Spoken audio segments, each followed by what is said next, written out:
Are we ready to begin? Thank you very much. We're now beginning. Good evening and welcome to the Recording in progress. Good evening and welcome to the regular meeting of the Petaluma City Council and Petaluma Development Successor Agency for Monday, September 9, 2024. May we have a roll call for the evening? Yes. Barnacle?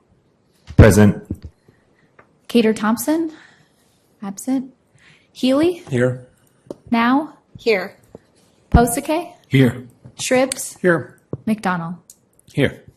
We have a quorum. Thank you very much. I'd like to invite our city attorney to discuss our closed session. We have a closed session tonight. Thank you, Mr. Mayor. The City Council will be holding 3 closed session discussions tonight. The first is a conference with legal counsel regarding existing litigation under Government Code Section 54956.9, Subdivision A. The claimant is Aaron Garahan. The agency claimed against is the city. It is workers' compensation claim number 630387. The next closed session that's listed on the agenda tonight is a conference with legal counsel regarding anticipated litigation, and that relates to significant exposure to litigation under paragraphs 2 or 3 of subdivision D of section 54956.9 of the Government Code. Number of potential cases is 1, and the facts and circumstances that might result in litigation against the city and that are known to a potential plaintiff or plaintiffs include assertions by representatives of the National Propane Gas Association and the Western Propane Gas Association that the City of Petaluma's new building electrification requirements in Chapter 17.09 of the Petaluma Municipal Code are preempted by federal law under the case of California Restaurant Association versus City of Berkeley.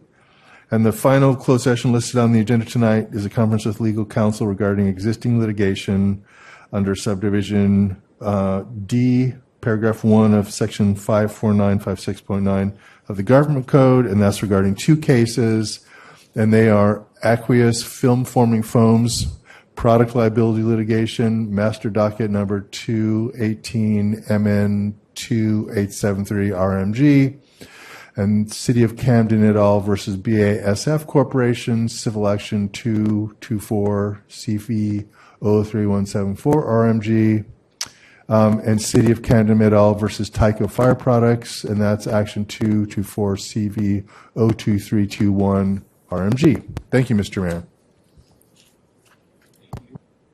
Thank you very much. As we do on our items, we now have a public comment. Public comment is for just our closed session, and I'd like to ask our clerk to read the messaging. We did not receive any public comments ahead of time. I'll read the messaging now. Members of the public attending in person should bring their speaker cards to the clerk's desk if they have not already done so. Speakers are reminded to be respectful in their comments and that this meeting is being, this part isn't being translated. Please pause between sentences.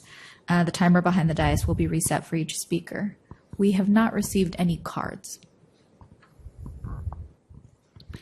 With no one seeing no one rushing to the dais to get in a comment before we adjourn to closed session, I will now close session on the.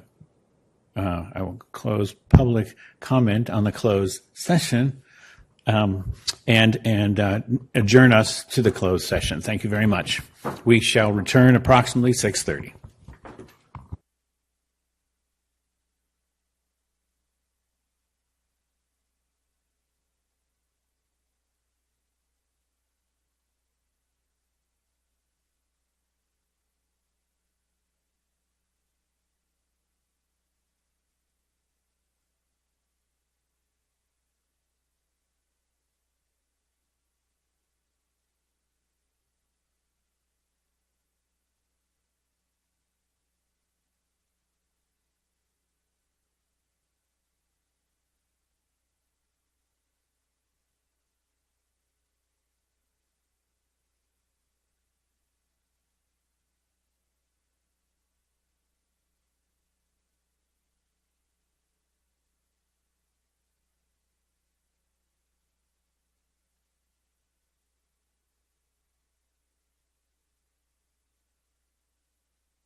Mr. Mayor, are we ready to begin? We are ready to begin tonight's meeting.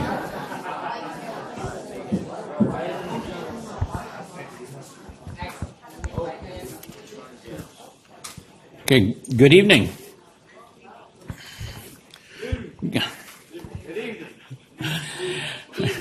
See, we got some call and response here.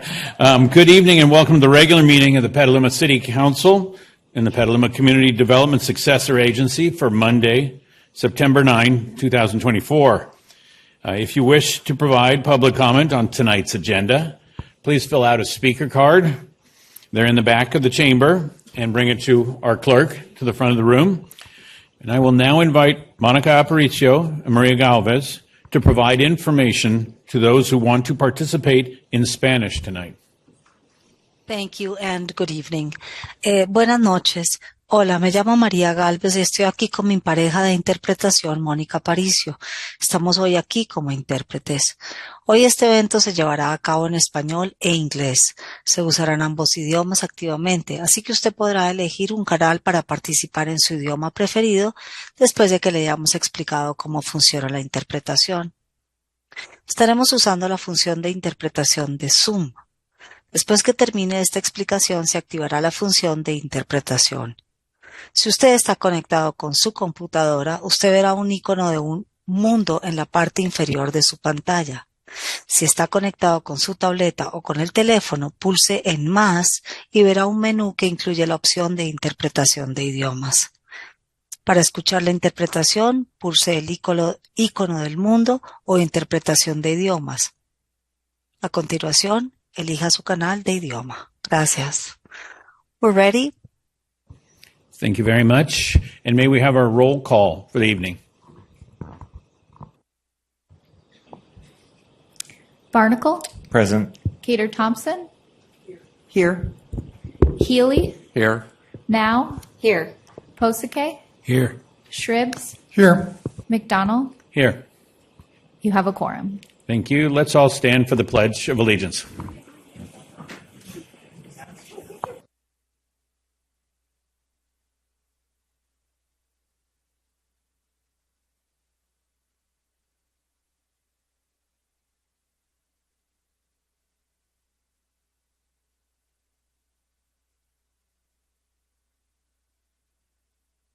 And a moment of silence, please.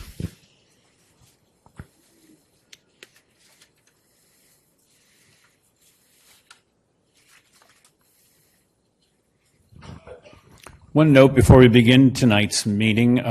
We will be closing the meeting tonight in honor of two Petaluma residents who've contributed much over the years and have recently passed. Each a tour of force in their own way. Lynn M., who passed on August 9th, who was chair of Petaluma People Services for a bit and other Petaluma community activities, and also Peter Tatum, who passed August 27th and was highly involved in our music community, the Petaluma Music Festival. And both will be missed and never forgotten. So tonight, before we start the agenda, look up and down the dais to see if there are any changes and deletions to the current agenda. Councilmember Healy. Yeah, thank you, Mr. Mayor. I think there was some confusion about where to consider the agenda request memo that was submitted. I thought it was going to be under item 2 on the tentative agenda, and I would request that it be moved to there.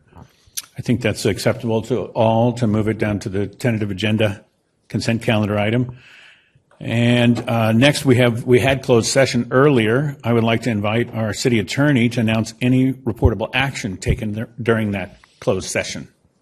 Thank you, Mr. Mayor. I actually don't think that we have anything that we're obligated to report under the reporting out section of the Brown Act, which is section 54957.1. But to be extra cautious, I will report out that the council has given direction to staff to opt out of the pending settlements in the PFAS cases that are listed in tonight's agenda, which is City of Camden versus BASF, and City of Camden versus Tyco Fire Products. Thank you. Thank you for that report. It's not often there's a lot that comes out of the closed session when we're talking about the lawyers and things, so that is not an unusual report. Let's see. We do start our meetings with proclamations, which is always one of our more fun moments, and opportunities where we get to honor members of the public. The first tonight is Latino AEX Heritage Month 2024. And I'd like to invite to the dais Ramon Meraz and Aaron Zavalos, who are board members of Los Cien, Sonoma County Latino Leaders Organization, and also Maglia Teles, the Director of Operations from Los Cien. And here's the proclamation. Whereas the City of Petaluma recognizes Latino Heritage Month by honoring the historic, cultural, and contributions of many community members whose ancestors came from Mexico, the Caribbean, Central and South America. And whereas the City of Petaluma is committed to continuing building a welcoming neighborly community, embracing diversity and fostering equity for every resident. Whereas more than 21% of City of Petaluma's population identifies as Hispanic or Latin American, Spanish is the second most spoken language in the community, and 35% of the student populations of the Petaluma City School is Latino AEX. And whereas more than 60 million people in the United States identify as Hispanic or Latin American, representing over 18% of the population nationwide, Latin Americans continue to enrich our nation's character, shape our common future, and strengthen America's promise. And whereas Latino AEX Heritage Month, whose roots go back to 1968, begins each year on September 15th, the anniversary of the independence of 5 Latin American countries, Costa Rica, El Salvador, Guatemala, Honduras, Nicaragua. And whereas Mexico and Chile also celebrate their independence during this month on September 16th and 18th, respectively. And whereas National Latino AEX Heritage Month is observed from September 15th to October 15th to recognize the contributions made by Hispanic and Latin Americans in the United States and celebrate their heritage and culture. Whereas fostering a welcoming environment for all individuals, regardless of race, ethnicity, place of origin, enhances Petaluma's cultural, economic growth, global competitiveness, and overall prosperity and for all future generations. Now, therefore, be it resolved that I, Kevin McDonald, Mayor of Petaluma, along with the members of the Petaluma City Council, do hereby proclaim Latino AEX Heritage Month in the city of Petaluma and encourage Petalumans to share in this special annual tribute through participating in Historic and Cultural Preservation Committee and other community events to learn about and celebrate the generations of Hispanic and Latin Americans who have positively influenced and enriched our nation and society. Thank you very much.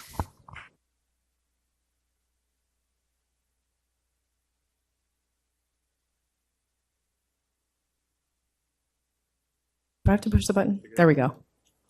Rusty. Good evening, Mayor McDonald, members of the council, city manager Flynn.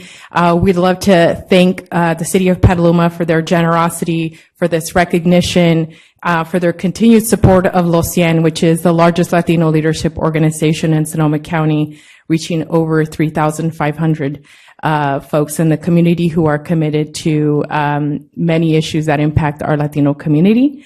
I do want to just reflect and say a very quick few things before I turn it over to our board members. We do have, also want to thank you for being a member, and also our State Latino Community Forum, which is coming up at Sonoma State Thursday, the 26th of this month. We have over 550 people coming with a wait list of over 100. So don't tell people to come because we can't, the university won't let us do it. And in addition, I just wanted to note that it is so important for the community to be involved. and access to community and being civically engaged.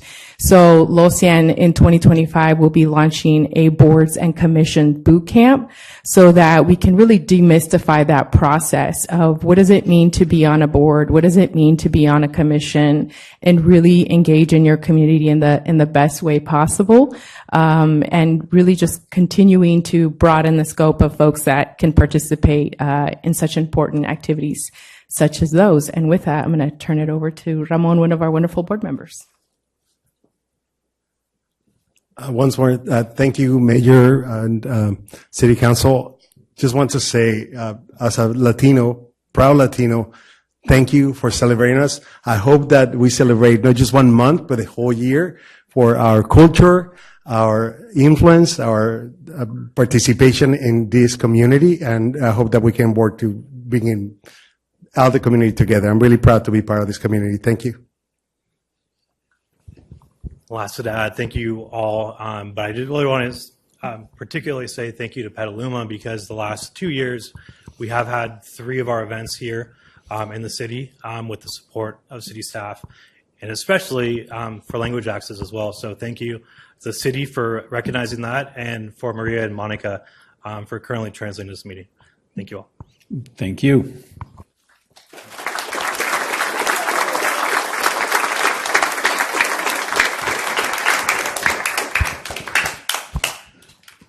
And now for our other proclamation tonight. I'd like to invite up the representatives of Petaluma Valley Little League. The manager, Sean Dooley, coaches Mark Pasaletti and Rick Duarte, Jimmy Gallagher, and the whole team to the podium here. We will read this proclamation, and then we'll take a few photos here. All right. Whereas Little League Baseball and communities throughout the nation have made it possible for thousands of young boys and girls to take an active part in our national game of baseball. And whereas we are so proud to celebrate this year's remarkable team, the most successful Petaluma Valley Little League team at any level since 1995. Right. They were this year's Northern California champions and were 2 outs away from the Junior World Series. Whereas manager Sean Dooley, coaches Mike Enox, Mark Pasaletti, and Rick Duarte and Jimmy Gallagher have helped this team develop their physical skills, perseverance, camaraderie, which will greatly aid the players in meeting the challenges of all their life. Whereas the city of Petaluma is pleased to recognize the hard work and dedication exhibited by the players, coaches, manager, and families of the Petaluma. Never forget the families, huh? The Petaluma Valley Little League organization, and to celebrate the honor and significant achievements of these teams and organization. Now, therefore, be it resolved that I, Kevin McDonald, Mayor of Petaluma, along with the members of the Petaluma City Council, do hereby proclaim September 9th, 2024 as Petaluma Valley Little League Day, and encourage all city residents and businesses to join in its observance. Thank you very much, guys.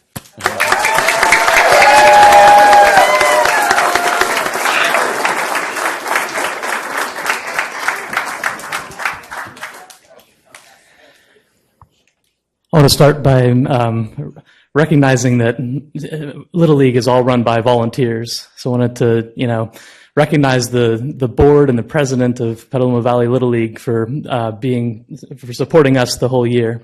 And then secondly, before we get to the players, that we had a great set of parents that bought in and were dedicated to bringing their sons to practice and to the games, and kind of running things in Oregon when we were not on the field. And so next I'd like to congratulate all the boys here for all the effort that they put in throughout the year, starting in February and through our season, and also thank the city. We were the first group that got to play on the new field, and we didn't leave any losses on it. So hopefully we can keep that up. But yes, every one of these players here put in a lot of effort and got better throughout the year, and they were great teammates to each other, and it was an honor to coach them. And through our regular season, we went undefeated, won our regular season title, moved on to All-Stars, swept through our district tournament, through our section tournament, went on to Rockland. We suffered a loss, but ended up taking that one too, and then made it up to Oregon, where that was a lot of fun. The boys all got to stay in a hotel without a parent present in their rooms. Always fun, probably at that age. We started off really hot with some big wins, and then probably our most memorable game, we came back from an 8-run deficit late in the game and came back and won it, and that's what we probably all remember as our favorite game there. And then it's always tough the way it ended. You know, we were walked off, but hey, we know we were as good as the team we lost to. And by my count, I think we're probably in a top 5 team in the United States.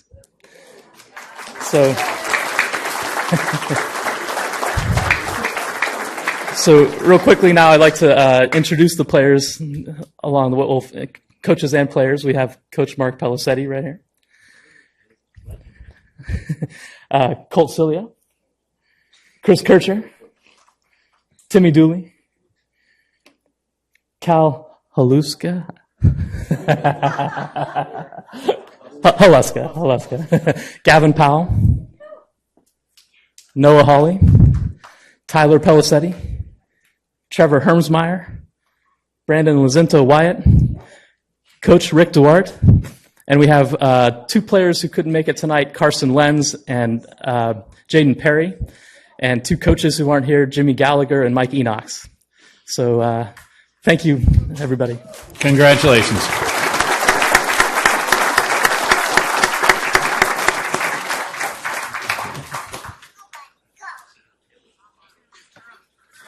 Hold on.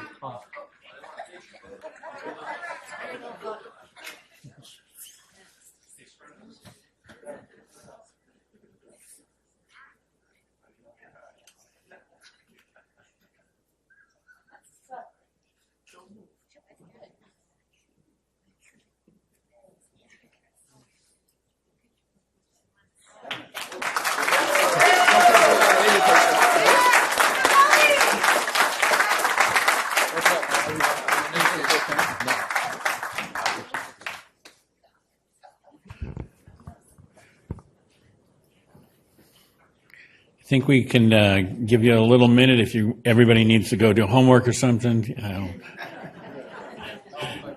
Because we get down to business now.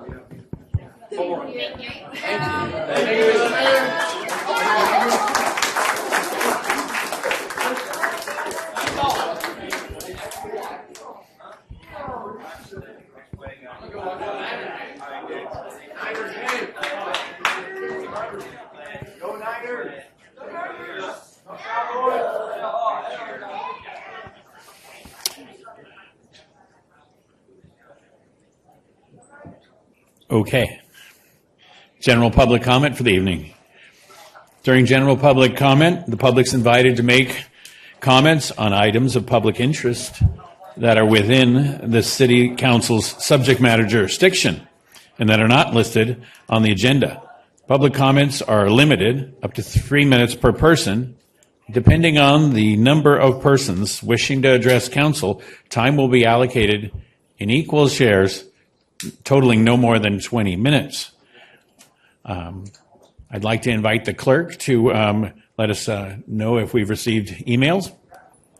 We did receive 38 general public comments this week, and they're all posted on the agenda. And at this time, I will start the clock for 30 seconds. Maybe. Here we go. And members of the public attending in person should bring their speaker cards to the clerk's desk if they have not already done so. Speakers are reminded to be respectful in their comments and that this meeting is being translated. Please pause between sentences for translation.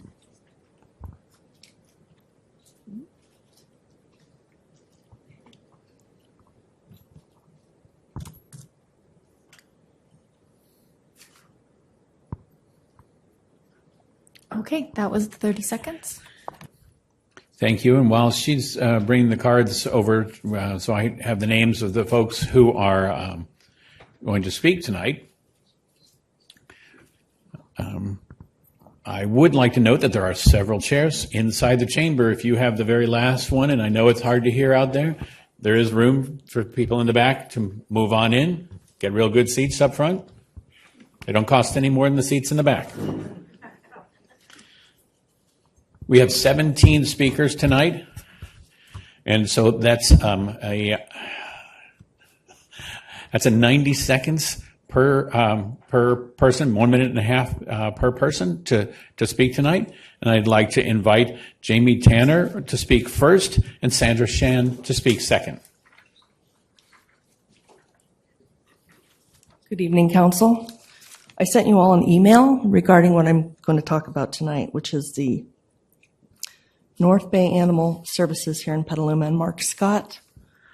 There have been 34 negative Yelp reviews regarding this shelter since he took over in 2018, 34 negative Yelp reviews. My concern is that the website he provides has no way for anyone to complain about anything. All comments are turned off. There's also no helpful links on that website. The City of Petaluma doesn't provide a heading for North Bay Animal Services for the community to be able to complain or air their concerns anywhere. So nobody knows how to do this. Mark Scott is the manager and the director. He has both titles at the shelter. Our dog is in there. She's been there for over 3 weeks. We've had no calls, emails, or letters from Mark Scott, no texts, nothing. We visit her every other day, and she's lost her voice box. She can't bark anymore. This shelter is under so much stress with the barking. It's so mismanaged. There's rat and mice feces on the ground. It's dirty. There's only volunteers. There's no employees. I don't know where the money's going. I'm concerned, and I really want to get this on the agenda. We need an investigation. I spoke to Mark Scott several times before my dog ended up in the shelter, and he had agreed to have her spayed and sent to a facility up in Fortuna. And after she ended up in the shelter, he has refused to speak to me or give me any information. There is no clear policy. Thank you very much. The 90 seconds has expired. I do caution everyone, it goes very fast, so thank you. Sandra Shan should be followed by Catherine Brabowski.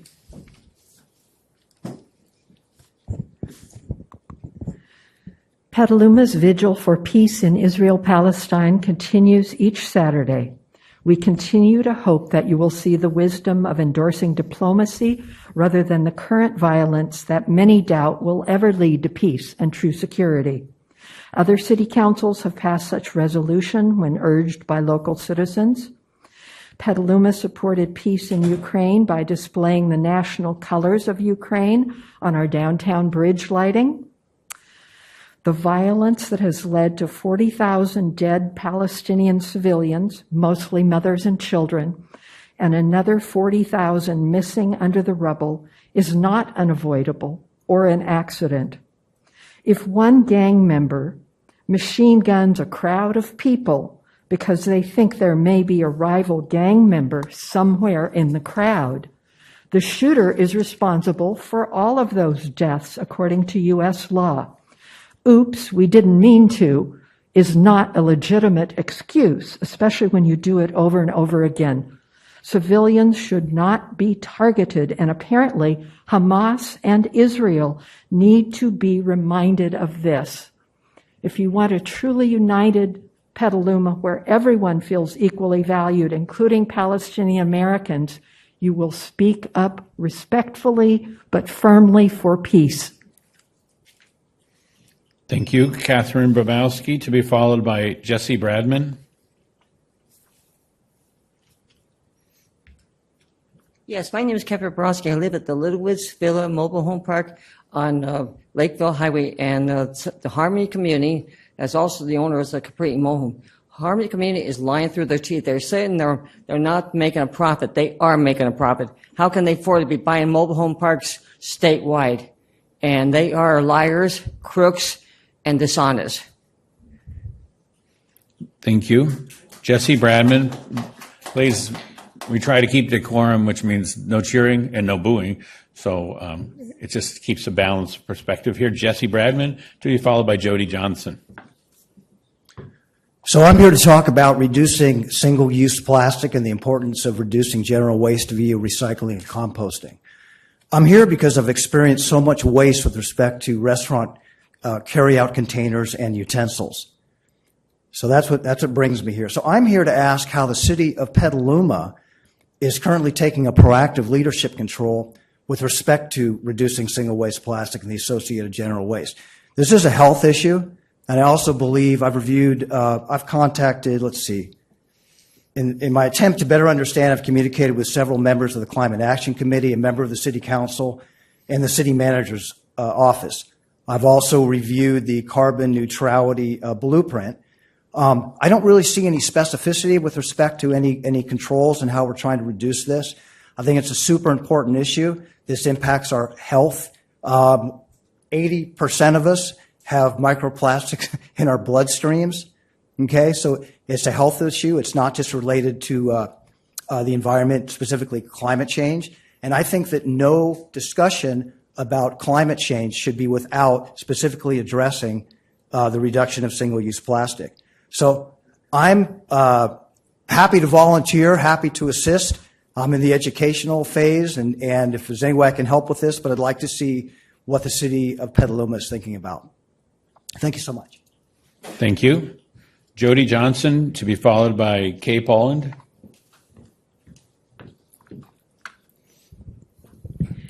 Good evening, City Council and City staff. We come together again this evening in support of each resident in every mobile park in Petaluma.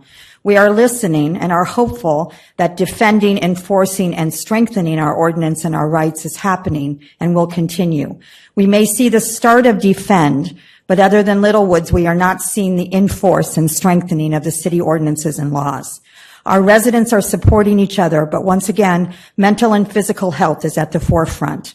We can't ignore threatened continued annual arbitrations, closure processes, which will begin soon, loss of amenities, seniors no longer living in peace, letters sent anonymously to residents' mailboxes creating more fear, attempts at threatening of towing of cars, locking of clubhouses to prevent seniors from having their chairs outside to sit or even engage outside, and then sister cities meeting in private with park owners to concede residents' rights before residents are even aware that is happening. In addition, lurking in the background is the fear of becoming homeless. We have vulnerable residents who are isolated and scared. We suggest that, like other large cities have done, that you pass an anti-harassment ordinance that has teeth. What we describe above are just the latest abuses of the last 3 weeks. We are listening to you, we are reporting violations and abuses, and we see you are investigating our truths. We are aware that violation notices have been done and posted at Littlewoods. Kay Poland, to be followed by Lorraine Grunberger. We have completed the arbitration for Capri and await the decision. We witnessed a third-party arbitrator being bullied and abused. We have sent over 70 letters to Capri Mobile Villa owners demanding that the long-term leases be rescinded as per AB 2782 and addressing the residents' civil rights violations by park owners and management.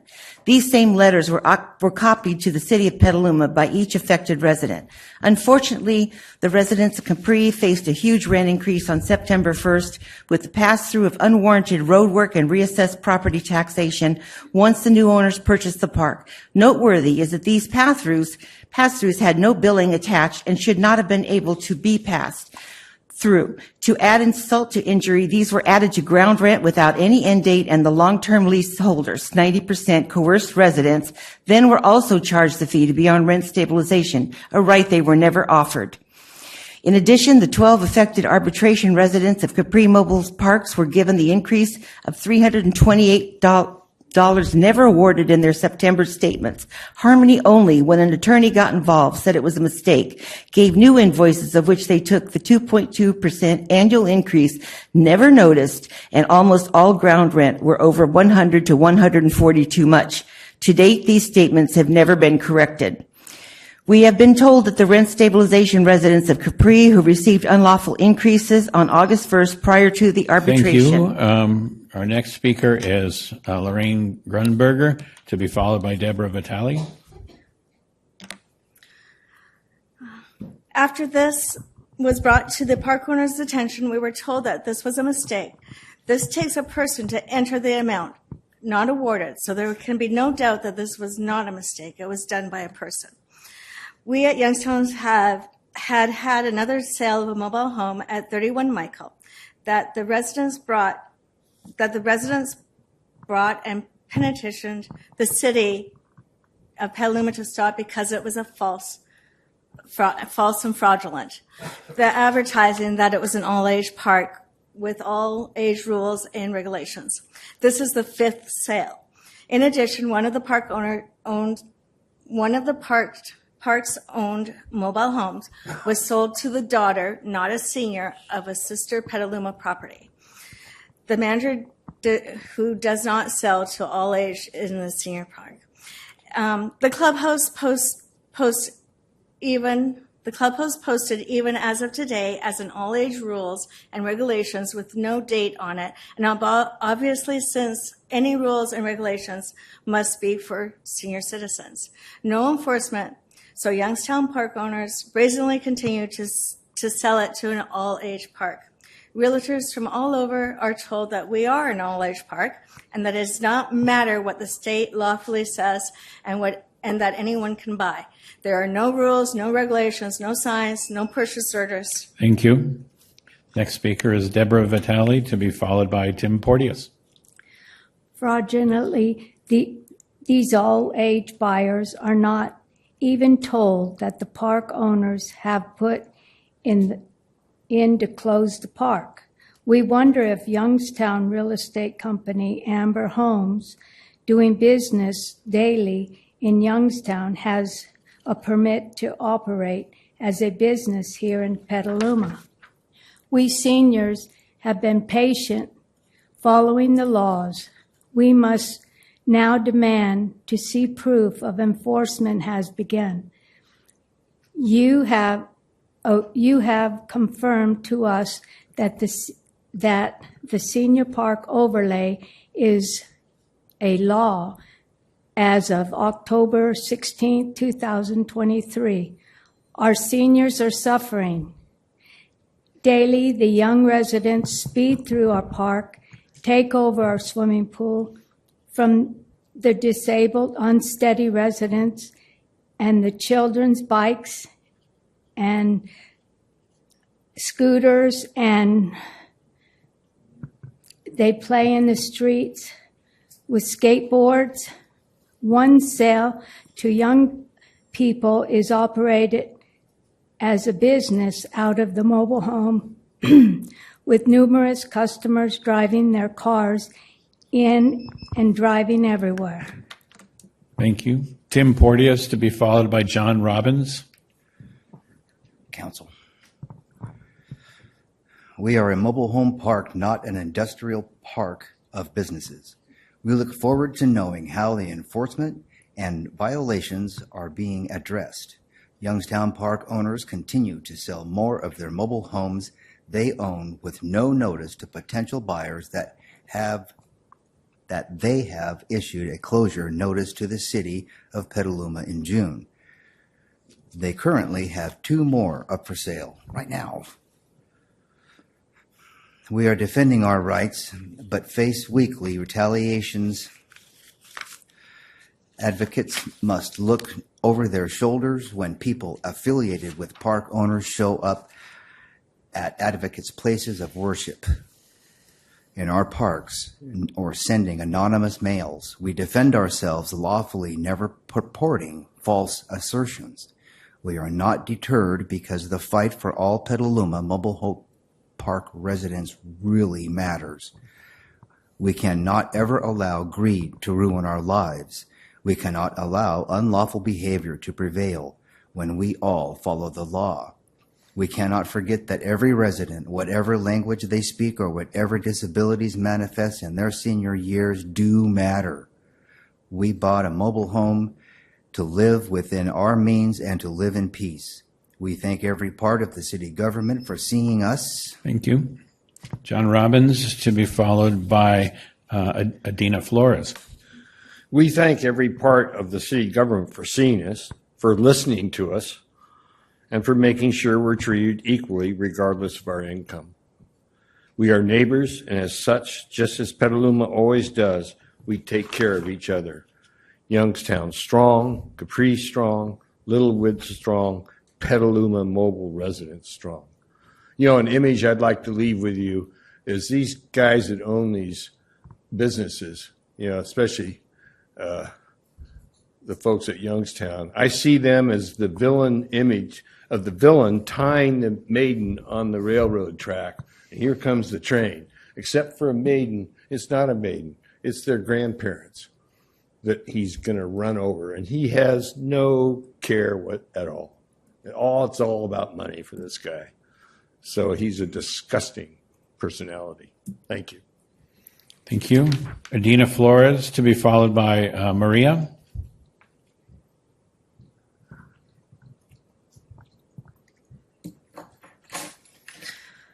Good evening, Council. I have issues with the fact that Mr. Barnacle is an employee of the Decarbonization Coalition, and Mr. Panama Bartholomew was your vice chair for the Climate Action Commission. So they've been directly pushing through contracts that financially benefit themselves through the various local agencies that they serve on. So that is a prosecutable offense under Government Code 1090. So I would like to echo the fact that Lucien, who you just had speak about, you know, Latinx Heritage Month, Mr. Herman Hernandez, the executive director, there's a hearing that's scheduled for September 19th. I submitted a sworn complaint about 1.5 years ago. He has not disclosed his reportable financial interests for the last 10 years he served on the board of Sonoma County Office of Education. And it appears that Lucien is laundering money to silence the victims in a sexual assault case. So, yeah, that's concerning. And then with Mr. Blake Hooper on our planning commission, I believe they'll be meeting tomorrow. And although he played political theater to pretend to recuse himself from the Oyster Cove decision-making for the multi-use neighborhood project, he failed to abstain during the entire fee study process. So again, that is a violation of Gov Code 1090. I did report him to the FPPC. His wife was on the general plan commission or whatever it is that was advising to move forward with that housing project. So they did not disclose their financial interests either one of them. So you're very aware of this. I've sent you several emails, so please correct that. Thank you, and God bless you. Thank you. Maria, to be followed by Ellen Obstler.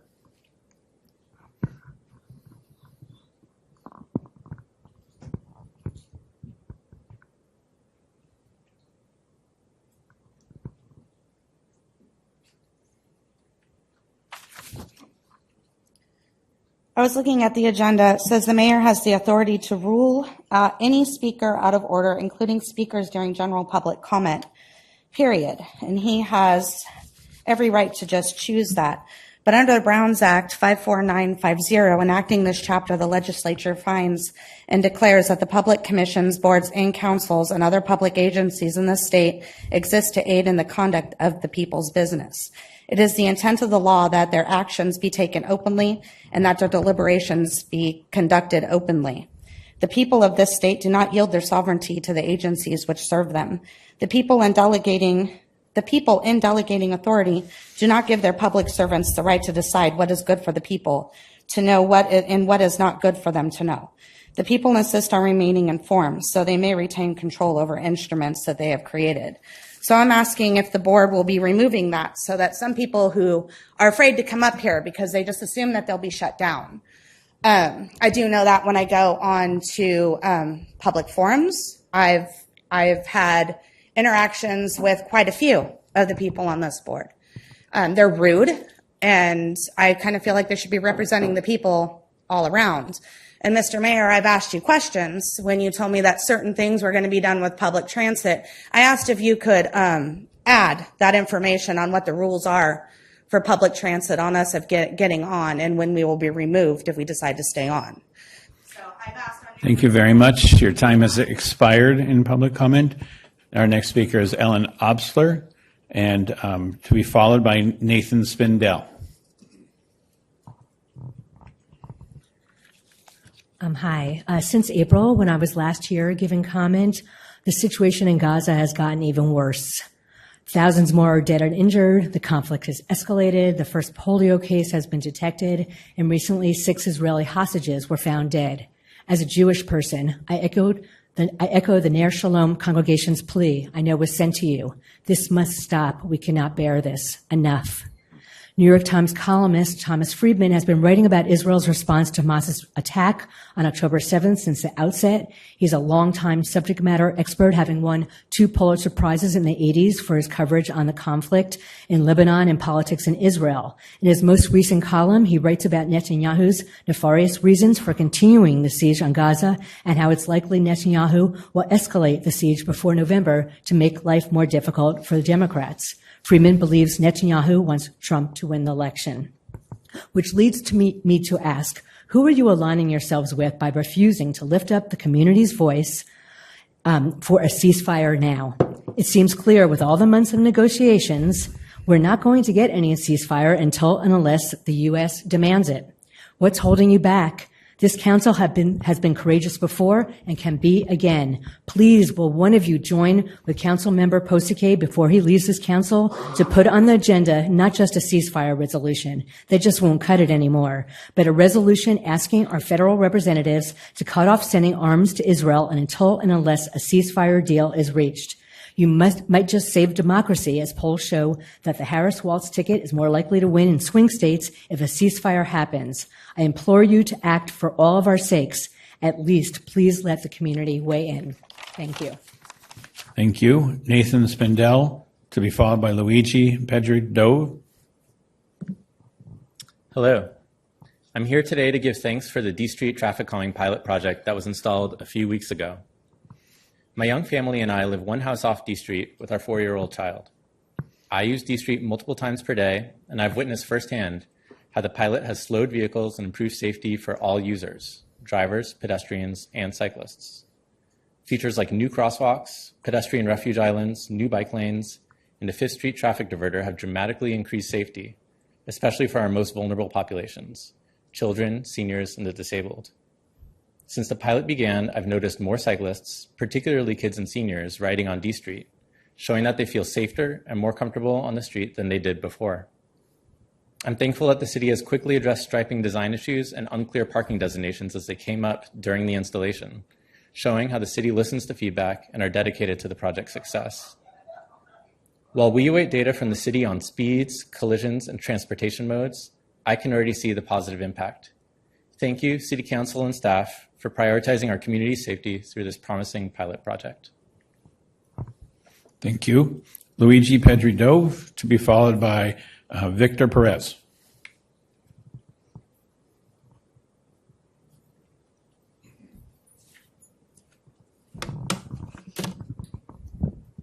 Hello, City Council. I'm here to speak on the matter of the proposed Petaluma ceasefire resolution, calling for a ceasefire in Israel and Palestine.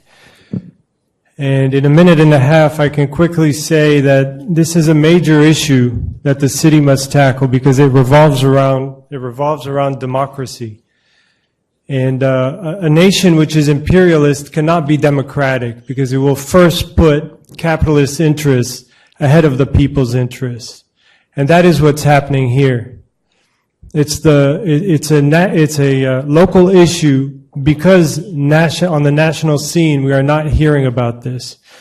Now, how can, as my friend Sandra Shan said, how can supporting the Ukraine people go on without thinking twice and the Balshaw Bridge downtown, the pedestrian bridge, bear the colors of Ukraine, whereas showing solidarity with the people of Palestine is somehow not a local issue. So fundamentally, this is about the fact that there are people who are well today in Palestine, in Gaza, who will not be well tomorrow, and they'll be torn apart by U.S.-made bombs. Thank you very much. Victor Perez, to be followed by Dave Molinar. Good evening, everyone. I'm here tonight representing several of my neighbors to discuss a real serious traffic safety issue on Kresge Way. There are trailers coming from 1256 Kresge Way that block traffic in both directions, block the sidewalk, and make pedestrians cross the street, and this creates a serious safety issue. They also frequently violate the quiet hours ordinance due to renting out trailers. Many different trucks come in and out several times a day.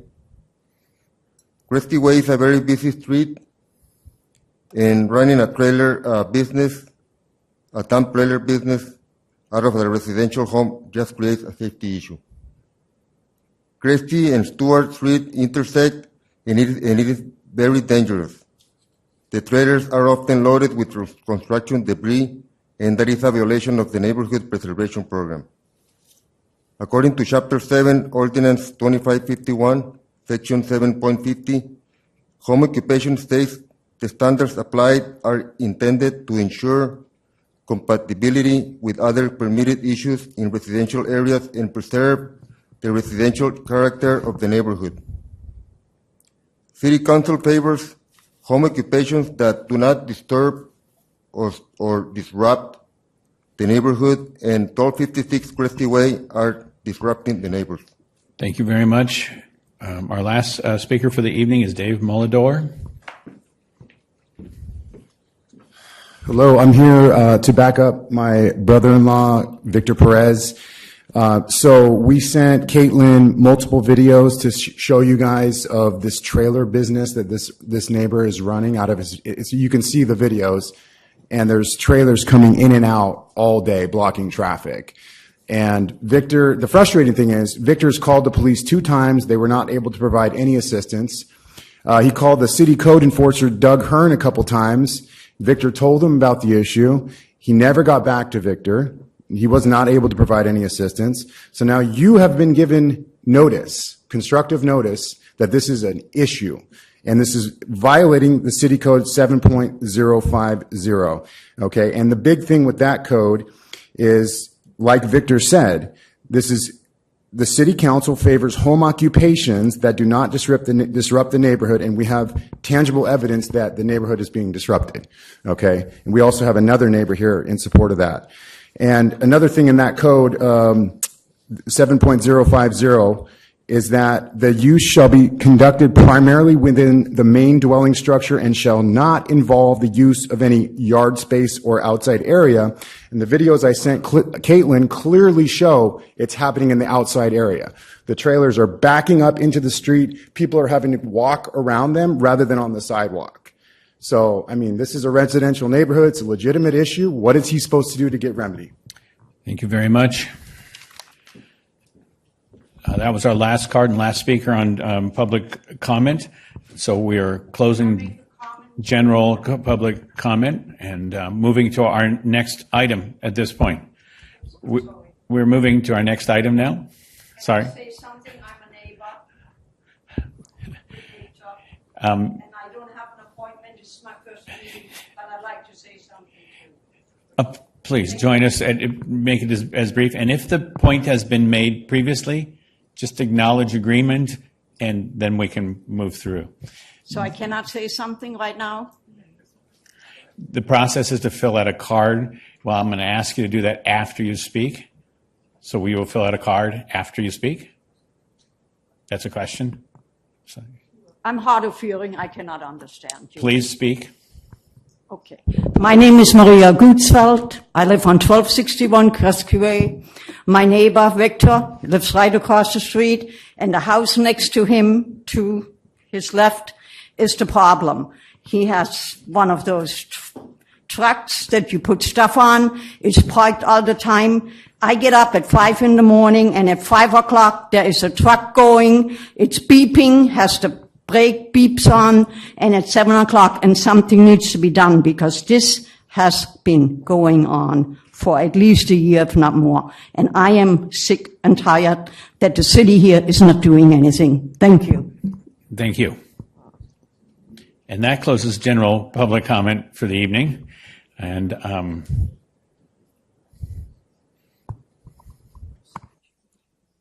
Mr. Mayor, I wonder if I could provide some brief updates, if the council pleases, in response to some of the folks we heard to from the mobile home parks. Yeah, before our guests leave for the evening, Victor and David, perhaps, I'm sorry, that's on the mobile home park, Mr. City Attorney?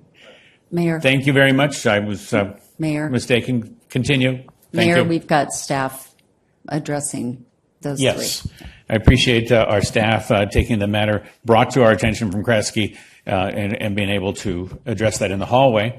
It is not typical that under general public comment, we address that matter. Usually that's taken under consideration for a future time. But the city attorney has some comments on the mobile home situation. Please continue. Right. Thanks, Mr. Mayor. Just a couple brief updates. And this is for the council as well as the community.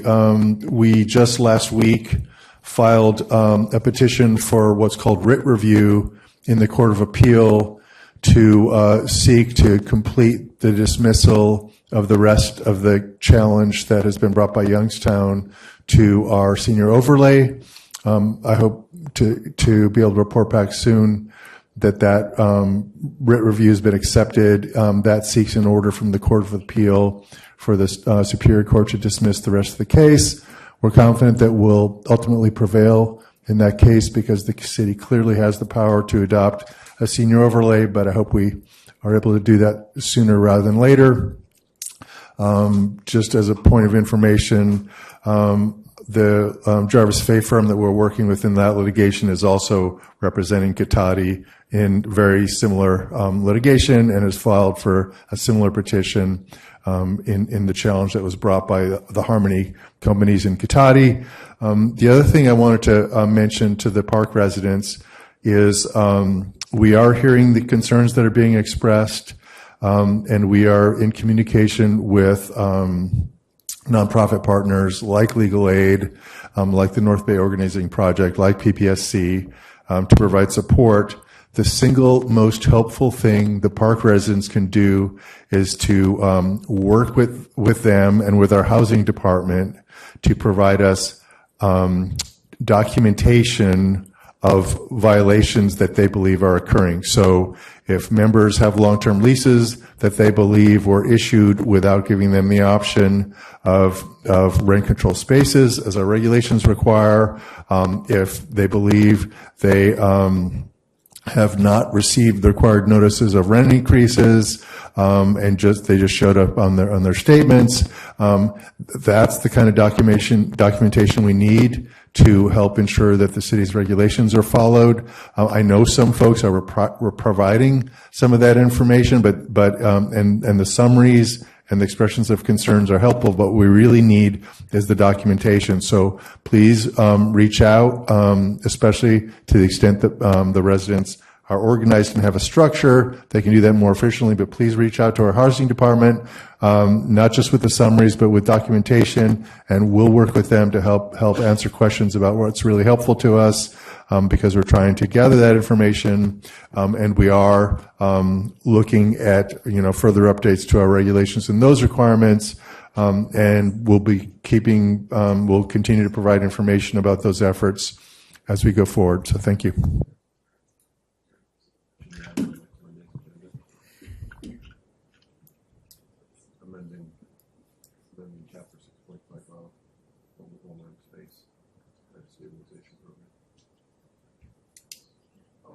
So, well, I'm not sure about the timing. So, right. But right. So, and we are looking to bring updates about the regulations by the 2nd October meeting. Yes. Yes. So, and we're working very hard on that, and I know folks are stressed, and we're sensitive to that because the council has been very clear to staff to ensure that our regulations provide the protections they are intended to the nearly 900 households in Petaluma that live in our mobile home parks. Thanks. Thank you very much. And we're all good up here? Good. The next item on our agenda for the evening is the council comments, and I'd like to start with our Vice Mayor, Shribs. Thank you. Well, it's been a little while since the last meeting, so there's been a few meetings, but actually it was really nice to have a little bit of time off, so a lot of folks gave us a little bit of vacation time in there. But I did attend the SFEI workshop on the Almond Marsh sediment study that's going to be done. So a lot of effort over the next couple of years. We'll see folks out there to redesign that, to figure out what we can do with the sediment coming off of our hills and how it can be moved, and also provide some resiliency to sea level rise. So the San Francisco Estuary Institute is working on that with several other partners. At the Ag and Open Space, there is 7 applicants for the $3 million for local uses within cities. We're not one of them, but and since we're not one, I was allowed to get onto the committee to help decide how to spend $3 million amongst 7 applicants. So I'll be working on that in the next couple of months. Also at the North Bay Watershed Association, not much new information in there. Stephanie Bastiani from Friends of Petaluma River did give us an update. She's working on the Greenway up in the North River. And then the second thing is they want to start a grants program for both scholarships and small projects to be worked on here locally within the North Bay watershed. So I've got on that committee also to help distribute some of the money there. At a recent meeting with Relief, we have now over 250 signups for homeowner trees, and from all over the city. And so that's a really good thing that's happening, and more applicants are showing up every day. So it's like we're going to easily meet our goal there. Then yesterday, I was able to attend the emergency radio training along with Councilman Posake was there too. And so we've got our little emergency radios from that. And there's over 30 folks from Petaluma that also showed up at the training. So there's a nice core here in the city that are going to be able to communicate when our cell phone towers fall down or get zapped or earthquake happens, disrupting the whole system. And so we'll want to promote that along with the CERT training, emergency training that's coming up. Their scouts are doing that, I think, at the end of this month. We want to have as many people sign up to get prepared. The big one is coming, just a matter of not if, it's when. So we want to get as much ready as possible and have these communications and preparedness ready to go because we'll be here for several days. That's for earthquakes and for fires. So I'd also recommend if this happens again, folks join in. There's free radios we got. So it was really nice to be able to learn to train on it. Thank you. Thank you very much. Councilmember Cater Thompson. Thank you. It was actually, I want to talk about Mr. Little and Kresge Way and parking ordinance, and it's a big problem in this town. And I'd really like to get this addressed. I mean, I have a dump truck in my neighborhood. I had utility trailers that just all of a sudden show up, with signs on them for work. And this is becoming more and more of a problem.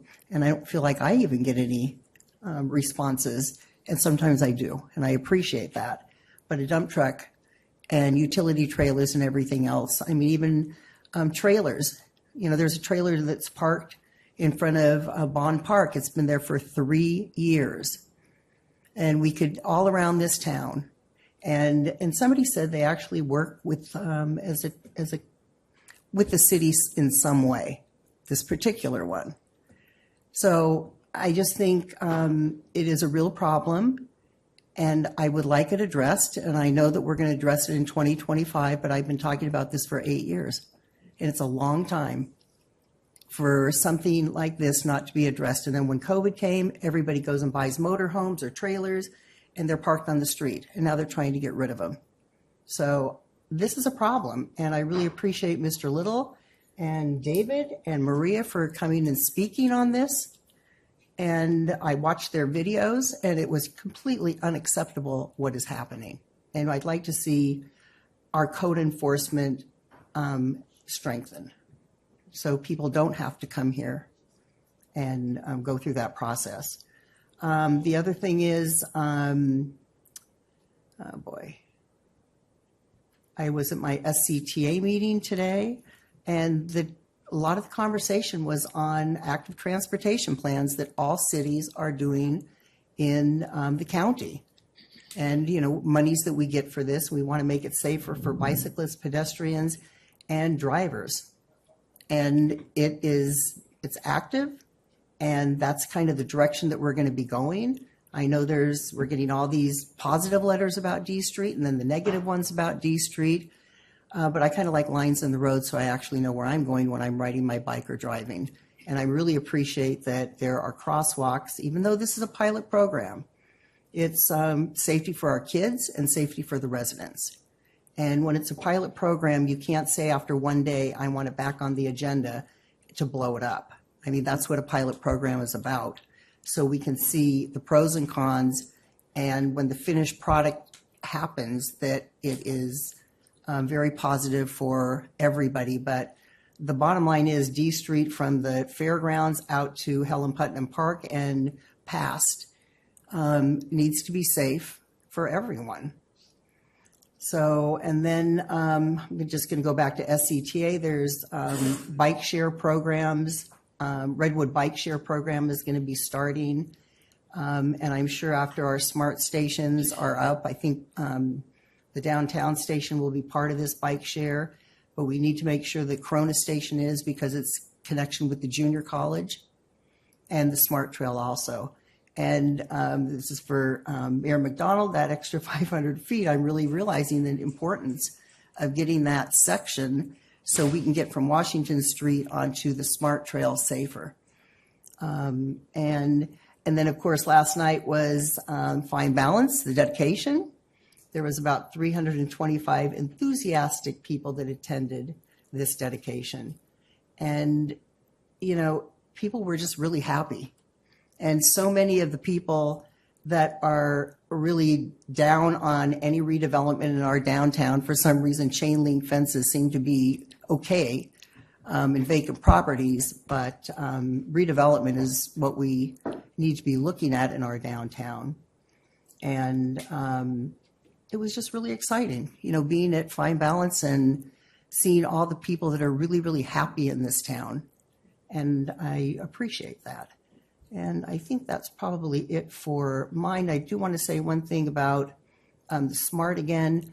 My grandson and his friends took the SMART train to the Giants game by themselves. They're, 15, 16-year-olds. We've taken them there before, so, there were rules. Make sure you take the ferry that goes directly to the ballpark. But if they didn't, they would know how to get, 1 mile to the ferry station. So it was really exciting just seeing these young people using public transportation, but they're also the same kids that need to have safe crosswalks so they get to and from school and good bike lanes. That's it. Thank you. Councilmember Barnacle. Thank you, Mr. Mayor. I've had a couple of meetings since we had an Air District meeting that where we adopted a new rule for refineries looking at leaks from their valves. And then I had a pedestrian and bicycle advisory committee meeting last Wednesday, and we the main item on that was reviewing the study for the crosstown connectors at Corona, Lynch Creek Trail, which really wasn't about under the freeway. It was more about what we can do at McDowell and at Lynch Creek Trail, Mackenzie Way, and the fourth one is escaping me, Rainier. Thank you. Thank you. Councilmember Healy. Thank you. So two things to report on tonight. The Zone 2A committee met on August 29. That's the committee that deals with floodplain issues and floodwater issues in the Petaluma Valley watershed. Two things of interest there. One, Sonoma Water is going to be replacing a failed section of concrete lining on Washington Creek, just east of McDowell, and that's going to be happening soon. And it's slid down to where it's not effective, and they'll be replacing that. So that'll be a construction program you see coming forward soon. And then on August 21, Councilmember Cater Thompson and I participated in a North Bay Division Sacramento lobbying day. And It was a little bit surreal because it was the second to last week of the legislative session, and when we were up there last year at the same time, the place was absolutely frenetic and lots of activity going on. But this time we were there during the Democratic National Convention, and so many legislators had gone to Chicago that no business was being conducted. So we had lengthy sit-downs with 2 assembly members and our state Senator Pro Tem, Mike McGuire, and got lots of insights into the legislative process and in particular bills. So that was very interesting. That's all I had. Thank you. Thank you. Councilmember Now. Thank you, Mr. Mayor. I won't take up too much time recapping the last month's activities, but I will give my liaison report on last week's Petaluma Downtown Association's marketing meeting. Lots of events for downtown are scheduled since we have the Antique Fair coming up on Sunday, September 29th. Downtown events are important because it's what brings visitors to our city, or as they like to say, feet on the street and heads in beds. The holidays are coming up quickly, and there's lots of opportunities to enjoy Petaluma. There'll be no need to go to San Francisco when we have an ice rink in Petaluma. Check out the new Petaluma Visitors magazine for information, and it has everything about the new museum exhibits to the riverfront events that are happening, and the float house on the front cover, and this beautiful mural that says "Welcome to Petaluma." We have TOT funds to thank for lots of this, and thank you to Marie and her staff at the Visitor Center. From our Business Improvement District, the BID, the advisory committee devised what is called a business referral card, and it has the business to visit, the downtown business with a Google map with a QR code, the downtown Petaluma business directory with the tourism website with a QR code, and on the back it has a little mini map. So if you are downtown and you are a visitor and you want to know information about where to go and what to see, the businesses can give you this information and this little mini map, and they get a whole the BID gives the businesses this little envelope with all of these cards to refer people to other places in Petaluma, not just downtown, but maybe they want to go to Lagunitas, or maybe they want to go out to McAvoy's. Anyway, we have a new program started, and I got to meet our transit specialist, Maria Arth, and she is a dynamite. Oh my gosh. She talked for a long time, and I'm quickly writing down on my notes. It's called Luma Go, Petaluma's free on-demand shuttle, and it has a phone number, and it's a pilot program, our microtransit for 6 months, I believe, a pilot program. So stay tuned for more information because it was a lot to take in, but they gave us these little backpacks so we can start thinking about how to use, it's almost like an Uber app for our Petaluma area, and I have a small little microtransit area if we need to call for a ride after like something like the beer festival we just had last weekend. I was asked by Rebuilding Together Petaluma to give information to our mobile home residents about the smoke detector checkup event that will be held on Saturday, October 19th from 9 a.m. to 2 p.m. in Petaluma. This is a partnership with our Petaluma Fire Department, and residents of the mobile homes are asked to contact Rebuilding Together or email the rebuildingtogether.org and register for an appointment to have your smoke detector or your CO monitor checked out. And maybe you need a new smoke detector. So this is a thank you to the Petaluma Fire Department and the firefighters who are donating their time to check and install these free smoke detectors and keep us safe as we move into the winter months when our windows aren't open and the CO monitors are really important. So that's all I have. Thank you. Thank you very much. Councilmember Pozike. Thank you, Mr. Mayor. since Councilmember Now already began with some talk about Luma Go, I would just add that last I heard, which has been 2 or 3 weeks now, that would be by next month. I'm wondering if there's a new date. Would you hear a new date at all, Karen? That's probably it. Okay. Beyond that, everyone knows that our public transit system has gone fare free, and the best data I have so far is that in the first 2 weeks after the free fare program began, ridership was up 67%, so that was great. In terms of my library committee service, everyone knows the library is closed for the better part of a year for rehab and to bring it back to where everyone wants it to be. And I just want to remind folks that Measure W on the election ballot in November or October or whenever you vote, Measure W is on the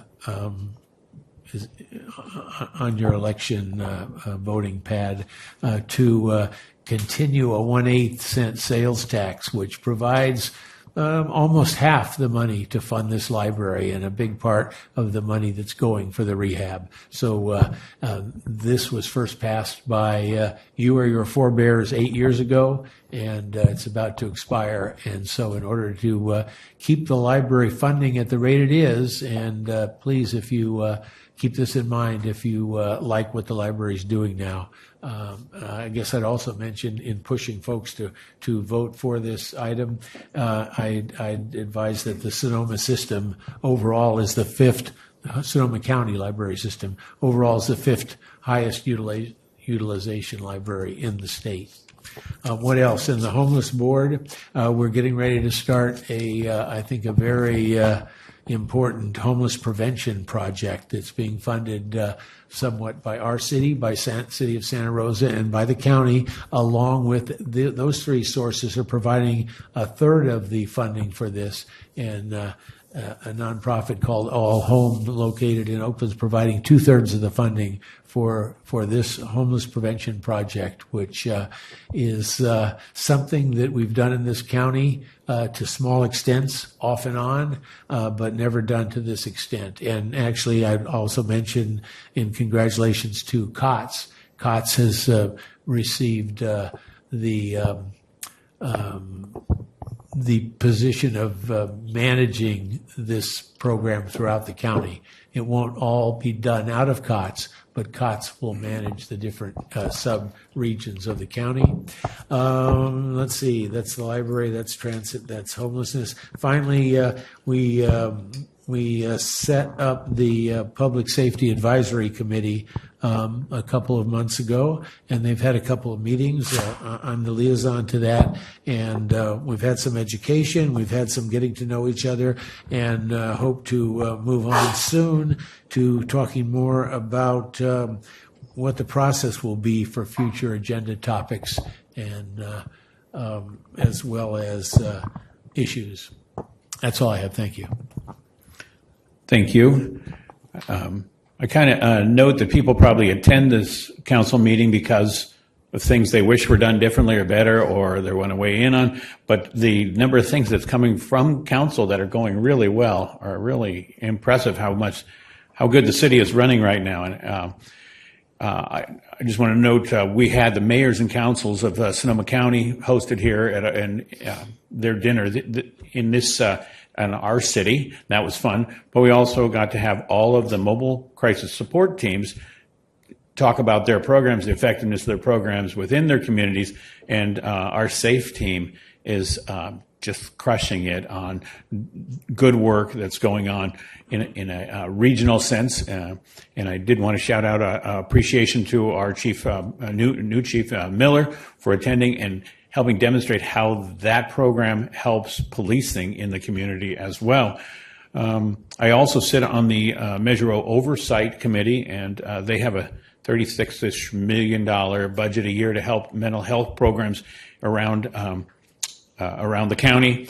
And with that tax, they were able to pull in outside money and almost double the money that they pull in. And some of that money comes here for our SAFE team and for our other programs in town. So many good things. Petaluma also hosted Petaluma Night Out at the fairgrounds. One more of the good things that's going on at the Petaluma Fairgrounds. And we also have been getting incredibly good press regarding the Purple Cup program. To be fair, it's not a Petaluma program. It is an outsider figuring that Petaluma is the place to make climate good things happen. But it's pilot, and we hope to see the data on how much people reuse cups here in the next month or so. I did want to shout out, since no one else did, boy, it's sure easier to get across the Washington overpass now that the paving has been done on the overpass. We may have bad paving in Petaluma, but it's getting better all the time. And then the kind of thing the public loves to have is that fine balance event last night. The joy from all the people involved in it. It's just fun to have joyful things in the community. And that would be my report for the evening. And I'd like to invite our city manager to have her report. Thank you, Mayor, Council. I'm always blown away at all the great nuggets that you come to our council meeting with in your council comments, because by the time it comes to me, I've checked off like 10 things. So just 2 things for the community. If you don't have something to do on this Saturday from 8:30 to 2 p.m., we are all going to meet at Lynch Creek Trail at Payran, and we are doing a big community cleanup on Lynch Creek Trail. Super excited. We're doing weed abatement, tree trimming, painting, graffiti removal, pressure washing, debris pickup, but we're also going to be feeding you, so coffee and muffins in the morning and a burrito lunch will follow at noon. And we really encourage volunteers to walk, bike, or take our free public transit. But it's one of many things we're going to be doing on our Lynch Creek Trail to make sure it's active and clean and safe. And then I want to give everybody a preview. You mentioned our roads, Mayor, and we just got an initial rating back from MTC. That's our Metropolitan Transportation Committee on the state level. And they do every 3 years, they do a pavement condition index. Actually do it annually. They do a 3-year rolling average, and the city has gone from 43 to 55, which is so significant that MTC staff asked us how we did it in a year. I just want to remind everybody, and I'm sure that some of the council members that have been here long enough remember the time where our roads were known as the worst in the Bay Area, and we really didn't see a way out. And it was because of our community and passage of Measure U that we were able to do that, and our incredible staff in our Public Works Department that make sure that things are getting done. And I know it's not fast enough, but we are going as fast as we possibly can. And in order to get that rating up, it's pretty significant. So bravo, Petaluma. Thank you. Thank you. That's really good news for the city here. Moving to our next agenda item, it's the consent calendar, and we modified it earlier under the first bit of things tonight. And so let me just recap for where we stand with that. We have a motion to discuss a future council item, and that would fit under our tentative agenda item 2. So I'm suggesting that we are removing council item number 2 and having the other items 1 and 3 through 8 together as a single item. And additionally, I'd like to break that so that there is public comment on them individually at the same time. And I'd like to look up and down the dais and see if we're in concurrence. Councilmember Healy. Yeah, thank you for that. I'd like to also remove item 6 for discussion. Okay, and so looking up and down the dais, we have 2 consent calendar items to stand alone and the balance to be reviewed. I'll now invite public council comment on items not 2 and 6. Do we have any council comments on not 2 and 6? Not seeing any. I'd like to go to public comment on consent, but not 2 and 6. And I'd like to invite our clerk to weigh in. Okay. Members of the public attending in person should bring their speaker cards to the clerk's desk if they have not already done so. Speakers are reminded to be respectful in their comments and that this meeting is being translated. Please pause between sentences for translation.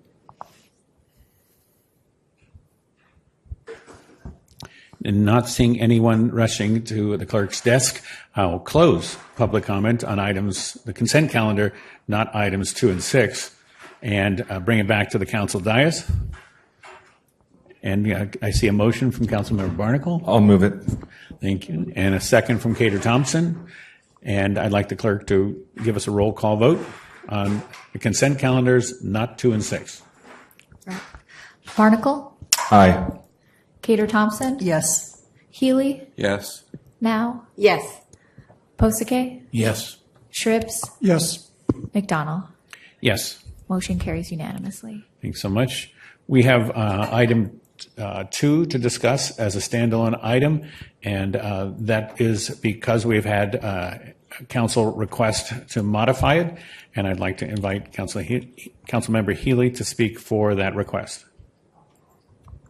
Thank you. There was an agenda request memo that Councilmember Now and I submitted, and I would request that that be added to the tentative agenda printed for the next meeting. I second that. I don't think we're quite ready for the motion yet. I think we're looking for council comment on that. It would be my comment that the request seems premature, that council had previously had action that dedicated a pilot program for the street, and specifically called out for a 1 to 2 year period or until design for the street was complete. And at a month in, it seems to be premature to try and find appropriate agenda time so early. And Councilmember Shribs, Vice Mayor Shribs. I agree with the mayor on this and what mentioned Janice Cater Thompson said earlier. About the D Street. We just implemented it. It just got started. There's been both very positive emails come in and some critiques and some concerns. And I think at this time, because it is a pilot project that's being worked on continuously right now, that we really need to give staff the time to respond to the critiques and the issues that are there and let them come up with either solutions or what can be done. And once we have a report back from staff as to what they think that can be done about the issues at play. But in the moment, we do have lots of positive things also going on. So that's part of what the pilot study is. So I would like to see it come back to council at some much later date when the staff feels like they're ready to really go over their possible solutions. Thank you. If there are no other questions, and it seems to be a bit of commentary as well, I'd like to open this item to item 2 of the consent calendar to public comment. Will the clerk please read the messaging on that? Yes, absolutely. We did receive several comment cards, and I'll read the messaging. Members of the public attending in person should bring their speaker cards to the clerk's desk if they have not already done so. Speakers are reminded to be respectful in their comments and that this meeting is being translated. Please pause between sentences for translation.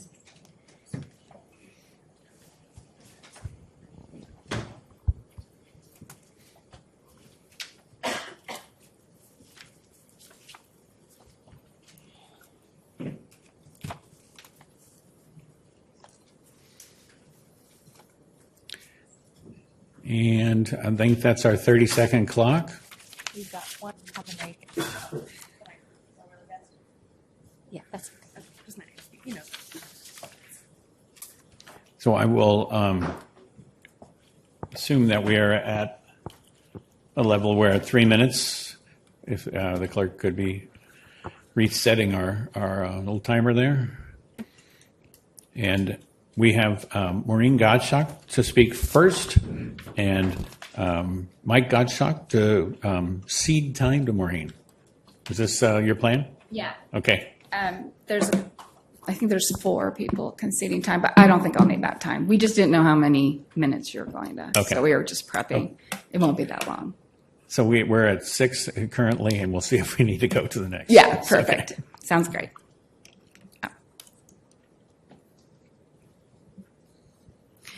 For the safety of the residents, families, visitors, children, the elderly, cyclists, pedestrians, truck drivers, delivery drivers, medical transports, and support services using D Street, we are urgently requesting a review of the D Street traffic calming and active transportation quick build project. The decision to conduct a pilot rather than a formal study to better understand the impacts before implementing the proposed calming measures on a residential truck route identified as one of Sonoma County's highest injury streets is viewed as irresponsible. While some areas may see improvements, pedestrians with more crosswalks, for example, it has become evident that the remaining measures has increased the danger for residents and the users of D Street. It is unacceptable for the public to be treated as an experimental subject on such a complex residential truck route. The D Street residents and street users have become the witnesses, the data collectors for the city. This is not the public's responsibility, and none of us agreed to assume this role. In fact, 198 residents signed a petition against the removal of the parking.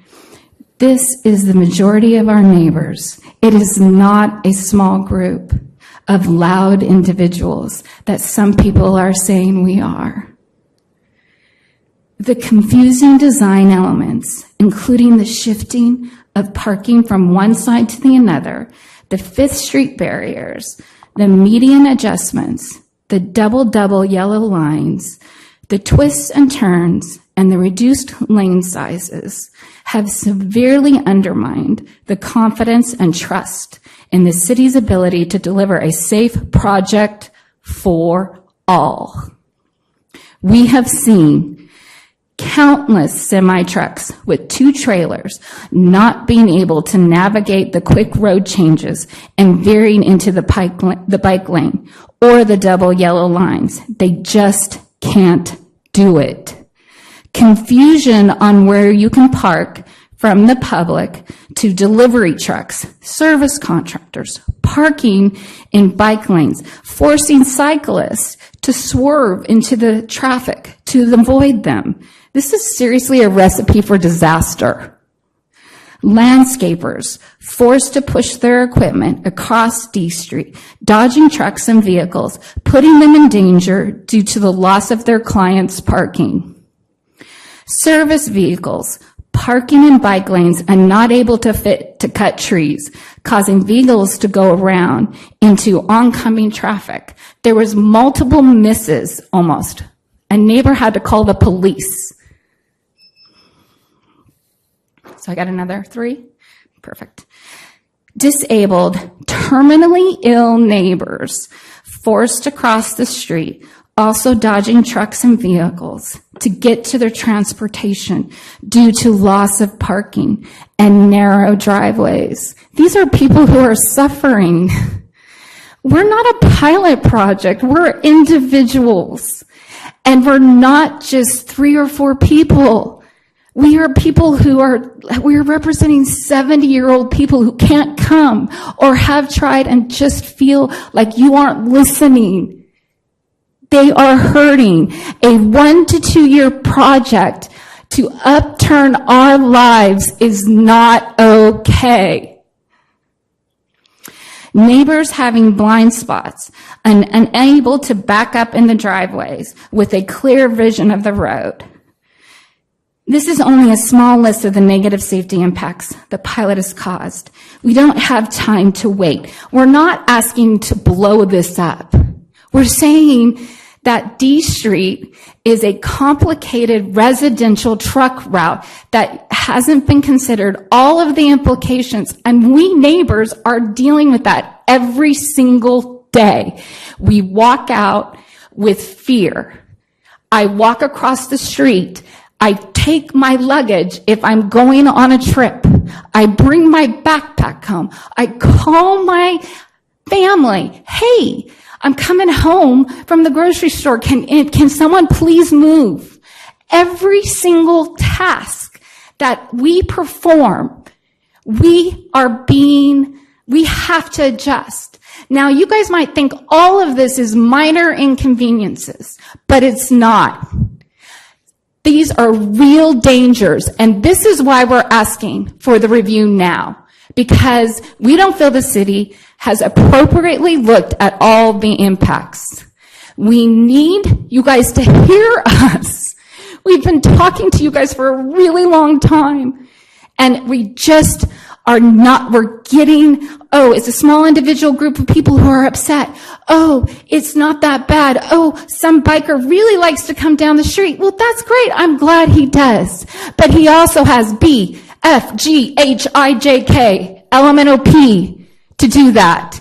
We didn't have to lose our parking, lose our safety for that. I have several of my friends here and neighbors who've come today to ask you to please review this again. And do not wait. Do not postpone, because you are impacting our lives, our most vulnerable, all of our lives. Thank you. Thank you. Julia Court had a card in here. Did you intend to cede time? Is it? Thank you. Nathan Spindell is our next speaker, to be followed by Tina Stevens. Nathan, go ahead.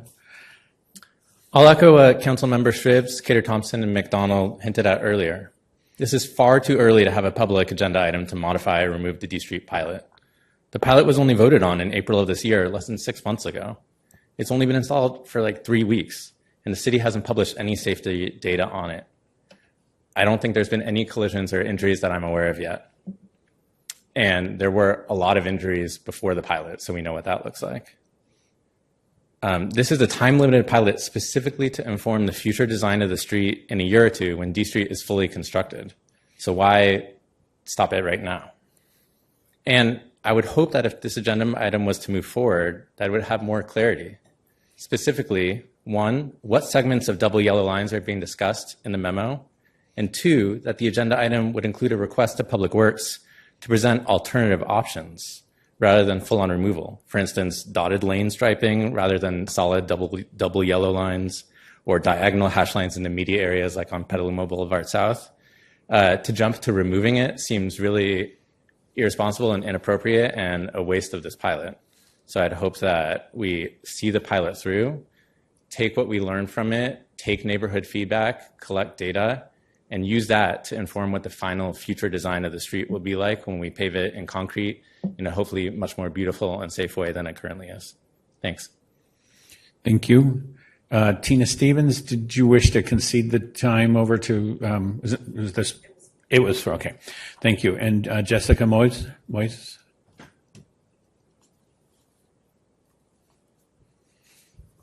Thank you. I'd just like to echo Nathan and a few of the comments from the dais that it's too early to abandon this pilot. Changed conditions are inevitably going to be a little bit difficult for people to get used to, but the entire point of this is to slow folks down.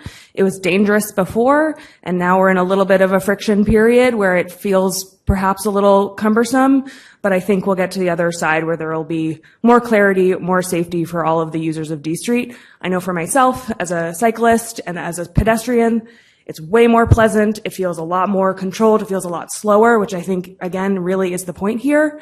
And it's been really impressive to see the quick response from staff. They've already done away with the double yellow lines at 7th Street, so that turn is clear for drivers. So I really think we need to see this pilot through, and it's premature to add it back to the agenda. Thank you.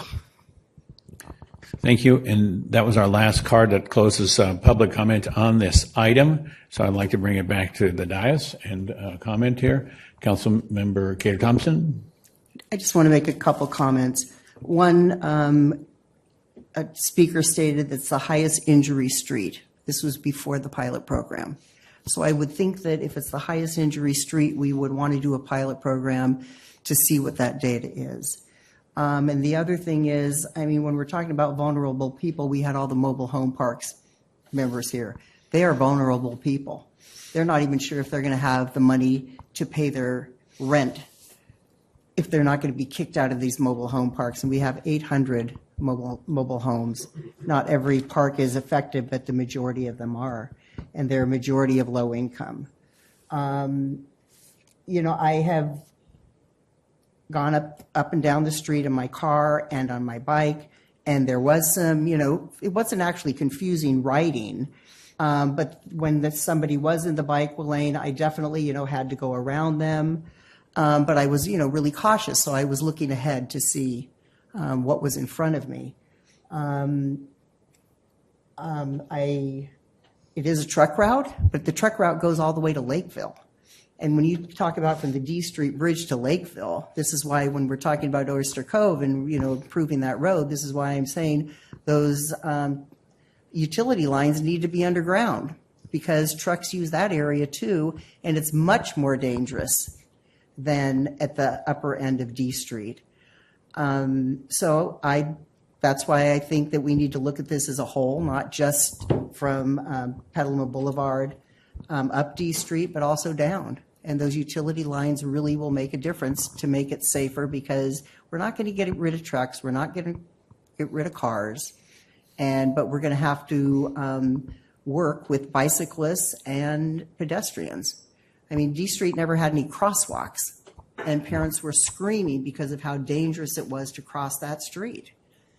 And so this is a pilot program. It's to see how it goes, and I have certainly made some written comments on, you know, concerns that I had in certain areas.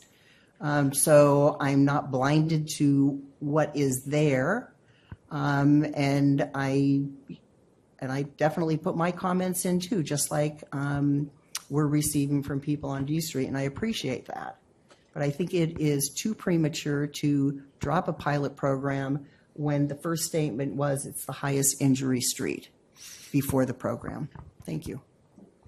Thank you. Councilmember Healy? Thank you. So I will make a motion to approve the tentative agenda as published, with the addition of the item in the agenda request memo. Thank you. And for purposes of getting that piece done, would you like to second that? Is that? I would like to second it, but I would like to make a quick comment. Sure. That, of course, I drove it, and both up and down, and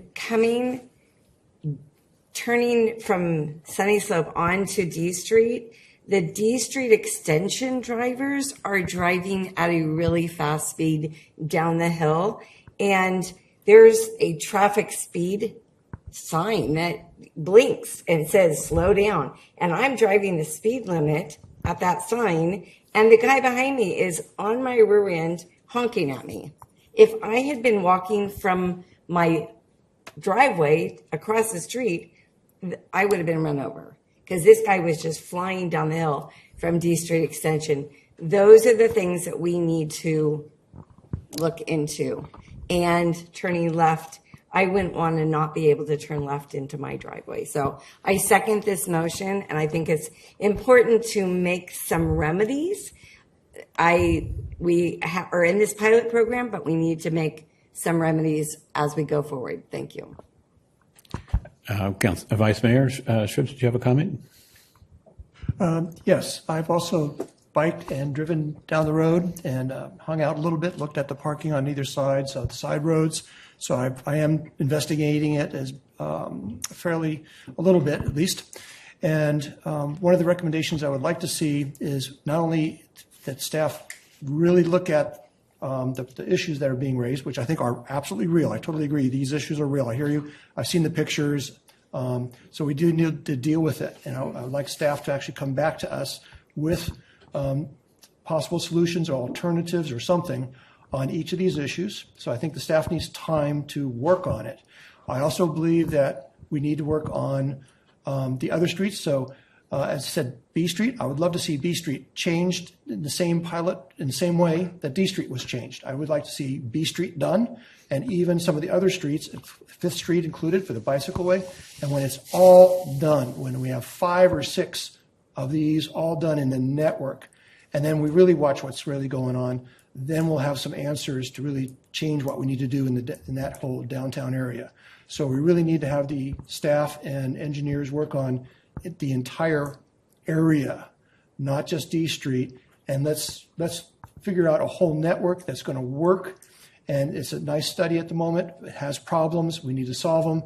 But I don't think we need to be bringing it back to council next week. I think it needs to be coming back, or next meeting, I think it needs to come back to council after staff does a review and comes up with some plans, some alternatives, and some plans for the future, particularly redoing B Street. And let's redo it, and let's see what if it's going to work or not. So anyway, that's my recommendation now. I do not want to see it come back to council next meeting. Councilmember Barnacle? Yeah, I won't be supporting this motion. As we said, we just implemented the pilot. Sometimes we don't get what we want on the dais, but we want the city to succeed. And there's been a lot of really good feedback that we've taken and tried to make changes to improve and address things in a timely manner. And there's been also some efforts to what I'll call architect chaos, and that's not helpful. I think this agenda item is that. If you were to come forward with specific things that you think need to be addressed, then I might feel differently. But the way that this came forward feels like it's a political stunt, and I think that it's unfortunate. And I want to see the pilot take shape. I want to see the impacts of it with data and not just emotion and politics. So I will not be voting for this. Thank you. Councilmember Posake. Thanks.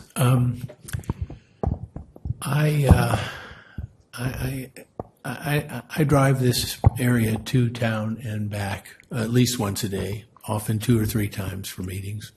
And I think I drive it as much as anyone in town, probably. I feel like it feels safer with these changes. Certainly, there are still speeders, but they were there before. They haven't just shown up in response to this pilot project. So again, I also feel like we have to see a little more before it's brought back to council. Thank you. Thank you. And I'd just like to add, I think we understood that this was an impactful project, impactful for the good, but impactful in that we were asking to take away a thing, the parking in some areas. I think that we have listened. The 3-year process to get to where we were in April when we voted on this was city staff listening, city council members listening.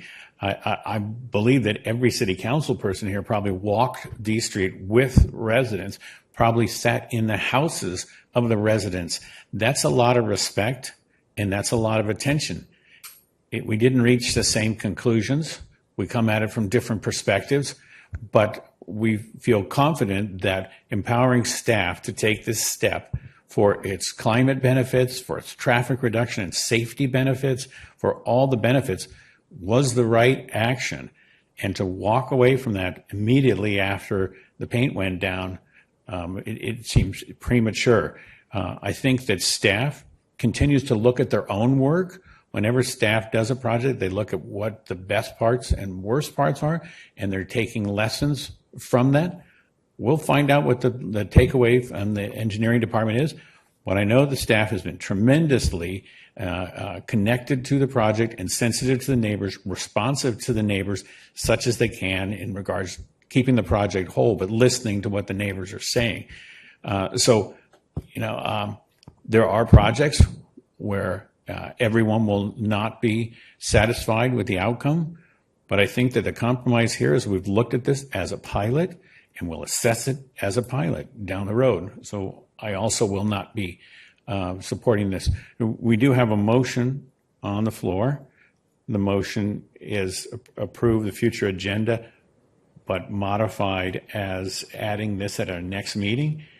I find that adding it at any meeting certain is going to ask staff to deliver a staff report that's that is without substance. It will just be political staff report, offering a chance for us to talk again rather than bringing good data assessed by the engineers. So that would be my comment on this. And since we have a motion, I'd like a roll call vote on item 2, adding the amendment at the next meeting. Barnacle, No. Cater Thompson, No. Healy, Yes. Now, Yes. Posake, No. Shribs, No. McDonald. No. Motion does not carry. We still need to deal with our tentative agenda. Does someone have an alternate motion to make? I'll make a motion with the tentative agenda absent the agenda request memo. I'll second that. Barnacle, Thank you. Aye. Please have the roll call vote. Cater Thompson, Yes. Healy, No. Now, Yes. Posake, I'm sorry, I did not And hear this is to the- approve as is, no modification. Yes. Shribs, Yes. McDonald. Yes. Motion carries.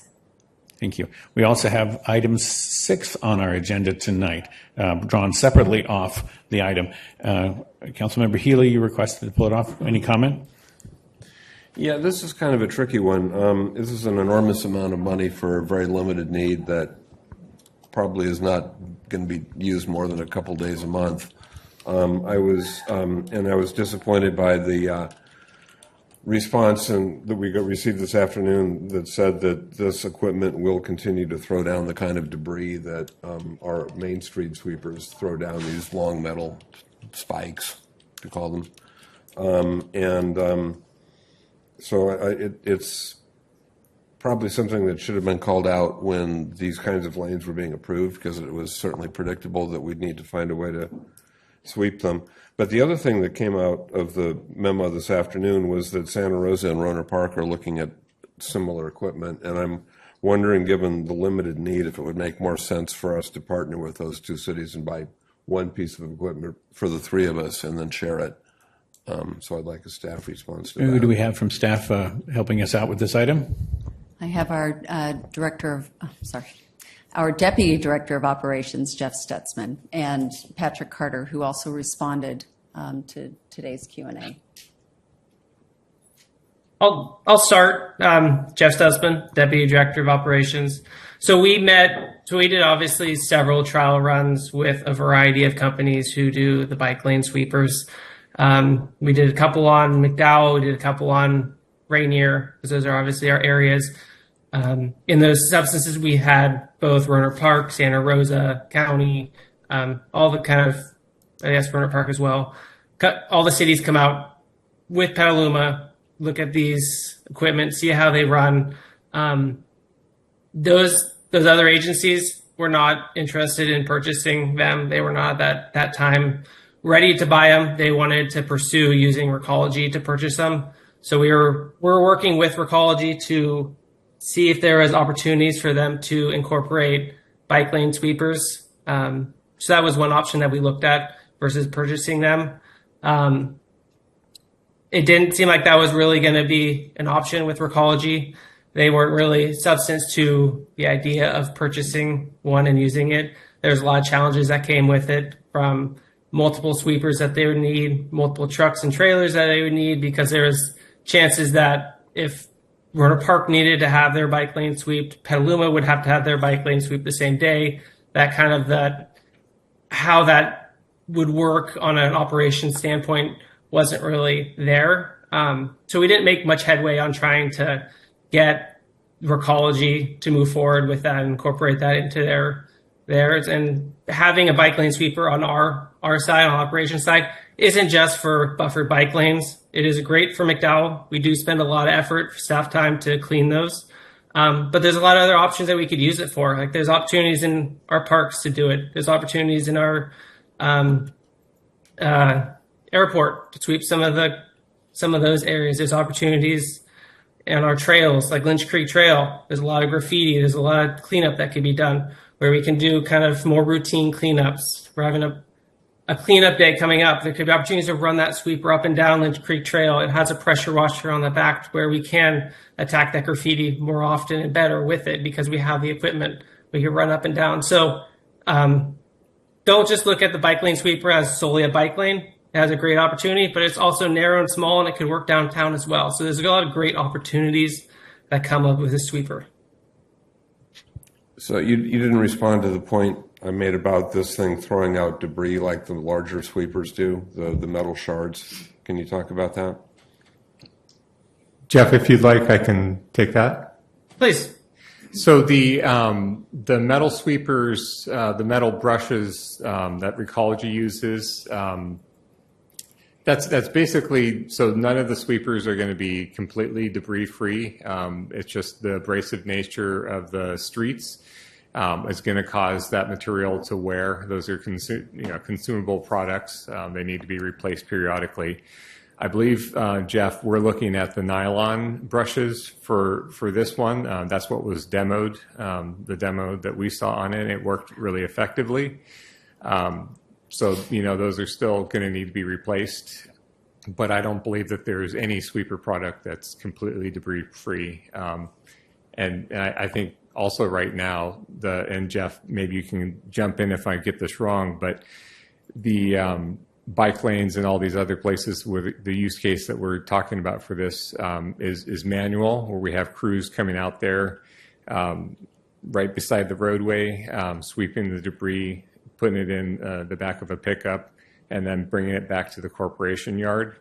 So I think it's a little bit bigger impact on that if you think about the time to have a crew out there and the proximity to the roadway to keep those bike lanes and other trails clean. So that's another consideration here.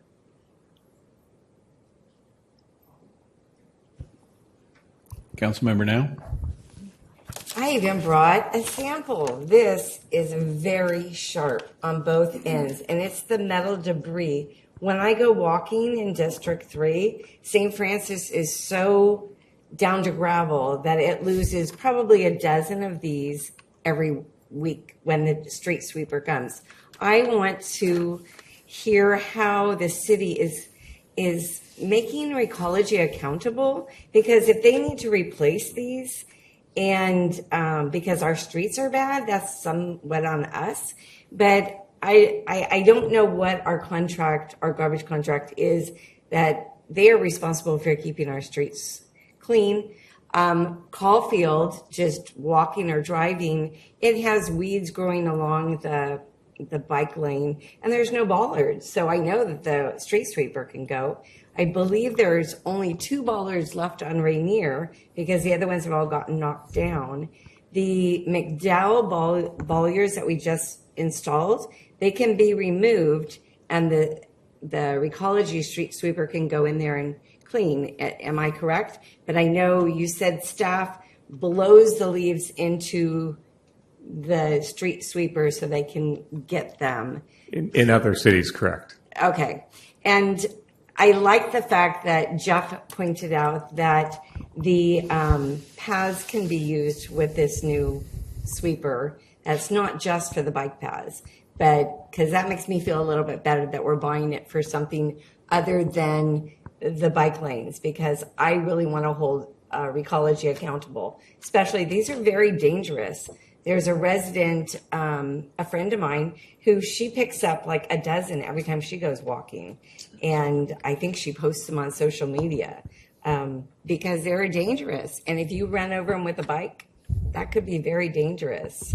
And children picking them up too. So I might support it, thinking that we can use it for other things, but that's a chunk of change to spend when Recology should be doing the job.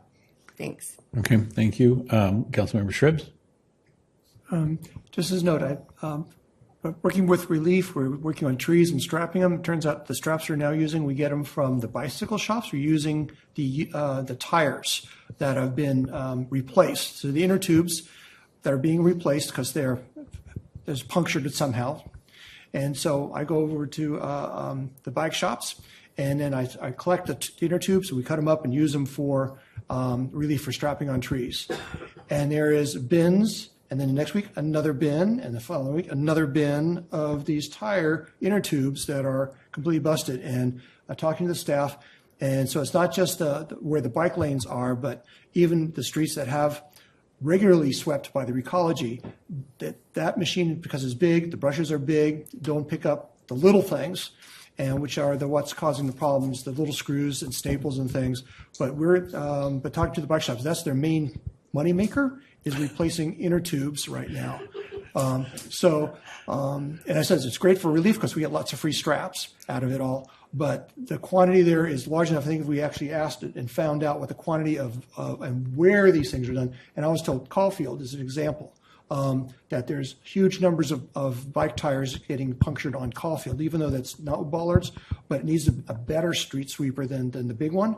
And so the little one, looked at the reviews on it and everything. The brushes are smaller, they're tighter, they're closer together, higher vacuum capacity on it. So we could pick up the smaller bits and pieces, the nails, the staples, and things that are puncturing our tires. Because it's a constant. I hate to take away business from our bike shops, but I actually would love to see that happen. I think you make a broader point that's not on the purchase of this, about the public's satisfaction with the sweeping process. We all hear a lot of feedback on that, but I think that's for a different day. Councilmember Cater Thompson? I just have a question. So can this clean up like sidewalks? Yes, I mean it's a smaller model, so it definitely has a range of motion where the arms can go from, I believe it's like 40 inches out to 60. I could verify that, but you see a lot of videos that we posted in that council response that it does do sidewalks, it does multi-use paths, so it can get down. So if there is cases like downtown as an example where tree sap has fallen on the ground, like the sweeper could be used for that. It could use a pressure washer to break it up, and the sweeper can get in there and kind of scrub it down and suck it up. So there's a lot of opportunities for it. There's no water with this. It's just... There is water with it. It has a water tank included with it. It uses the water for the washing as well as the pressure washing. Okay, because I'm looking at multiple uses, and last year at the depot there was all these aphids that dropped all this sticky stuff onto the ground. I mean, it was pretty disgusting if you walked on it, and so something like that instead of the city having to hire to clean that up. So yeah, so we clean that up by hand with a pressure washer with our crews. But in that instance, it could have been used a sweeper to use a pressure washer to just blow it off, and then use the sweeper to blow it up so that all that stuff wouldn't go down our drains. So there's again a lot of uses and a lot of practicality that we can apply this to. I appreciate all the different uses because that's great. Thanks. Thank you. And I appreciate that the city's buying professional equipment. I visited with other agencies trying to buy amateurish equipment, and nothing gets the job done like getting the right tool for the job. And so I think we should open this to public comment at this point. And so I'd like the clerk to read the messaging. We did receive one public comment regarding this item, and now I'll read the messaging. Members of the public attending in person should bring their speaker cards to the clerk's desk if they have not already done so. Speakers are reminded to be respectful in their comments and that this meeting is being translated. Please pause between sentences for translation, and the timer behind the dais will be reset for each speaker.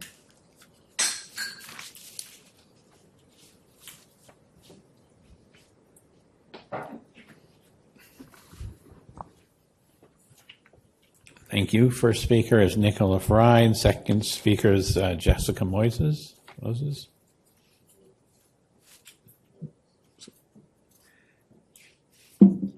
This was not something I was going to comment on, but I live right off of North McDowell. I have been waiting patiently for North McDowell to be finished because between my driveway out and going south is the new construction having to do with the signal that we've asked for and the revamping of the sidewalk. But right now, when I take my wheelchair out, my power chair, to get anywhere, I have to go out into the street. I don't really want to go into the traffic lane of the street, so I've been using the bike lane. But it's really difficult between the weeds that are there and the debris that's there and that sort of thing. I do have to do many times. There is a pole or a tree or a fire hydrant dead center still in the center of the sidewalk. So I have to use my little curb ramp at the corner, go out into the bike lane, use the bike lane, go past where the impediment is for me to go use the sidewalk. So yes, I would love some nice little thing that cleans up that area of the bike lanes, because I'm trying to use my motor scooter more places than having to use my car. Thank you. Next speaker, Jessica Moses.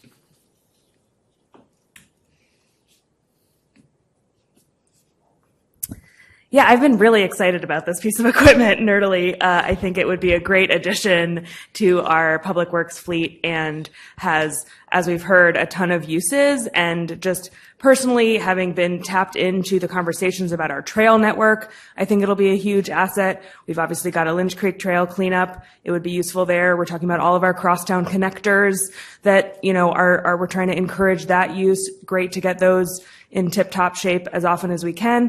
And then we've also got the river that we are always talking about, our river access. And I think there's trails more to come that we're going to be able to use this piece of equipment to keep everything tidy. And while it isn't totally related to this, appreciate the Caulfield call-outs. I wrote it yesterday and had to swerve a little bit to avoid some of that overgrowth. So always happy to hear about attention to Caulfield as well, since it is an important bike route. And yeah, to the extent that this smaller item could be picking up those little bits and bobs that end up in the bike lane that are not such a big deal for a car tire, but maybe more impactful for a bicycle tire, I think this will be a great addition. Thanks.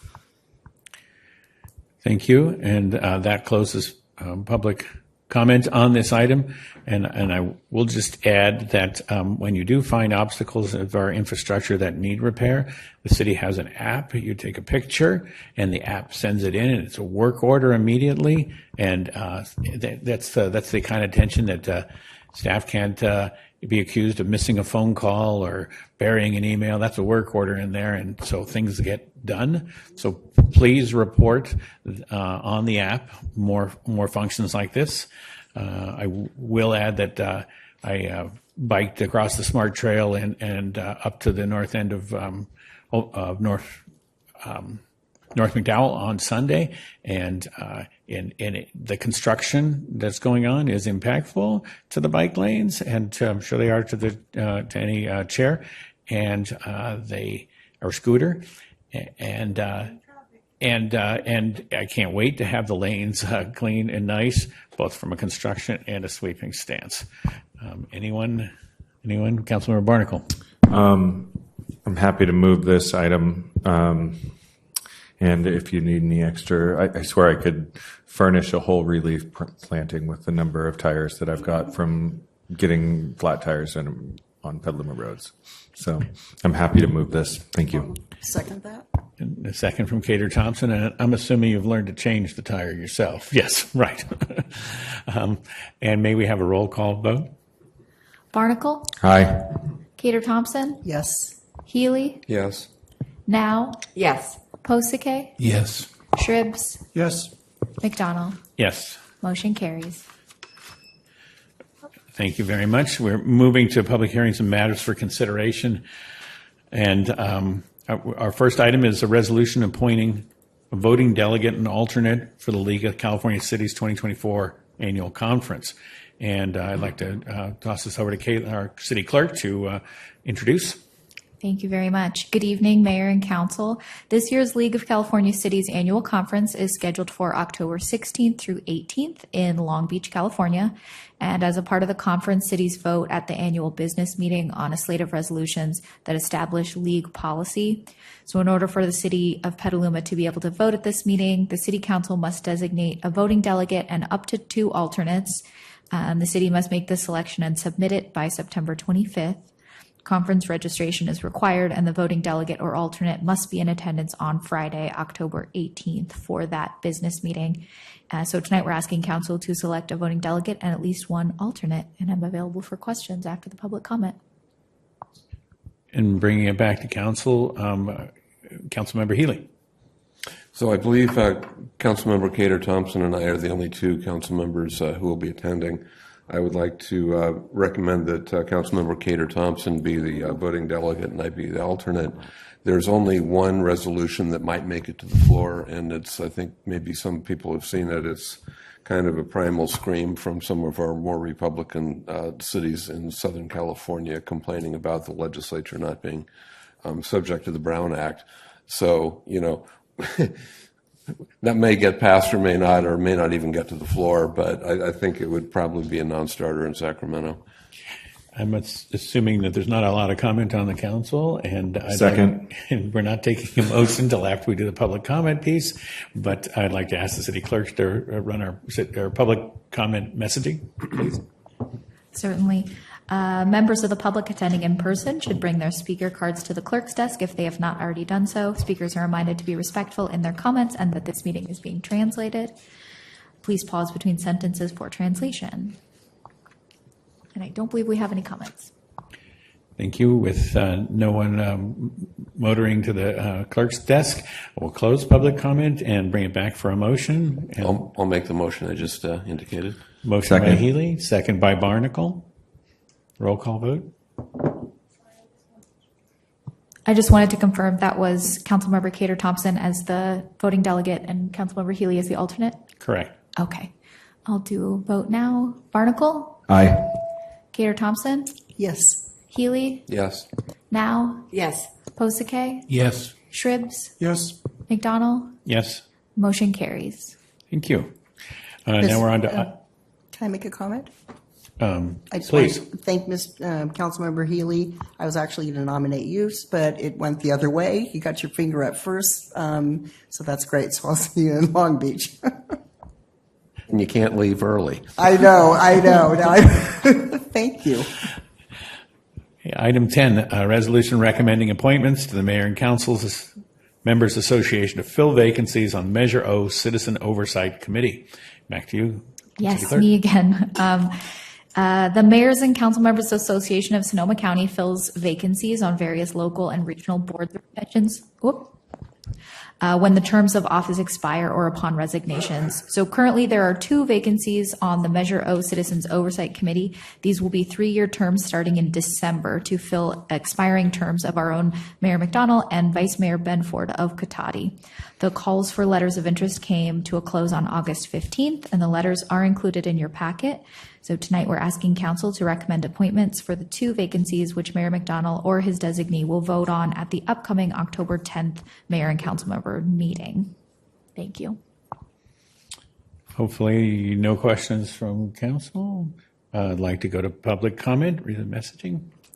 Members of the public attending in person should bring their speaker cards to the clerk's desk if they have not already done so. Speakers are reminded to be respectful in their comments and that this meeting is being translated. Please pause between sentences for translation.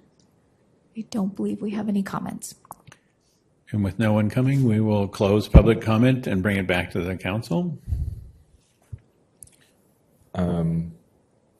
So are we doing nominations? Because I'd nominate Mayor McDonald and Gerard Judice for Mariner Park. Okay. So let me review the way that is listed in here is for 3 candidates and we need 2. There's 2 openings, 3 candidates. I believe there's 4 candidates. 4 candidates. And that's correct. There are 2 openings. So we have a motion for McDonald and Judice. And do we have a second from Cater Thompson? And so may we have a roll call vote on that? Barnacle? Aye. Cater Thompson? Yes. Healy? Yes. Now? Yes. Posake? Yes. Shribs? Yes. McDonald? Yes. Motion carries. Thank you very much.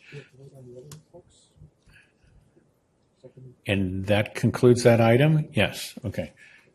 And moving us to item 11, which is the introduction, first reading of an ordinance of the City Council of the City of Petaluma to amend Section 154840 of the Municipal Code entitled Specific Limitations on Wastewater Strength.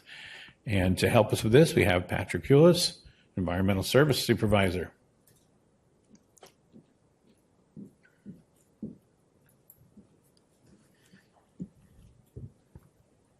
Good evening, Mayor McDonald and members of the council. My name is Patrick Pulis. I'm with the Environmental Services section for the city. I'm the Environmental Services Supervisor. And this evening, I will be bringing before you amendments to the Municipal Code for your approval. Next slide, please. The City of Petaluma has a pretreatment program. This pretreatment program applies to industrial facilities within the City of Petaluma that discharge wastewater to the sewer collection system. The pretreatment program establishes limits for specific pollutants and defines prohibited pollutant discharges to the city's Ellis Creek water recycling facility. Some of these specific pollutants that it prescribes limits to, such as metals, total oil and grease, and wastewater with high strength characteristics. These limits, as I said, are specifically referred to as local limits. They're currently defined in our municipal code under Title 15, Water and Sewage. The purpose of these local limits are to protect the public, city staff, and the environment. They protect the environment through making sure that the Ellis Creek Water Recycling Facility can receive wastewater and treat it to the level of its discharge permit before discharging it to the Petaluma River and not having an effect on the environment. Next slide, please. These local limits are required to be reassessed every 5 years to see if any changes need to be made or amendments need to be made to them. During the years of 2017 and 2022, these local limit evaluations didn't have any requirements and required changes, but had 2 recommendations to be made. On the next slide, I will detail those recommendations that are consistent with EPA guidelines, will ensure a safe wastewater treatment process, enhance municipal code clarity, and ease implementation and compliance with local limits. Next slide, please. The first recommendation was to update the local limits for copper and nickel. Currently, they're prescribed at the domestic household wastewater strength concentrations. We are proposing to amend them so they are technically based on the Ellis Creek Water Recycling Facility's treatment capacity. This would be in line with the EPA guidance manual for assessing and prescribing local limits. The amended limits will allow industrial sewer users to meet compliance while allowing the Ellis Creek Water Recycling Facility to continue to meet its water quality standards. From an operational standpoint, this won't have an impact on the Ellis Creek Water Recycling Facility or its ability to meet its permit limits before discharging to the Petaluma River. In order to amend your local limits, you need the Regional Water Quality Control Board to approve your proposed changes. We have submitted those changes to the Water Quality Control Board, and on April 14th, 2024, we received their permissions to make the prescribed changes that we're recommending. The second recommendation was to remove the specific limit for phenol. There's also a limit for total toxic organics. Total toxic organics are composed of many components. Phenol is one of those components. So since there's already a limit for total toxic organics, having a specific limit for phenol is redundant. Next slide, please. With that, I will leave you a beautiful picture of our wastewater treatment plant. I thank you for your time tonight, and I open myself for any questions that you may have regarding this. Thank you very much. Great presentation. Questions from council? Vice Mayor Shribs? I remember working down in Richmond that there was a couple businesses that were producing heavy metals in their shops and sending it in. They finally got caught and fined. We ended up paying for it because it was part of our wastewater treatment that we were doing at our site. So we had the complications. So I just thought I'd ask, these are being metals, usually associated with metalwork shops and the like, whether we do have any industries here in town that are producing these compounds as waste, usually sometimes just particles in their normal processing, manufacturing. So do we have businesses in town here that are producing phenols, copper, nickel, that we need to be worried about? In general, almost every facility at some point has a piece of equipment with metals in it. So at some level, all of them have a certain level of metals, just like domestic wastewater. The main industrial facilities that kind of the EPA categorical limits are for metal finishing shops. So that's like metal plating shops mostly. We do not have any metal plating shops. This would also be coating shops, so powder coating metals and things like that. Currently in the city of Petaluma, we do not have any metal finishing facilities. Good. So, just as a general question for the industries that are operating here, are they all pretty much keeping within the limits, and that we're pretty satisfied in how our businesses are running for any of the waste that they are producing that end up maybe in the wastewater? Yeah, what I would say is that at times there's been industries that have had compliance issues with these two metals, but overall that has not been something that we've seen a significant trend line with, where there's been consistent non-compliance with these metals. As it is with metals, a little bit goes a long way. So a little bit of that metal can actually have a very big hit. So you would expect from time to time there may be blips, but overall we're not having consistent non-compliance with these two metals currently, Thank you. or phenol. Thank you. How does Ellis Creek perform, or how do these limits stand compared to other bay dischargers in our region? Well, what I would say is that all these limits, what we're trying to propose to change, are really all based off the operation of the treatment plant itself. So they really are specific to the treatment plant themselves. So while we might have limits that are more restrictive or less restrictive, it really is based on the plant itself and what we can handle. To get further into that, I'd have to kind of dive deeper. I know that one of the larger treatment plants in our area has a huge capacity. So they have very high limits for a lot of these things, such as metals, because the treatment plant was built to take on a ton of capacity. So it really is all very specific to the infrastructure that you're working with. Right. And I think that's a surrogate question for how are we impacting business and business opportunity in town. And I was looking for how our plant stacks up in its abilities versus other plants in the region. And, that also lends to, in the future, are we going to need a plant upgrade to address getting in compliance with others, or are we ahead of the curve? And, is our plant train better than other alternatives? What I will say for metals, I don't see, this is not a priority kind of pollutant of concern that we're having issues with copper and nickel. Copper right now, our plant does an incredible job of removing during the treatment process. Nickel, we receive very low amounts of nickel currently. So I don't see, if we needed to expand the treatment plant, I would not think it would be based off these metals in any way. These are not metals of concern that our plant is having issues meeting its permit with. And like I said, updating these limits shouldn't have an effect operationally on our plant at all. Perfect. Thanks. Of course. I'd like to ask the clerk if she'll open public comment with our messaging. Members of the public attending in person should bring their speaker cards to the clerk's desk if they have not already done so. Speakers are reminded to be respectful in their comments and that this meeting is being translated.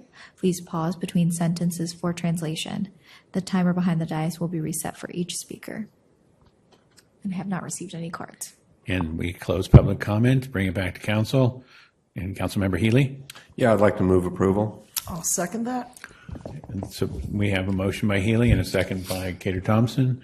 Excuse me, Council. Yes. A quick, goofy housekeeping thing, if I could just Please. mention it before you vote. We've really come a long way in our standardization of our structure of our ordinances, and this one reflects it. The one thing I'd ask that we do a fix on as the council's introducing it is our charter, among the overly detailed things it requires, it specifies an ordainment clause that needs to say, now therefore be it ordained by the council of the city of Petaluma. And believe it or not, that affects the validity of the ordinance. And this one says by the city council. So if we could just strike city, everything else there is solid, all the sequel language their silos, et cetera. So sorry we missed that. And if we could Okay. just strike Let's, that. Happy to amend my motion. Thank you. The Sorry, motion Council. amended and the second And I is. will remove Be it so ordained. Roll call vote, please. Barnacle, Aye. Cater Thompson, Yes. Healy, Yes. Now, Yes. Posake, Yes. Shribs, Yes. McDonald. Yes. Motion carries. Thank you very much, and thank you very much for the great presentation and Thank you your for your work here. time. Let's see. As we shift into our next item, which is our workshop presentation and discussion of the draft policy framework, in order to provide a summary of community engagement and feedback received to inform revisions as part of the development of the draft general plan. This will not include the recent released land use framework, which will be discussed in a subsequent meeting. But before we start that, I'm suggesting we take a 5-minute break and be return. I'm sure the PowerPoint will be there in that time. See you in 5 minutes. Thank you.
findings tomorrow. So this is going to be transportation.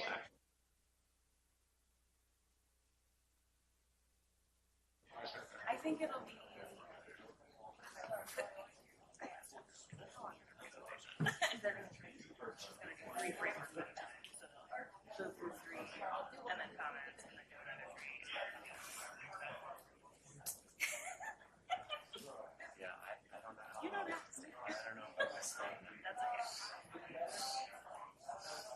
So, was this presentation?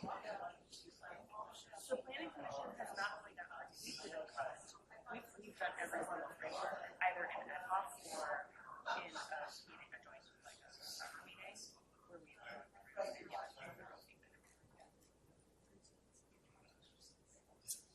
so that's important. That's what she was saying.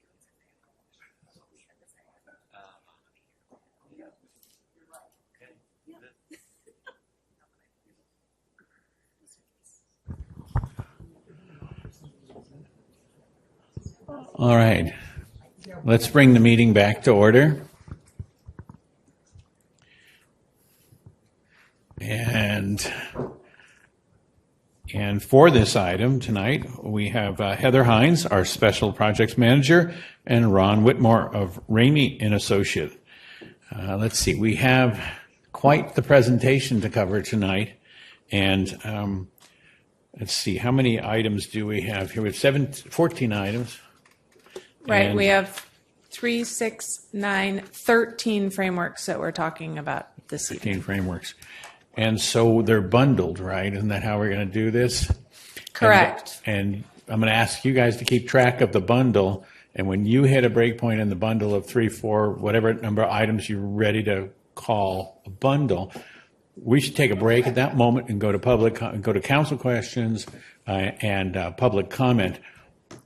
It's not that I won't let the council just jump in as they wish on this, but hopefully the presentation leaves us so our questions can be all aggregated at the section breaks. Does council get what that's about? Everybody say yes? Okay. So with that, please take it away. Okay, good evening, Mayor and council members. We're pleased to be here tonight to report out on a relatively extensive public engagement we did on the policy frameworks for the general plan update. So always like to start with our roadmap to remind people where we are and to point out that that blue star is definitively moving towards plan review and adoption. So this is where we are now, still working diligently to be before you for adoption of our general plan. End of 2025 continues to be our goal. I want to be clear from the outset because we recently released the draft land use framework, and it is a meaty framework that I think a lot of members of the public as well as CCBs have been looking forward to. We are not covering that tonight. So you're probably still working your way through that. But the land use policy framework has been released. It is out for public review through the end of September. This shows you some of our milestones, including a deep dive of the framework with both the GPAC and the Planning Commission before coming back to City Council in October. And then following that, we'll be looking at a proposed land use map that would go with the policy framework. So as part of the community engagement, we're doing a separate community engagement effort specifically on land use. So right now we have online feedback forms. We have started a series of pop-ups where we are popping up at community events or neighborhood locations to engage with people where they are. We are also working on 2 community-wide workshops that are scheduled to bring everyone together and to talk about land use, both policies and the areas of change and some options for considering those areas of change. And as I mentioned, we're doing a deep dive both with the General Plan Advisory Committee and the Planning Commission on our land use framework. So the community workshops scheduled for Saturday, September 21st, 10 to 1 at Beverly Wilson at the fairgrounds, as well as a Wednesday evening, September 25th, 5 to 8 at Lucchese. These are the same 2 workshops, so you don't have to attend both, but we wanted to make sure options for people that are, it's easier in an evening, weekday evening, or those that are easier during the week. So we will have stations. It will be an open house to go around to different stations, although we are planning to do kind of a repeating presentation for those interested as well. So it will be staffed by city staff, the consultants from the General Plan Update team, as well as our General Plan ambassadors, our GPAC members. So tonight, what we are here to discuss are the other 13 frameworks. So these 13 frameworks, everything from arts to noise to flood to economic development, they all came together and had a number of different inputs that helped develop these frameworks. So as you remember, we did existing conditions studies, we did visioning with the GPAC, we're working on our blueprint for carbon neutrality, the active transportation plan. So all these different things that we have been working on inputted into creating these draft policy frameworks by topics. We are now doing the final framework review, getting input from Planning Commission, General Plan Advisory Committee, City Council, lots of input from the public, as we'll go into a little bit more. And ultimately, all of that input is going to inform drafting the general plan, which will then also go out for community review, CCB review, another round of engagement. So the policy frameworks, this is all 14 of them. They are all available on the General Plan Update website, planpetaluma.org.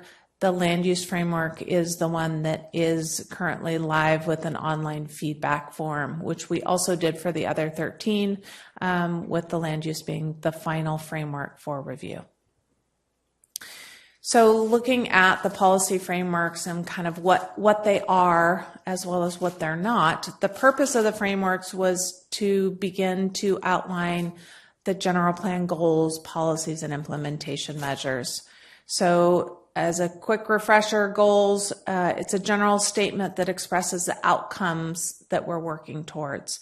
Policies are that next level of specificity, a statement of intent, where the actions are the specific program or project or activity to implement the policies and therefore implement the goals. So that's the general structure. It's the general structure of our current general plan, and the frameworks were the opportunity to really start laying those out.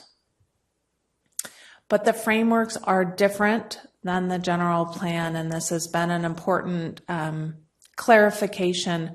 We received a lot of comments about the frameworks being dry or the frameworks not necessarily being woven together. And that's true. These are topical frameworks. They are a little bit their own silos. When we go to incorporate those frameworks into a general plan, that will be our opportunity to weave those together, to have that holistic, integrated, and strategic approach that will be our general plan. We also got comments about the frameworks about the need to maybe change organization or make sure certain overarching themes are woven throughout different elements. So those are all things we will be looking at as we move from the frameworks to the general plan. We are also looking for the right way to create a digital general plan so that it is easily accessible and usable online. And then another thing that's a differentiation between the frameworks and the general plan is the implementation plan. And that's another thing we heard a lot in response to the frameworks is, what about prioritization? What about, who's responsible, that action matrix? So that implementation plan, that tracking progress, really will be fleshed out as part of that general plan and is not necessarily part of the framework. So when you don't see those in the frameworks, don't worry. We know they're not there, and they will be there as we move into the general plan. So we have also gotten questions about, well, what has to be consistent with the general plan, or how do we make sure the general plan is implemented? So there are certain things that are required to be consistent with your general plan, your zoning, your planning action. So it's used when a development project comes in. When that is being processed, you look at the general plan, what policies, what actions are applicable to that project. And as the council knows, there's requirements to make findings of general plan consistency when reviewing development applications. Also looking at our capital improvements, making sure that when we're looking at capital improvements, they're consistent and they're implementing the vision that we identify in the general plan. So really our general plan should guide all that future decision making for the city, and needs to be also considered as we're looking at budget, as we're looking at citywide goals and priorities, to make sure that those things that are in the general plan are being lifted up, and the resources needed to implement those actions are part of the city's larger, more holistic process. And I think with that, I'm going to hand it over to Ron, who's going to start diving into the specific policy frameworks and the engagement. Thank you, Heather, and good evening, council members. Good to see you again. Thank you for making time on your agenda this evening for us. Thank you, Heather, for the overview of where we're at in the process and what the frameworks are all about. As all of you know, we spent several months inviting input from the community on the initial 13 policy frameworks. On the screen shows you the long series of meetings we had. We met with every single committee, commission, and board. Planning Commission, we met with them over 5 meetings, I believe, and they considered every single framework, as did the General Plan Advisory Committee and its working groups. We also had, as Heather mentioned, opportunities for people to provide feedback online, and also held the Plan Fest that was attended by over 100 people. And through all those mechanisms, we got an incredible amount of input. This slide simply highlights the ways in which people could provide input asynchronously online. But to summarize, we got over 2,100 distinct individual comments on various frameworks. And the good news is, after extremely close review by folks with expertise on your committees, commissions, and boards, as well as a lot of community members who have passion for and experience and expertise with a lot of the issues that were addressed in the frameworks, overall comments were largely supportive. About half recommended refinements, that they really liked the direction, the intent, but had suggestions for strengthening language or perhaps broadening the scope of a particular goal or policy. And then often people recommended supplemental policies. They liked the goal direction, but had additional ideas for policies that would also help to achieve that goal. And in many cases, people commented on actions and provided ideas and suggestions for additional actions that would help achieve a policy and goal. Some of the major themes, again, with 2,100 different comments, covered a whole range of topics and emphases, but generally the themes were, strengthen the language. Sometimes people who felt passionate about particular issues wanted to see the language be a little more affirmative, use stronger verbs, for instance, to certain policies. Some comments related to expanding the scope. This is a comprehensive update to your general plan, including many optional elements, but even within that scope, people had additional ideas for topics or subtopics that they thought would be helpful to address because they're priorities for them or their neighbors or community. Also, lots of thoughts on priorities. There's a lot in these different frameworks, a lot covered by your general plan, and so people had some good suggestions for what's more important than others. And as Heather mentioned, a lot of folks noted that there's a lot of connections and sometimes overlap amongst frameworks, and we recognize that very much and look forward in the initial drafts of the general plan to make all of those connections explicit and help people enter the general plan through whatever lens they're interested in, and find all the policies relate to a particular topic or area in the city in an easy way. Given those themes, it's not surprising that some comments did fall outside the scope of a general plan, either because they're topics simply outside of city jurisdiction, for instance, related to schools, or were a level of detail that isn't necessarily appropriate for a comprehensive plan, which is supposed to be the overarching goal setting and policy directional document. And some people had very specific comments about things they like to see done, and those might be more appropriate for instance, a functional plan that would go into detail on a particular aspect of city government, like a transportation plan or a parks master plan, for instance. And then also just quickly to recap, we had the extensive multi-month review. Both GPAC and Planning Commission provided detailed feedback. We're looking forward to your feedback additionally this evening. And then as Heather noted earlier, we're not preparing another round of drafts of these frameworks. What we're doing is taking all of this extremely useful input and using it to inform our thinking of how to craft the most useful, compelling general plan that we can for the city of Petaluma. And so what was also striking is that though we have a very organized way for digesting and organizing all the comments, because of the volume and the thoughtfulness of the comments, it's taking us more time than we thought might initially be possible to digest them all and make clear decisions about what exactly to do in the next draft. And a lot of the time is going to be required as conversations, additionally, between the consultant team and city staff to come to kind of a resolution about how best to address some of these different comments. And that's going to take probably several weeks or months even. We're in the middle of that process, but it's going to take us through the fall to get through that. And so what you'll see is your comments, as well as all the other comments we've heard throughout the public engagement process, reflected in the initial drafts of the general plan. Okay, forgive me, Mr. Mayor, we are going to go into the first set of three and then stop. Is that correct?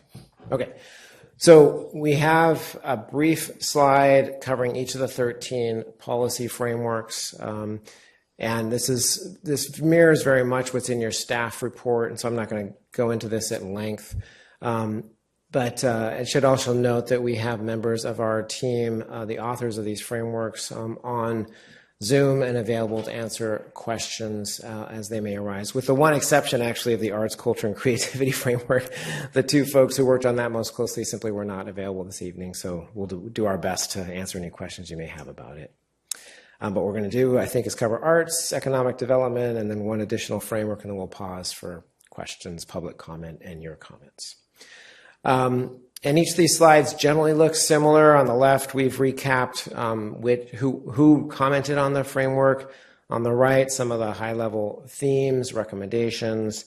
And then in some cases, we posed more specific questions about frameworks to the committees, commissions, and boards, and we've included those as well in these slides in case you want to address any of those framework-specific questions.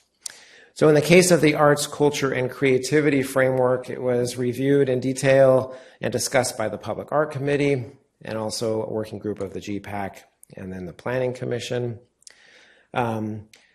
Vast majority were very supportive of the goals and policy direction.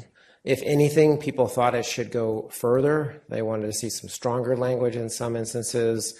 They were very interested in the idea of incorporating art into city operations and into its thinking about economic development. People are very supportive of your public art program and would love to see it grow and expand. And as part of that, there was some interest in increasing the 1% public art requirement to generate additional revenue to support that program. For economic development, that was also reviewed by both the GPAC and Planning Commission. There are also lengthy comments provided by the Chamber of Commerce's Government Affairs Committee, which we found very helpful and appreciated them taking a close look at this as well. Again, most comments were supportive of the goals and policy directions. Some of the themes of the comments included thoughts about what the future of Petaluma's economy might look like. None of us have a crystal ball. We've done a lot of market research as part of the general plan update, but all of us have our different ideas of what direction it might actually go. And so there were some comments about that, as well as like the nature, the size, the types of different businesses that Petaluma might see in the future and how we might support and accommodate those through the general plan. Given its history, not surprising that there was a lot of interest in how the city and the community might continue to support the agricultural industry and specifically farms and ag businesses. And then the need for workforce housing was also noted. And then in terms of recommendations, there was a recommendation for a more affirmative city leadership role in advancing economic development. Not surprisingly, you hear this often, is reducing barriers through the permitting process. And then related to that, but slightly different, is having some more additional help with navigating the permit system when people do need city permits. And then the last topic before we pause is flood resilience, also a very big topic reviewed by the Climate Action Commission, the GPAC, and Planning Commission. People, if you read this one, is particularly dense and supported, as you know, by the really critical and helpful flood modeling work that the city commissioned. People very much appreciated that and appreciated the way in which the framework built on that and built on assumed regular updates to it, so that the city is always working with the most up-to-date science and understanding of projected sea level rise. Some of the themes included continue to update the model to make sure that the city is always aware of the latest projections. There was some interest in providing the most conservative model scenarios to inform plans about future development. And then some comments also about the costs of implementation, recognizing that this decades-long process of making the city more resilient to floods and flooding hazards that are to come are going to include some costs both for the public and private sector, and there's some concern raised about that. In terms of recommendations, a lot of explicit support for the Petaluma River Greenway project, which is that project identifying the upstream area and trying to preserve it for open space, flood control, increased access to the river. As part of that, limit development in the upper reaches of the river. Again, we hear often the idea of prohibiting building in the floodplain or near the river. And then I assume because of the concerns around groundwater, the rise of groundwater levels, some comments about prohibiting underground parking as well. At each of the breaks, to remind me that it's time for a break, we'll put this slide up. You saw these questions in the staff report. And these are the questions we pose to each of the CCBs as well as what do you, when you look through all this, what do you think is most important? Are there concerns that any of the goals, policies, or actions in the framework raise for you? And then, as we noted, there's some frameworks that have specific questions that we'd love to hear your feedback on. So with that, we'll pause. Great. Thank you. You're flying through these things, and so I'm sure there's questions arising. Who has one on the top? Councilmember Healy? Sure, thank you. Could you put the last slide back up on flood issues? Yeah.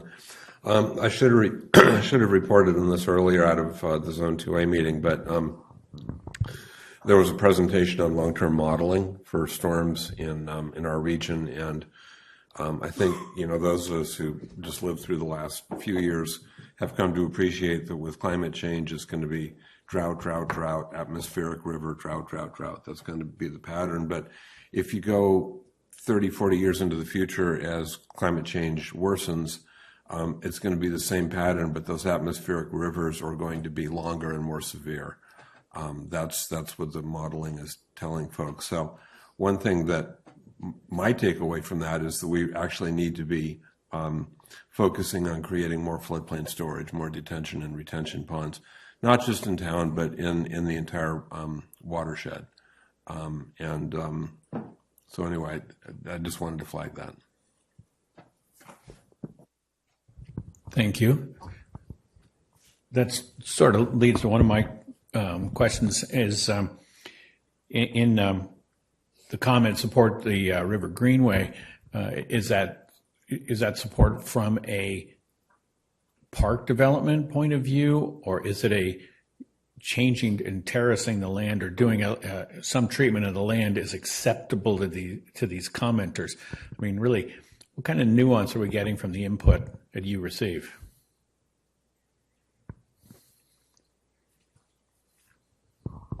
I think the nuance ranges considerably.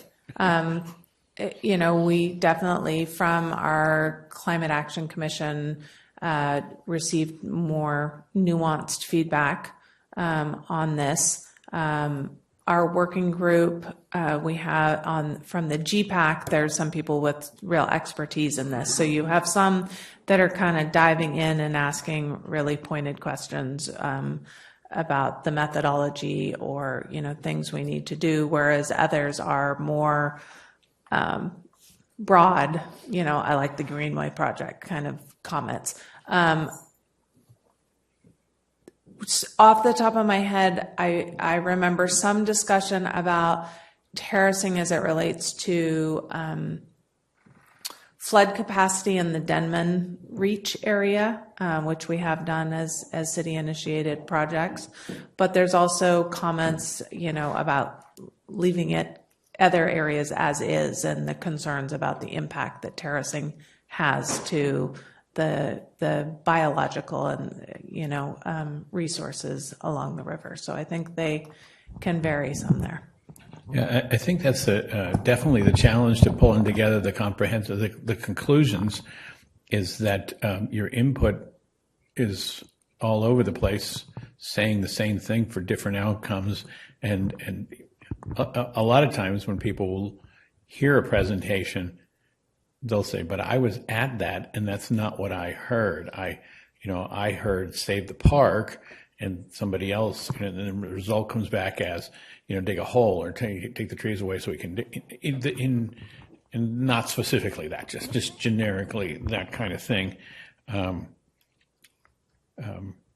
When we talk about economic development, is there any nuance between a tourism economy and a differently more stable, better jobs economy? I mean, certainly we're moving towards a tourism economy as the only self-starter industry. What are people saying about the kind of work and how we get that?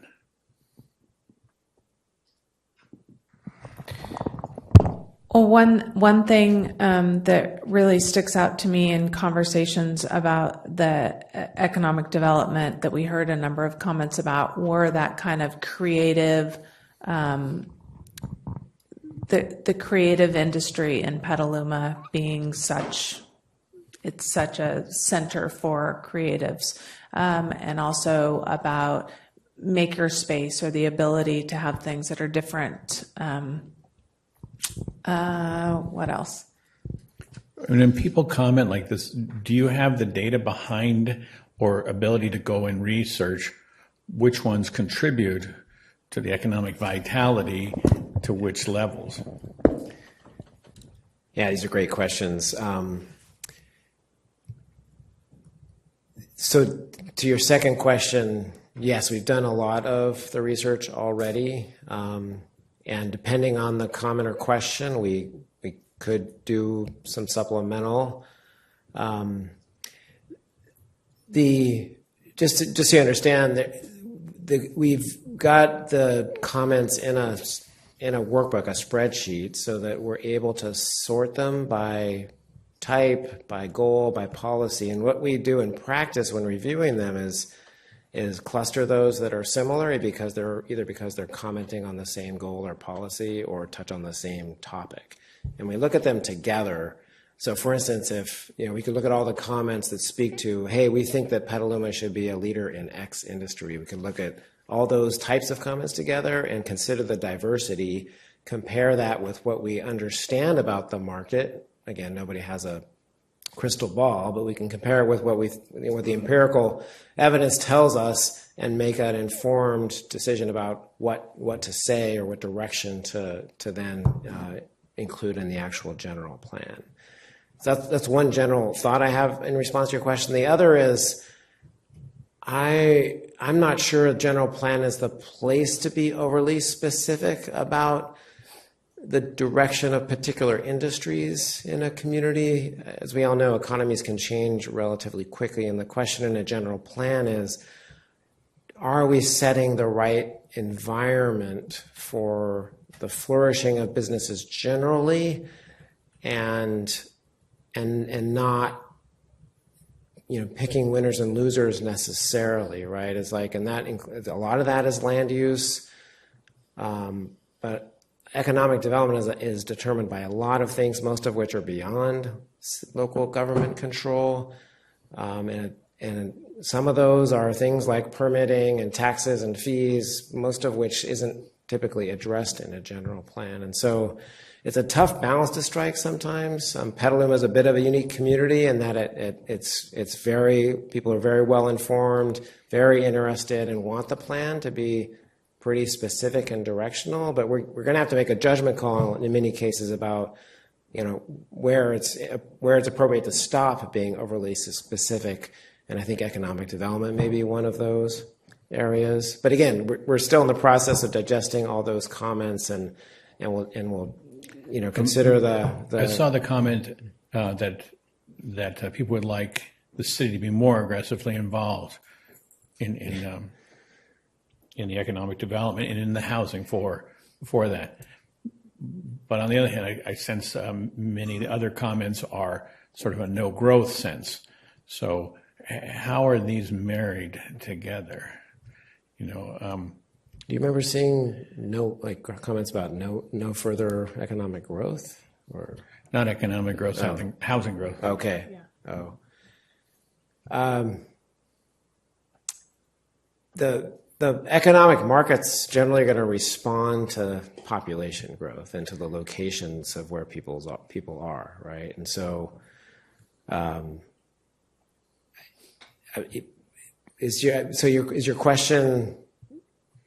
You think the two are in conflict with each other? I worry that the public comment you get is not as nuanced as the advisory committee expert. There's a reason we did blue ribbon panels, and you have to marry that with vision of local people. But without getting them in the same room and letting them talk to each other, comments are a place to start. They're not a finished product. It has to be dialogue to get to the finish. My worry is the comments you list are kind of scattershot. They come from different people and all over. And how do you synthesize that? Oh, no, thank you for clarifying. Yeah, we don't take comments at face value and just say, okay, we'll do that in And we'll reflect that in the general plan. We consider them all carefully. And in some cases, we think no action should be taken based on that comment. Either it wasn't specific enough or it's contrary to what we understand to be the appropriate direction or consistent with the community vision. We don't just take everything at face value and plop it into the general regarding plan. the comment about no underground parking, do you technically analyze good and bad? Like next to the river, we're going to maybe take that comment further in a higher ground, we might not? Or near I'll have the to take a river? look at that specific comment again and whether it provided rationale for that idea. But no, we aren't going to just say no underground parking in the GB because somebody made that comment on a policy framework. I think you're showing us the range of comments. Yeah, we're just trying to give you a feel. It's 2,100 comments. We've struggled with how to summarize all that for you.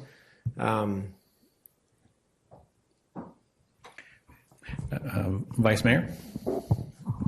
So I have one question and then some comments. Are we doing comments too? I feel like we are right now doing comments too. I feel like we have questions and comments kind of roll together. In Okay, this one. cool. Yes, it's a workshop. Perfect. So my question on the art, it said increasing the 1%. Is there are we looking at any other alternative revenue sources for that outside of development fees? We are. And I think policy and language may need to be more general than that, to look for additional funding sources such as, to allow us to. But we are actually already talking about that to look at other sources. Awesome. Thank you. It's good to hear. So the majority of my comments are on the economic development one.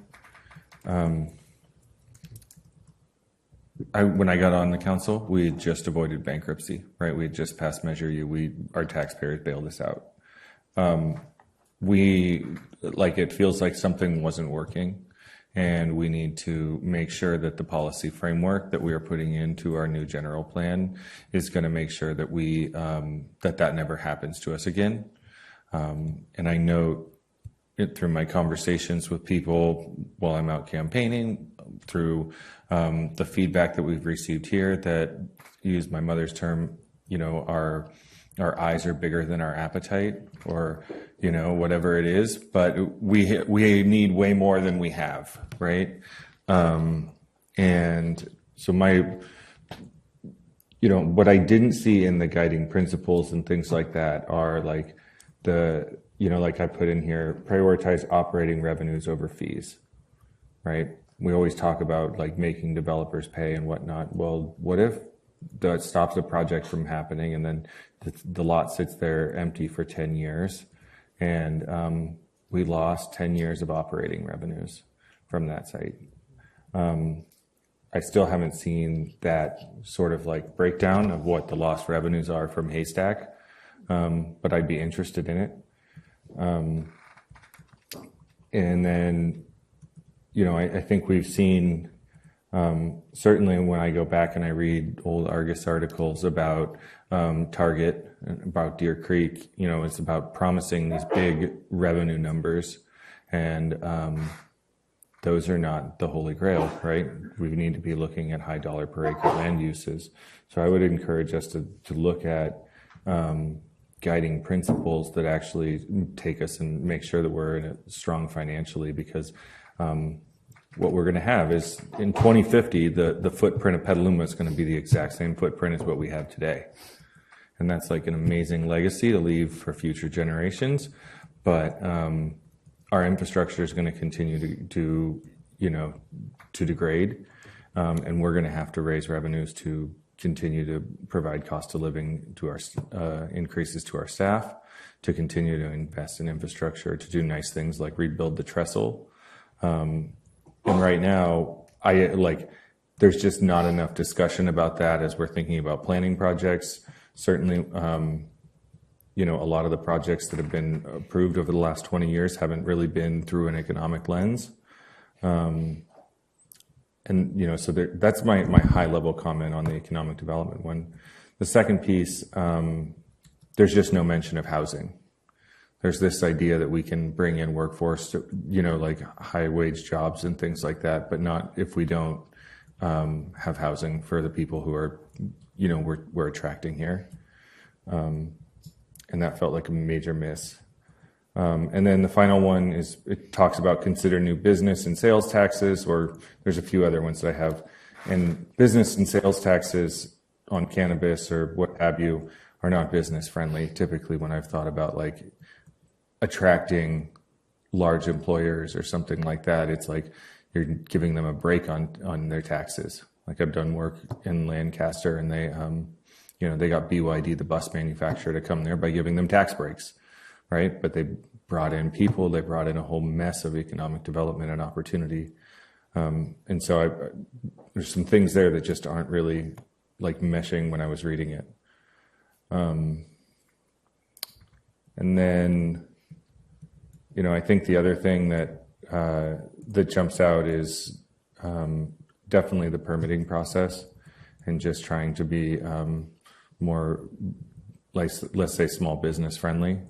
And I know we're working on it. It's something that it's not new news, but it's just something that I don't know that it makes it into the general plan. It seems more like an operations thing. But yeah, I guess those are sort of my overarching comments. Vice Mayor. Hey, one of the things models I had on the wall when I was teaching environmental science was think global, act local. So my comment really refers to thinking outside the box, thinking outside the limits. And the general plan so far still focuses on what's happening inside our city limits, possibly in response to outside. But we need to be, I'm hoping that we at least bring in to several of these frameworks more of a regional concepts of what might be important that we need to work on at a regional basis in order to save our city from, or to help our city. And so especially like when it comes to flooding, well, flooding doesn't come from the city, it comes from outside, it comes from the entire watershed. And so we're sort of at the mercy of the county who controls a lot of that land use outside our city.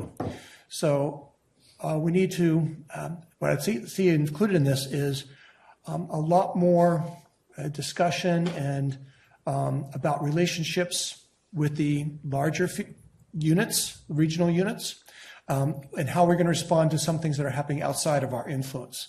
So for the flooding, like we do have the flood zone 2A that we work with and everything, but in the county, we have the groundwater sustainable agency that we're working with, but more discussion on how can we work with and develop things watershed wide rather than just within our city. And so a little bit more outside our box.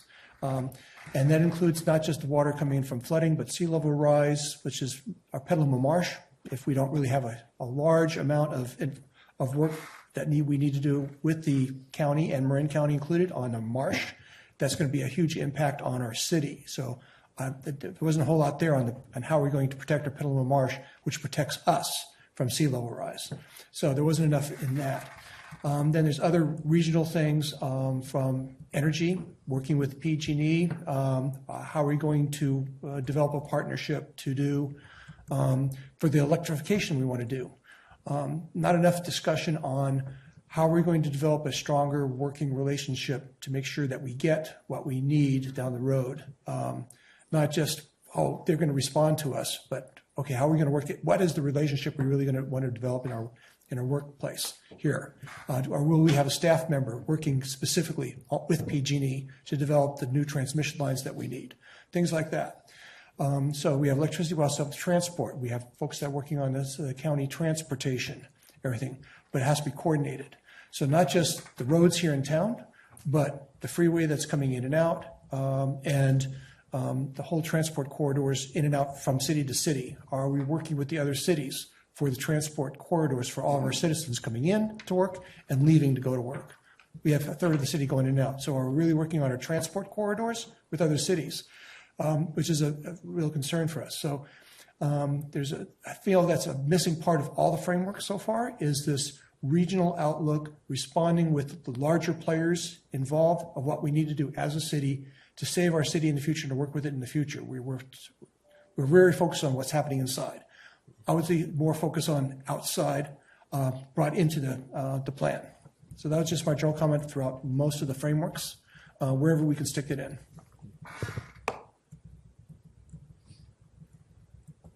Councilmember Posake? I like most of the comments that have been made so far. My big thing, though, is workforce housing. I don't see how we're going to get away from needing more and more workforce housing. I don't care how many makers come to town. It's still capitalism, and I mean, I think there are other substitutions you could make for workforce housing, like the UBI. That I'm excited. I just got an invite to. They're going to present some initial results of our UBI project. Yeah, and again, I think I don't think we spend enough time. We've got all this data, but enough time on what we're going to do for flood control in terms of what Mr. Healy mentioned. I don't want to make too many comments, but those are the things that stand out most for me about these. And again, I'm not sure whether the answer is going to be to what Councilmember Shrib said about, we don't have control over other cities. But I would also say that I've been impressed by the amount of collaboration we're seeing at a variety of levels, with homelessness, with I'm blocking on anything else right now, but almost everything I've been associated The with. SCTA, the RCPA. Transportation. I mean, the transportation groups are working together. Everything that I've had contact with is seeing lots of collaboration. And so I don't feel quite as bad about that, but I see housing as our biggest issue. I mean, to me, everyone wants things to stay the same, and the price of housing needs to stay the same, relatively speaking, for that to happen. Okay. Councilmember Cater Thompson? Councilmember Down? Thank you, Councilmember Cater Thompson. Well, I had to laugh a little bit when you said something about the crystal ball, because my name is on the current general plan, and I feel like we didn't know that we were going to go into a recession, like Councilmember Barnacle brought up, that we were hurting as a city financially, and we didn't know that we were going to go into a recession and the economic development. We weren't going to get some of those developments that were promised. So now looking ahead, what are we going to forecast? And we do know that our population is aging, so we need to take into account not just workforce housing, but housing for our aging population. They want to age in place. They want to be in homes that are single level, easy to maneuver, because maybe they're using wheelchairs or scooters or walkers or lots of things. And I'm in that age bracket now. They don't want to be in their big houses that they bought in the 80s and now they're empty nesters. So we need to think about not just workforce housing, but our senior population. That is really important to think about what we're going to develop. They don't want to be we heard tonight, they don't want to be in a neighborhood with families with scooters and sidewalks, skateboards on sidewalks, or, they want to be in their own little community where it's quiet. I understand totally. And the other thing with the economic development, we need to think about, and I know we're doing that with the microtransit. We're, and I didn't report on this, and I'm sorry, but now I'm remembering, they're going to pilot this program so that we save up parking for consumers and customers and let the employees ride this transit into town when they can park in maybe the fairgrounds, and then they're not going to be having to park downtown for 8 hours while they're working in a store or a hospitality job, etc. So that's really important to think about our transit and I think Councilmember Prosecate brought it up too, about transit and thinking ahead to making it easy to maybe shuttle those workers over from the workforce housing to their jobs. For the flood reliance, I have a lot of questions about prohibiting underground parking, because I think that's one of the things that the proposed hotel downtown wants to have underground parking. And I think we even have a home that's being reconstructed with underground parking. So I don't know how we can work that in. Also, we need to have a really good dredging plan. And I know we have to wait a whole nother year to finish our dredging and our creek maintenance. And I've had numerous conversations. Some of the creeks have 4 different agencies on one section of a creek. It needs to get more streamlined, pun intended, because it can get overlooked, and then that's what can cause some flooding, and the debris that's in the creek needs to be removed. The support for ag, going back to economic development, we need to have a location for our day laborers. The current location is not working. It's in a residential neighborhood and it's not working. So that supports ag. And I'll leave that for now. Thanks. Some of that had some questions in it. Did any of that sound like a... Is that not too clear for questions? Because what are we going to do? Are we going to support ag? Where are we going to fit the day laborers in for economic development? Or where are we going to put the microtransit? I mean, I think that those are some good feedback. I don't know if there's a direct Are these the things answer. that would fit into the general plan at all? And then secondarily, would they be at the highest level on a conceptual, or would we get into detailing some of these specifics? Because 20 years ago, we didn't know that we're going to have the homeless situation that we have now and the unhoused population. So I'm thinking ahead, is that going to be something that's going to just grow in popularity? And we're going to need to think about, I mean, we didn't think about the unhoused 20 years ago, and we made that mistake. Yeah, and that's one of the challenges of a 20, 30-year comprehensive plan, is to be clear yet flexible enough so that when conditions change, the direction is still clear, but leaves you the flexibility. That's one of the major challenges of land use components specifically, which we'll be coming back to you to discuss in October. To your earlier points, I mean, I think all of the topics you raised certainly are relevant to, and I think included in the frameworks: the aging population, transit, management of the creeks. Identifying locations for day laborers, I think, would be a little overly specific for a general plan. But certainly the need for a variety of housing, including workforce housing and housing types appropriate for an aging populations, are certainly within the purview of a general plan in terms of establishing policy direction. Okay, thank you. Councilmember Gator Thompson? Just a few comments, but one is I do believe that we collaborate, as Councilmember Posake was saying. There's a lot of collaboration. I mean, today at the SCTA meeting, we were collaborating with the entire county, and on bike and pedestrian safety, and what we were talking about today is that, like, interchanges, crosstown connectors, those are just not something that we're even looking at with SCTA. Caltrans is not looking at that. So I think we have to be realistic in where we're going to get the funding, for projects that are not feasible. And just knowing that Caltrans is really changing their direction, I think we need to look at that, for the general plan. So we're not putting a wish list in there. We're putting things in that are actually achievable. And housing is really important. We need all different types of housing. We don't want to really, I personally do not want to be like Marin County. And that's what we're turning into.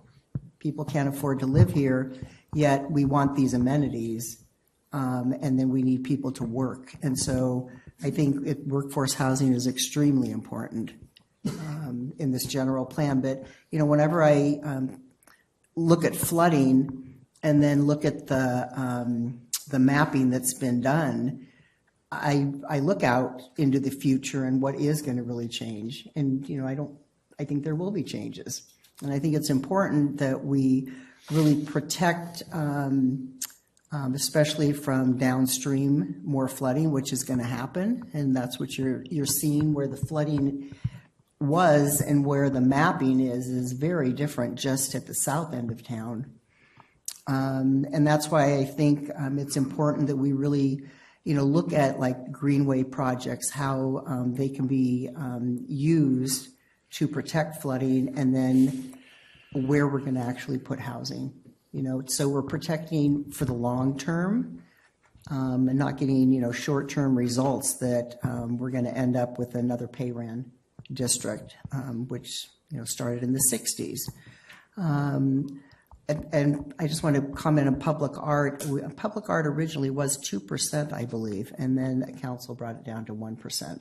So we did have a 2% for public art, but I would like to see other means besides just developers paying for public art, maybe other means of getting money, because art is really important for a community. It makes you feel good.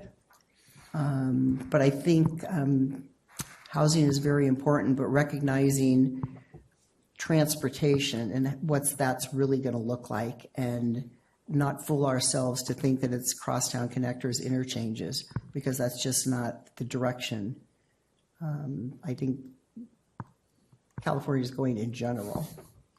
So, and I think collaboration is important, but I think we're already doing that. And I'm not really sure why the underground parking came in, but there are certainly means of building parking to protect it from flooding, because we see that in big cities, you know, like New York. So those types of things are quite possible. And those are my comments for now. Thank you. I think we should move to the next set, but I do have to say it's impossible to talk about any element without talking about housing, isn't it? Well, it all combines together, all of these elements. Take public comment on those three. And let's take public comment on those three. If there's anyone who wishes to speak, please pass a card to our clerk. Seeing no one rising, we close public comment on this item and we move to the next. Thank you very much. Okay, these are in alphabetical order in case you were wondering. So next up is governance and implementation. Again, given Petaluma's progressive approach to its general plan, it has, we're planning on having a section, if not an element, focused on how to implement it. And so the effort with this framework was to begin getting some ideas on paper for how we can ensure that the GP is implemented and reflected in regular decision-making from the city. And so this was looked at again both by the GPAC and Planning Commission. Not as many comments on this framework as others, but generally people are very supportive with the themes of the framework, which focused on transparency, accessibility of public documents and decision-making for members of the public, and continuing along the vein of the city's strong public engagement. And so generally people were very supportive and just, if anything, had comments about strengthening some of the policies along those lines.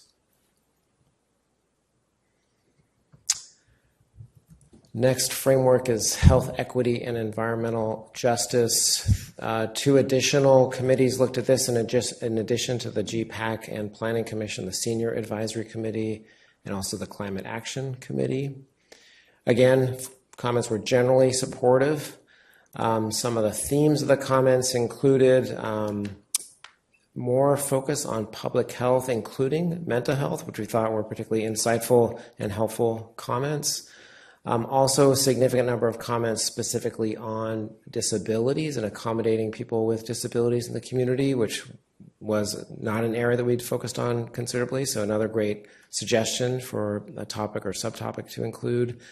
And also additional emphasis on creating Petaluma as an age-friendly community. There is a goal or policy area specific to that, but there were a lot of good comments on how to strengthen it. And then again, like many of the other frameworks, recommendations focused on expanding the scope, strengthening language, and really ensuring ongoing meaningful community engagement amongst representative portions of the community that really reflect the demographics of Petaluma.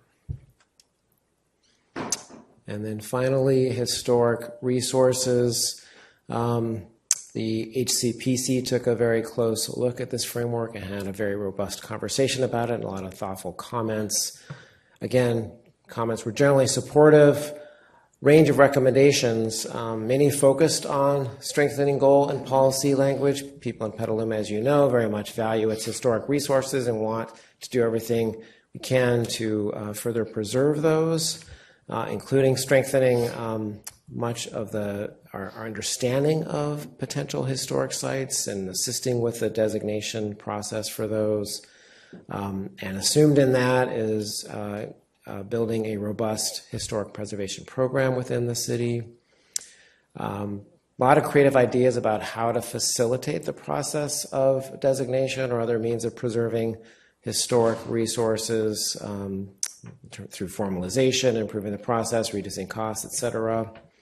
And also lots of support for a very proactive approach to both identifying and then, as appropriate, designating or otherwise preserving historic resources. And then, as you'd expect, because many of those resources are in the downtown area, a number of comments about downtown height limits, largely about the other agenda item that's coming before you in the coming months.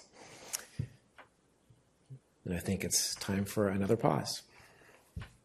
Who wants to jump in? Councilmember Posake.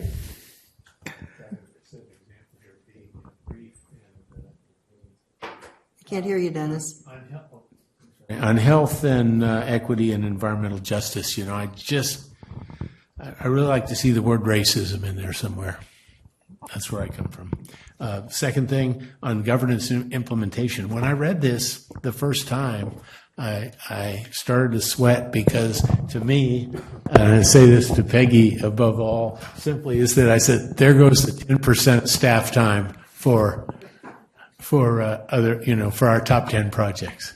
There goes the 10% of staff time. I mean, it seems, I would think maybe I'm overreading how much there is there, but it seemed like we're going to do this every quarter. We're going to do this every month. We're going to do this every year. And I think it's good to follow up on stuff, but I just felt like more than we could do, it would limit us too much in other things that we need to do. I feel like we have to do so many things that we just should cut that back a little bit. And finally, on historic resources, I, for one, would like to incentivize adaptive reuse over simple rehabilitation. That's all I got. Councilmember Healy. I will try to emulate Councilmember Posake in being brief. I just had a comment on the historic piece.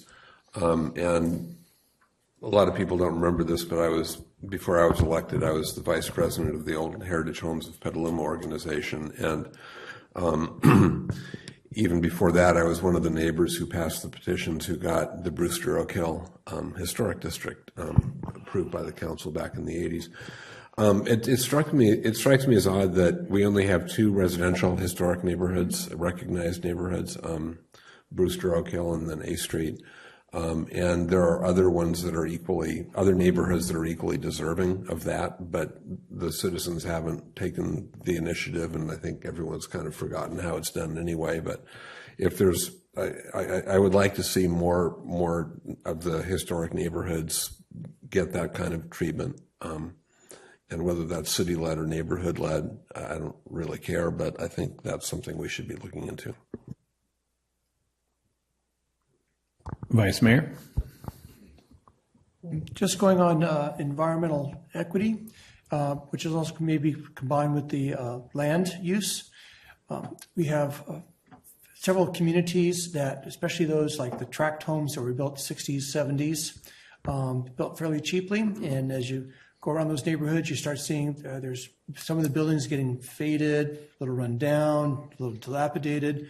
And so those structures, and there's pockets of them in our lower economic areas, right around the freeway, north and south, particularly the ones that were built on the east side back in the 70s, that we're going to need to think about restructuring, offering help to in whole neighborhoods, maybe incentivized plans, whatever it is, to help rebuild, relocate, do things.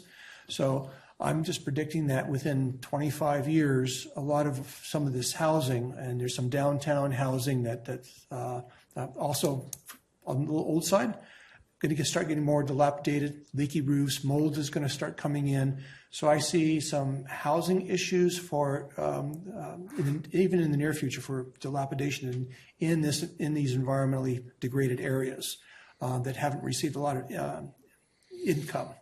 So I think somewhere in there we need to at least mention or talk about, okay, we already have those designated on the maps, these areas that will be needing more help down the road, whether it be putting in parks, but also we need to be taking more surveys, see how things are going, checking in with them, providing support, a few carrots rather than sticks of saying you can't do this and this and this, but we need to have a few more carrots, incentives for rebuilding, remodeling, and the like. So our folks are regentrification or watching out what that may happen. But these areas are going to be targeted in the next 25 years. So developers may come in and try to change things, put in fourplexes, duplexes, whatever.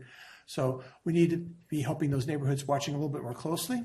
And so I just want to be able to have more awareness in the plan that we recognize that there are some areas of town where housing is going to be more dilapidated, and we need to give a little more care down the road.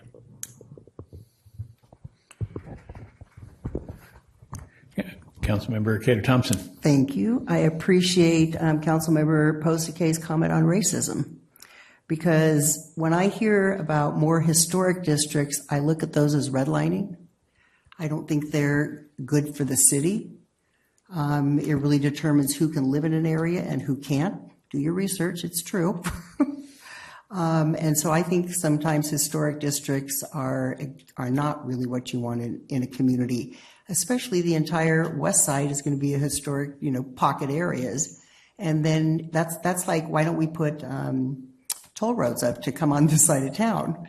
And I think that that's not the direction that I want our city to be so exclusive, especially one side of town, because unfortunately the east side, all the historic areas were torn down. And there was a lot of history there, not just with the Indians, but the homes that were indigenous people, but the homes that were there and the resources around them that most of people up here probably never saw. We still have the covenants, the deeds up in La Cresta, that if you're black, you can't live there.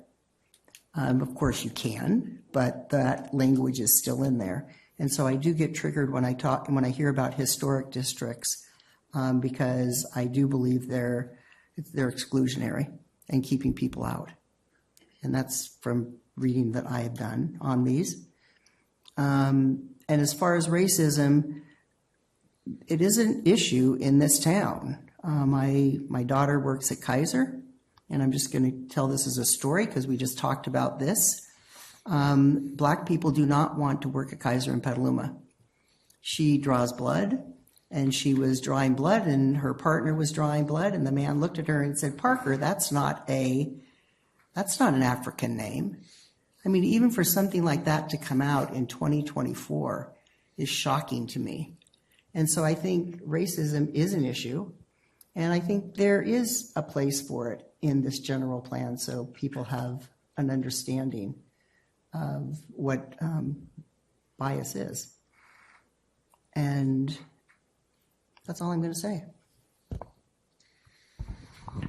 Please. All right.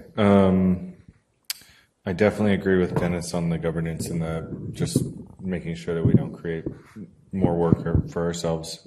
On the equity, I was doing an event the other day, and a woman asked, what we're doing for women now that our women's health clinic is closed down, and she was not concerned for herself as a woman of means. She was concerned for women who don't have means and now don't have that resource available for them. And so I think that needs to be brought up, that we have some diminished services from our local hospital, and the equity issues that brings up. I definitely want to see more focus on mobility and housing and equity. I felt like we didn't really explore some of the age issues, both for elder people, but also younger people in there. I definitely support calling out racism. For the historic and cultural section, I think funding. How are we going to fund the different upgrades that we need to maintain, our buildings? It's policy framework, right? If we don't have if our policy is not producing the income that we need to make the seismic upgrades on the museum, what have you, there's all, historic cities also have programs for historic preservation. We don't have any of those because we don't have the revenue for it. Look at those things and at least bring them forward as policy alternatives and embed those in there. And then I think I would like to see more focus on the cultural components, like just this year learning about Petaluma's Chinatown.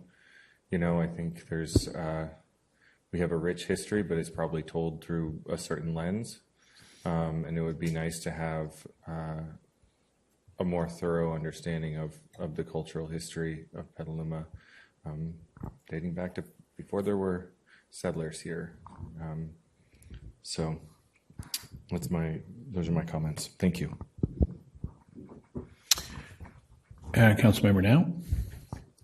Thank you. I'm going to go back to 20 years ago. I wish we had thought about environmental justice, and this is Councilmember Cato Thompson's favorite, the residential parking. I wish we had written it into the general plan 20 years ago. Chief Miller had a great plan, and we didn't take advantage of it the last time I was on council.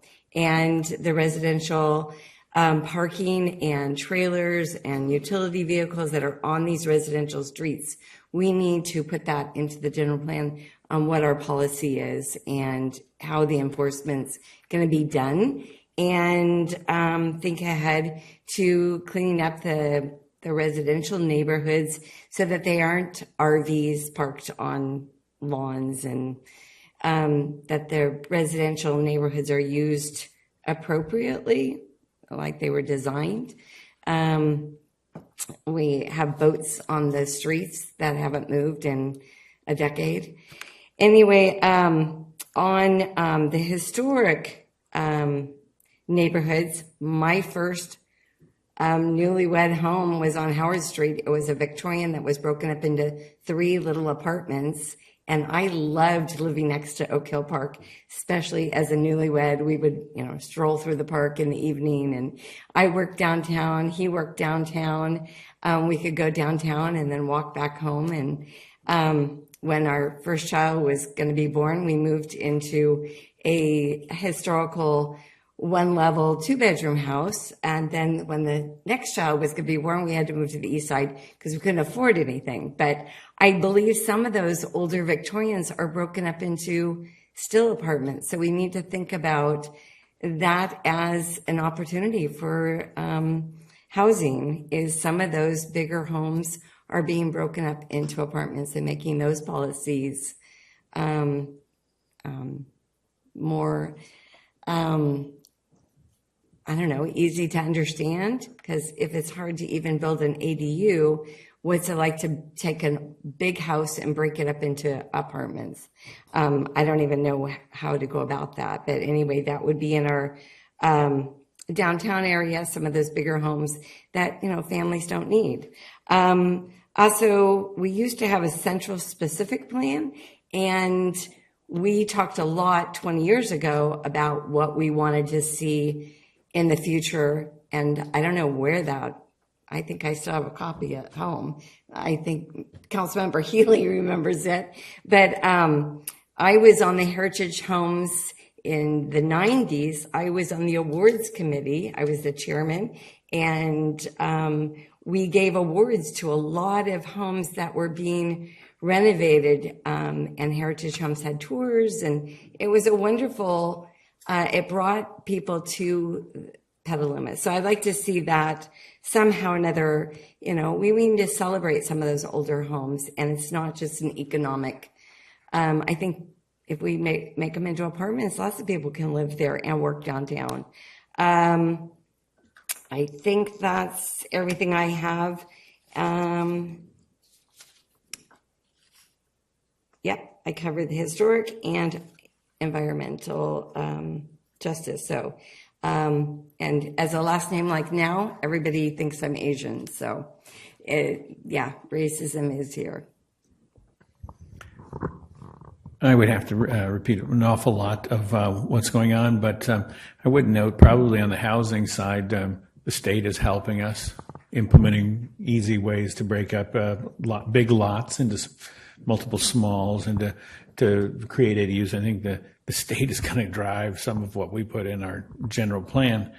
I think all of this comes down to access to funds.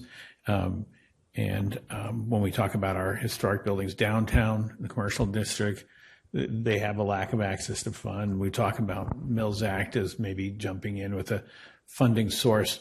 The question is, do we want to socialize it and add governmental city funds to things and try and figure out access to that path, or whether we're happy doing things when it's outside funds, if we can get the state or tax credit systems.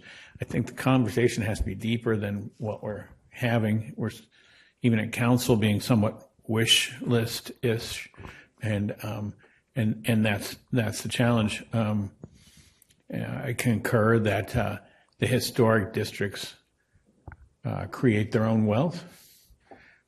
People who can afford to live in that area buy in that area and then invest in those houses, and they become bigger appreciating assets, and then have great concern that the neighboring houses, even my 1964 aluminum sliding window house, come up to the historic district standards. And the part of the house that's not remodeled, my wife said, we're not doing that part. The planning commission said, well, we would love you to get windows, so you have nice wood windows on that side of the house. And she said, that's 3 trips to France. That part is never going to get remodeled. And but the house still appreciates at a great level. And so the environmental justice component that we talk about is still there. Similarly, if we talk about midtown houses at 1,000 square feet, when they were built in the 50s, and no apartment we have today is less than, that is being applied for today, applied for permits for today, is less than 1,200 square feet per unit. There's land use questions, fees, questions that we need to incentivize back into housing that's affordable in the community. If we try and take those houses in the midtown and invest in them or facilitate a method, I'd like to see that underwritten with some sort of program, a deed restriction that keeps it. I mean, if there's city money in things, then it's kept in the affordable housing pool, whether it's Housing Land Trust or any of the other systems of housing like that. But that would be an address of a justice there. And I have no problem saying that, the culture we have is built on a racism, and we're working to change it. And I think that demonstrations at Kaiser probably happen at every Kaiser in California and in the country. I know certainly everybody has an anecdote about that aunt or uncle who says the wrong thing. I think we have a systemic problem to address. But I like that the general plan is getting through the governance, though I can't imagine how we could be any more transparent. I think transparency is a matter of which side you sit on. If you sit on the side that doesn't win, nothing was transparent. And if you sit on the side that you approved of, then you think the city did a great job. Thank you. Are we moving to public now? Let's try that.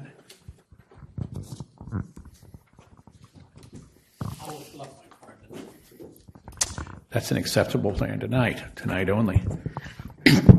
I'm sitting back there trying not to say anything, and it's very hard for me to be quiet. I'm listening to you guys, and I'm asking myself a simple question. Are they hearing what themselves talking?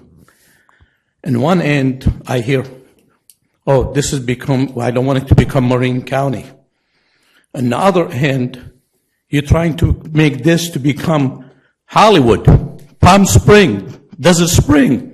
I hear somebody talking about parking.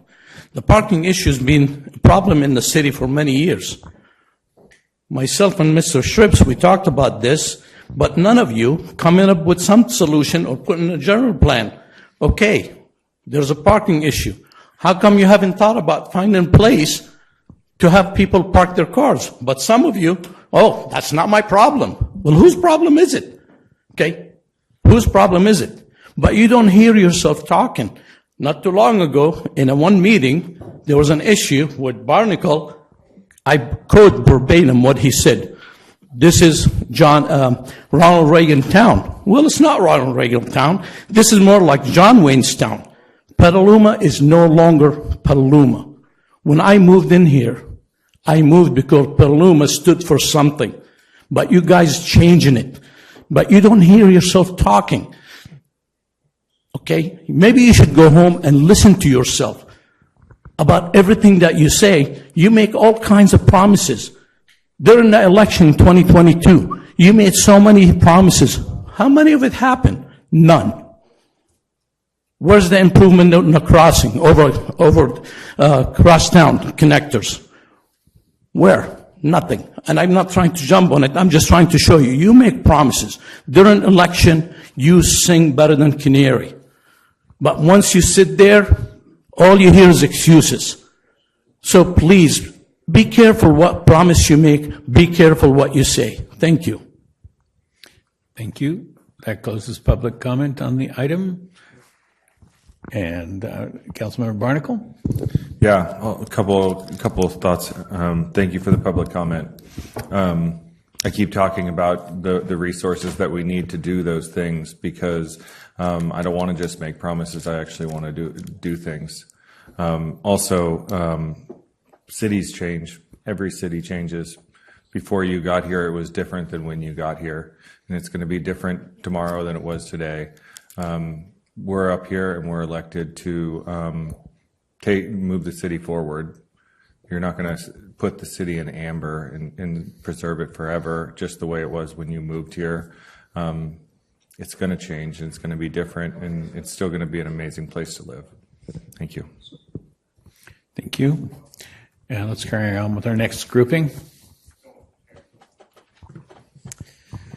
Okay, up next, infrastructure and utilities.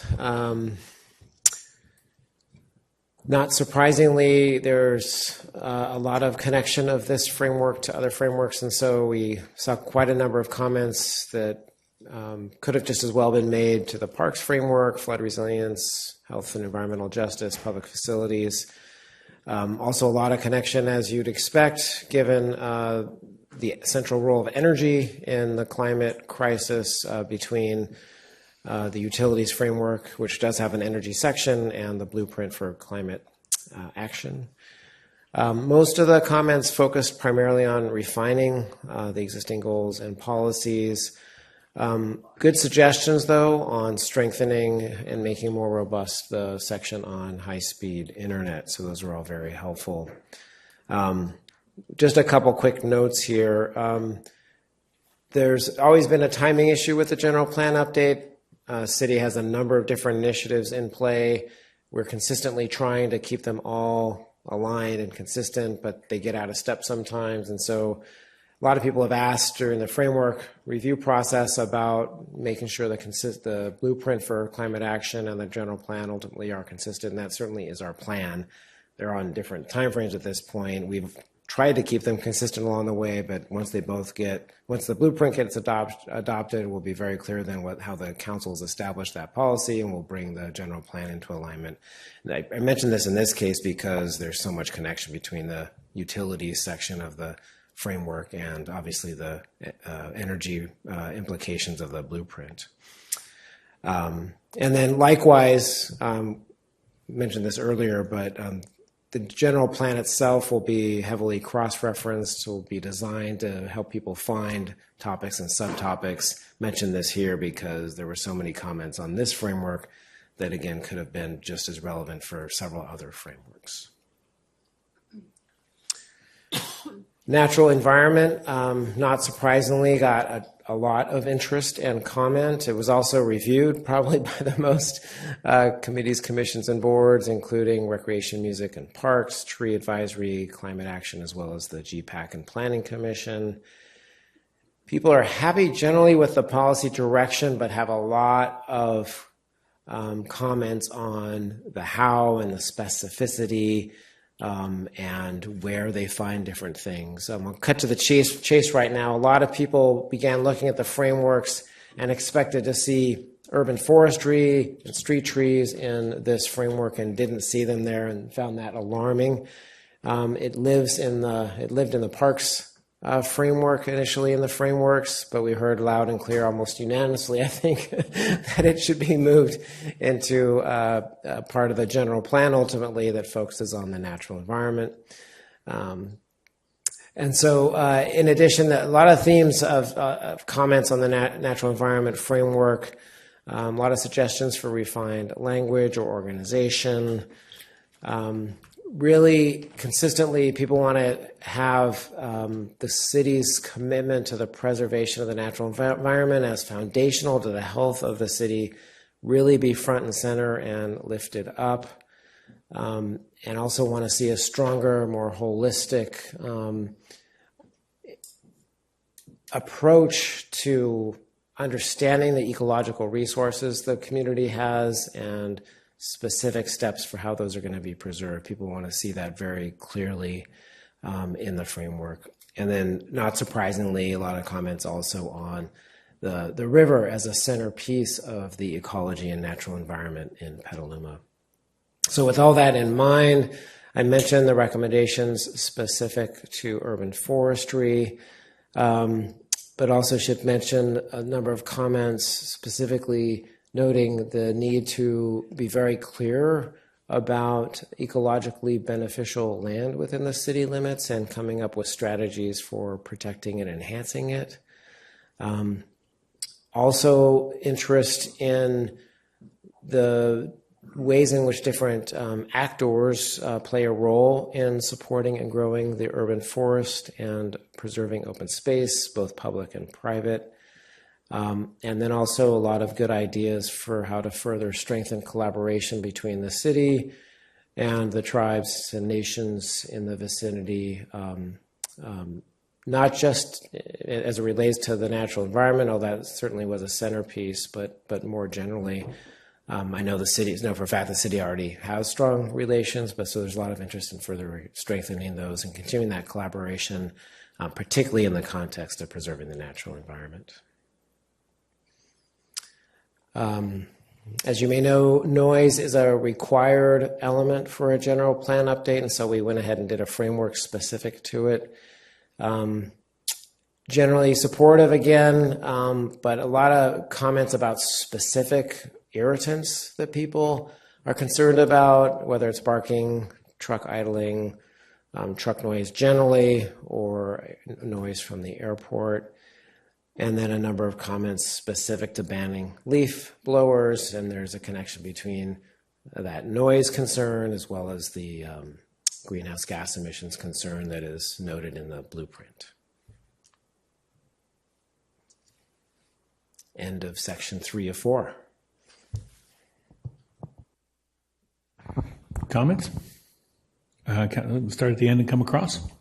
Councilmember Posake.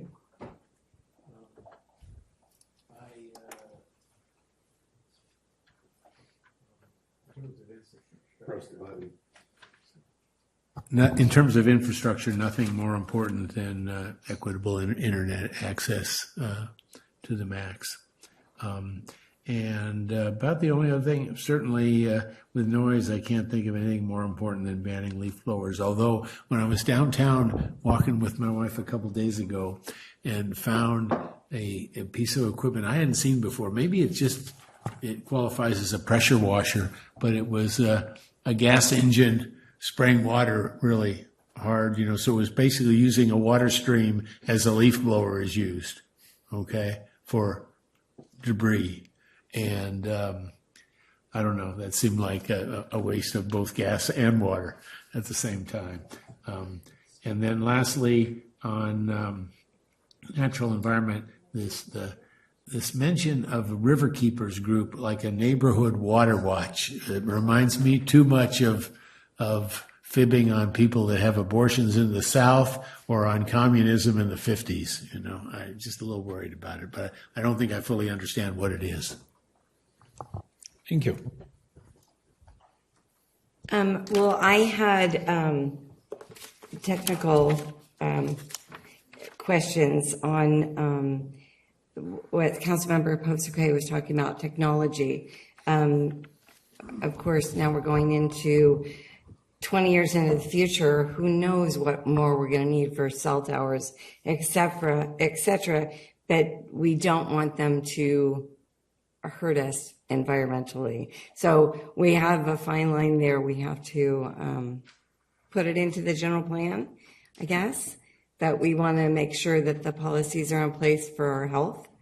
For natural environment, I had notes here about those neighborhood hubs that we had talked about in the 15-minute neighborhoods with bike routes. And one of the things that I have been working on is the pedestrian crossing. So more pedestrian crossings. There's one that needs ADA, and we have to work with, I believe it's Caltrans. So we need to think into the future about pedestrian crossing, everything from the improvements we did make on D Street with the calming with crosswalks. And we need to do more of those. Thinking into the future, how do we put those into the natural environment so that people are encouraged to walk to school, to just exercise, but we want to make it safe. And I know that's, it doesn't sound like making crosswalks is a natural environment, but it gets people out into the environment, gets people out to enjoy the nature, and also water conservation. I had notes that should be part of natural conservation, and the environment is the water conservation piece, and encouraging.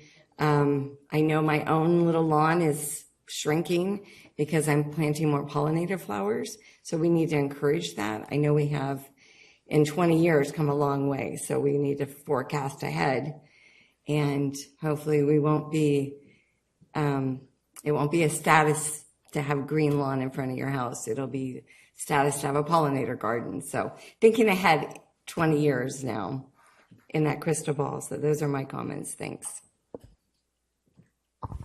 Councilmember Healy. Yeah, so just two things under the utilities issue. I think there's a huge disconnect between what the public perceives and what the reality is in terms of the community's water usage and the trends over time. And I think that shows up in opposition to housing, quite frankly. And I think we need to do a better job of explaining to folks, and Gina would know this better than I, but I believe if you go back 20 years, the total amount of water being consumed in Petaluma overall, potable water, is at least 30% lower than it was 20 years ago. And that's in spite of population growth. So conservation efforts far overwhelm population growth. So, and that's a story that I think we need to do a better job of getting out there. And then the other thing, on the high-speed internet, I know that's something we all want to support, but I don't really know what our baseline is. And what I would really like to know is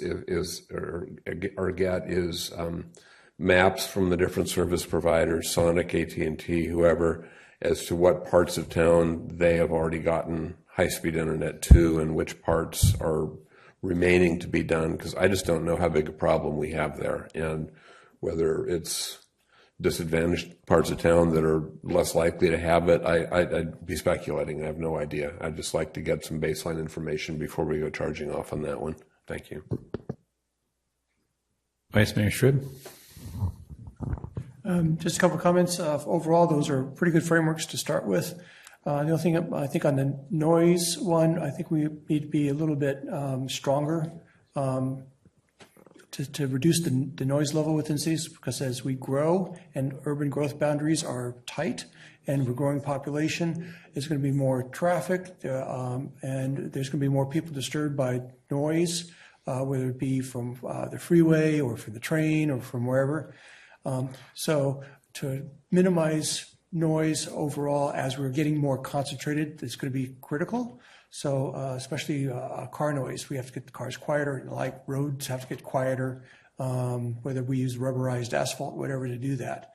Then, so anyway, just strengthen up the noise control a little bit more, as it would be my goal. And then the I'll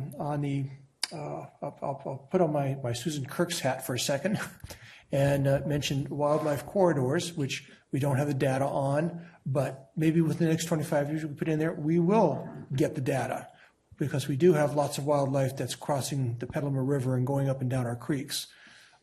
So if we don't have the data now, we need to get the data. So that's something we should do.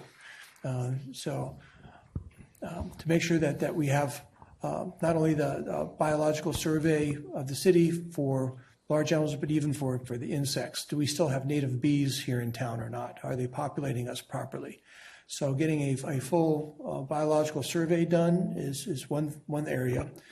Corridors and just the life, tracking the ecological life here in town, see if we are improving with our forestry improvements. Then the other part, again, going back to working with regional. So we've talked a lot about our active transportation in town and our bike trails here in town, maybe connecting up to the train station. But there's plenty of hiking trails. There's regional hiking trails, Bay Area trails, and then there's still the Circle Trail that we still have sort of on the books. And so I don't think there's still, going back to what the frameworks are saying, a little strengthening there of connecting our larger trail system, our circular trail system, with the Bay Area trail systems, the Ridgeway trails, the river trails, the Bay Trail. So making sure that we complete those connections if we can, whether it be getting it over to Jack Linden Park. There's actually could be a trail all the way from here all the way over to there as a possibility. So just make sure we're thinking more regional out besides the trails in town here, but connecting them with the trails regionally. I'm only aspiring to get 500 feet done between Lakeville and Water Street. I'm sorry, Councilmember Cater Thompson. And I support you on that. Yeah, I know. Just for Councilmember Posake, as far as pressure washer, because Jerry uses a pressure washer and he'll do it because of the noise. But it's a lot better than using poison to get the weeds out, from cracks and stuff, and it really cleans it out really well. And so we don't use poison, but he does do that in the driveway. And yeah, it is noisy, but he also does it to clean the house, which he's going to do soon. It just kind of struck me funny when you said that. Maybe we'll get my glasses on so I can see.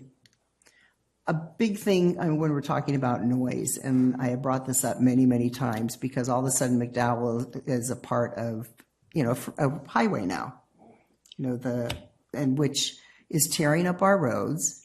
And I do believe that we need to really look at truck routes and how we're going to actually get companies such as the post office at the north end of town to stay on the freeway instead of using Lakeville and going in on Lakeville within the city limits and then Washington Street, or they use Caulfield. And what's happening is, because I got a call from somebody who has contacted the city manager before on this and has been at City Hall, her house just shakes because of the big trucks going up Caulfield. And I think as a city, we have a responsibility that people should be able to sleep at night and not make our local roads part of a highway system. And I feel like that's constantly ignored. But when I get these calls, I know exactly what we're going to talk about tomorrow. It's the noise, and her house is shaking. And yet everybody seems to ignore the fact that these big trucks, especially going to the post office, and we accept truck traffic, that's not the problem, but it's really routes and how the city is going to go ahead and let the post office know if they stay on the freeway, they may have more VMT, but they're not disturbing neighborhoods, because you can't go back the way the East Side was developed. And the East Side was developed basically at the U.S. Bakery, and there was a group of men there, and they put lines down, and that's how the East Side was built. And so now we need to kind of rectify a lot of those problems, and one of them is shaking of people's homes. And I don't think that that is something as a city that we should accept, and I think in the general plan we really need to look at truck routes in a holistic way and really understand why they are necessary. And so that's it on the truck routes. And as far as the internet, I think it's really just access for equity. So somebody who doesn't have access to internet, every family should have access to an internet today.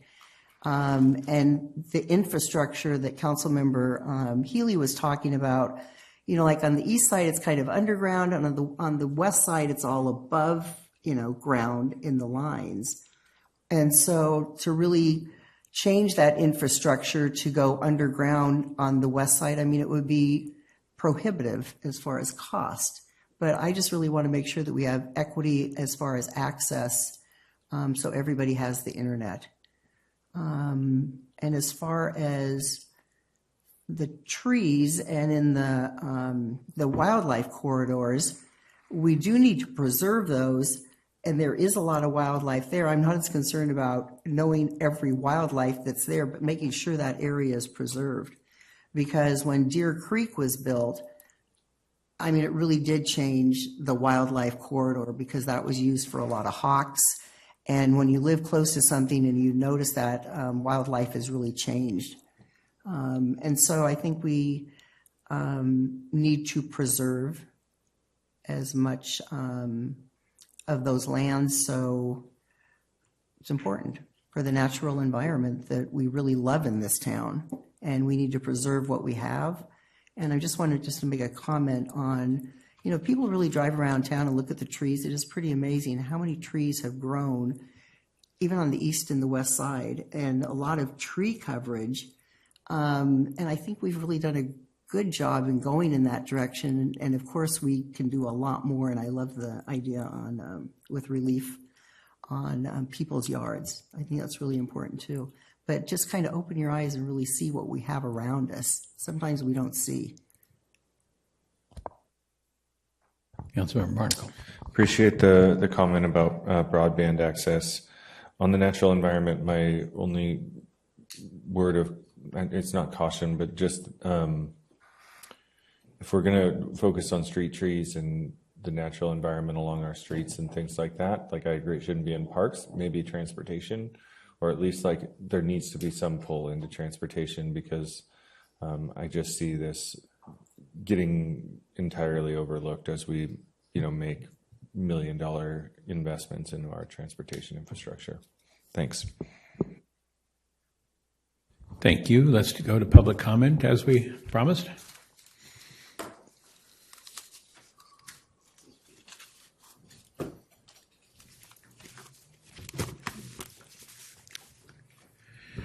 And I already have the card. Okay. I got something interesting for you.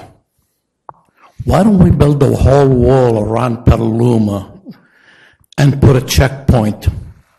And question, do you need to have a special passport from just Petaluma passport to live here? Because what are you trying to make the city? And a question for Dennis Buseke. Correct me if I'm wrong. Weren't you just talking about purchasing a unit for $180,000 that uses water to clean the street, but you're bringing up a pressure washer? And was I correct when I said, do you hear yourself talk? Thank you. Thank you very much, and I believe that closes public comment on this, and let's kick it over to the team for the next segment. Okay, last set of four. First up, Parks and Recreation. Also got a close look by several CCBs, including Parks and Tree Advisory. Again, generally supportive. Got a lot of comment, like natural environment. Some of the themes included both the Petaluma River Park, which is in the downtown area, as well as the Upstream River Greenway project. Support for both of those, and people want to see the concepts in those plans and those initiatives reflected in the general plan. Also, a number of comments on specific types of facilities people would like to see. A couple examples are on the screen. And then the Parks Framework does, in coordination with the Natural Environment Framework, discuss the idea of a citywide network of what can be both trails, pathways, and natural settings. And so there were some specific suggestions for where to make trail and path and sidewalk connections or improvements, including comments on the trestle as part of that system.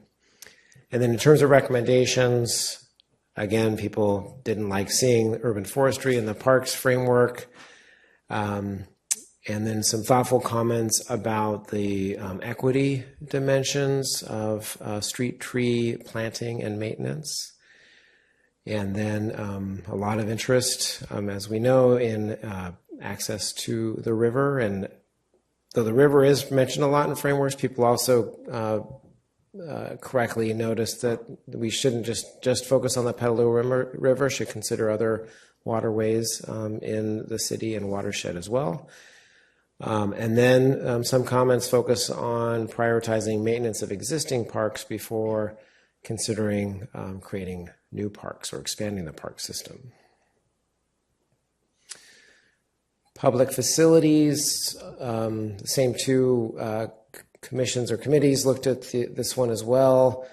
Again, there's a considerable overlap with the blueprint because so much of energy reduction within city jurisdiction relies on the management of public facilities.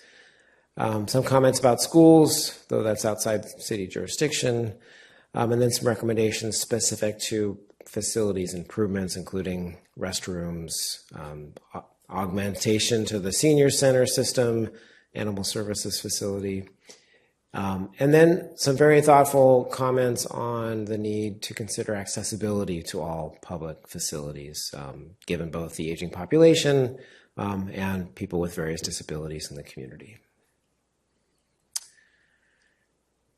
Safety was helpful to have the Climate Action Committee consider both the flood resilience and the safety element, and they had some thoughtful comments connecting the two.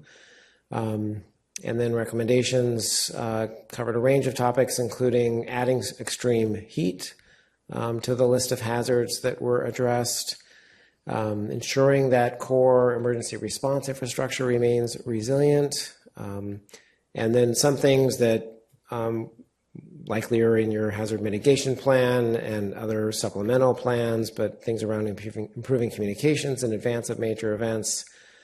And then also a comment related to police and fire services and addressing mental health beyond just those resources. And that was a connection to some other related comments about mental health in the health, equity, and environmental justice framework. And then finally, transportation. I think the framework that garnered the most input overall, I think it got over 300 comments itself, Not in part, not surprisingly, because it was reviewed by 6 different committees, commissions, and boards, but also lots of public interest in the topic.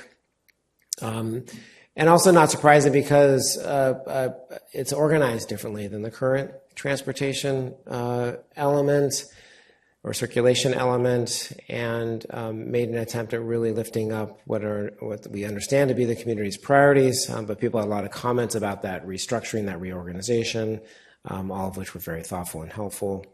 But again, lots of interest, as with some of the other frameworks, in clarifying and strengthening language, noting the key connections amongst various efforts, including the ATP and Blueprint and the Transit Free Fare Program. Had a great conversation with the Airport Commission, who educated us a lot about the nature of the airport and its role in the local community and economy, and some thoughtful comments about their mandate to prioritize safety and some of the concerns they have related to the Blueprint and some of the targets for reducing carbon emissions. And then some great recommendations related to the connections between transportation, the Blueprint, and land use. Really good, thoughtful suggestions about the nature of how to display the interlocking transportation networks within the city, bike, ped, transit, roadway, etc., and thinking about that and representing that comprehensively within the general plan. And then just some good suggestions, which is probably more of an implementation thing, but around communications to make it easier and more convenient for people to use the existing transit and multimodal opportunities and those that will be added to those systems in the future.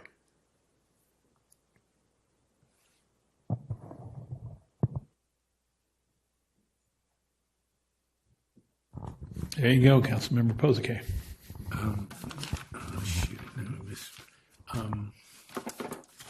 Sorry, I just.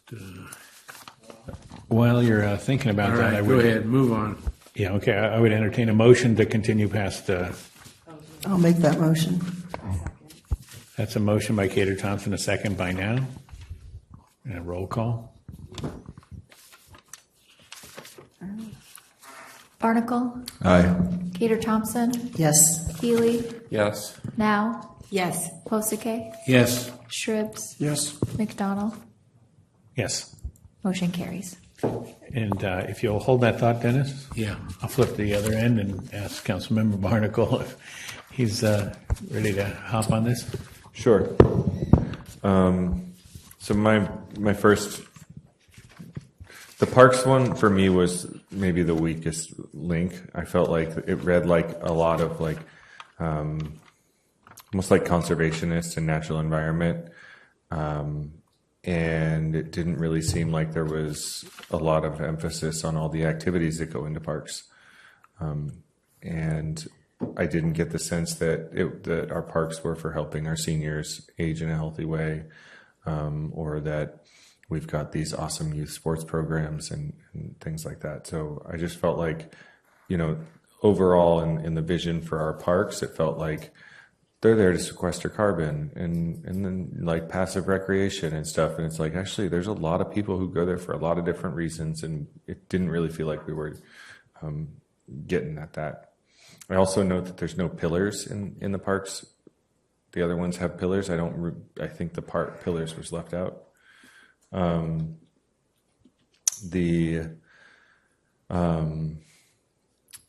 I think maintenance is something we need to continue to harp on with parks and really make sure that we lean into, because one of the biggest comments that I get about our parks is just maintenance related. Although I have been getting a lot of really positive remarks about the improvements in maintenance lately.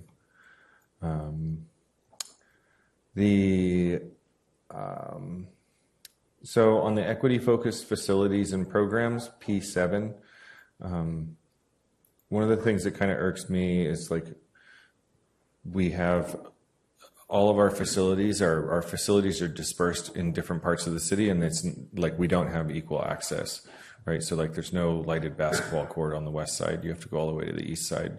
There's no baseball field with grandstands on the west side. There's And so, and then we do surveys, and the surveys sort of reinforce it. It's like, oh, what do you want here? And it's like, well, my 5-year-old comes here, so 5-year-olds play in this park. And it's like, yeah, 5-year-olds aren't the only ones who live next to that park. And so I think this is for a parks master plan. But it's, I just think we have a lot of work to do on that, in that area. And then I also note the support youth engagement and programming. There was only one action under that goal, and youth are 25% of our population. They're disproportionately minority.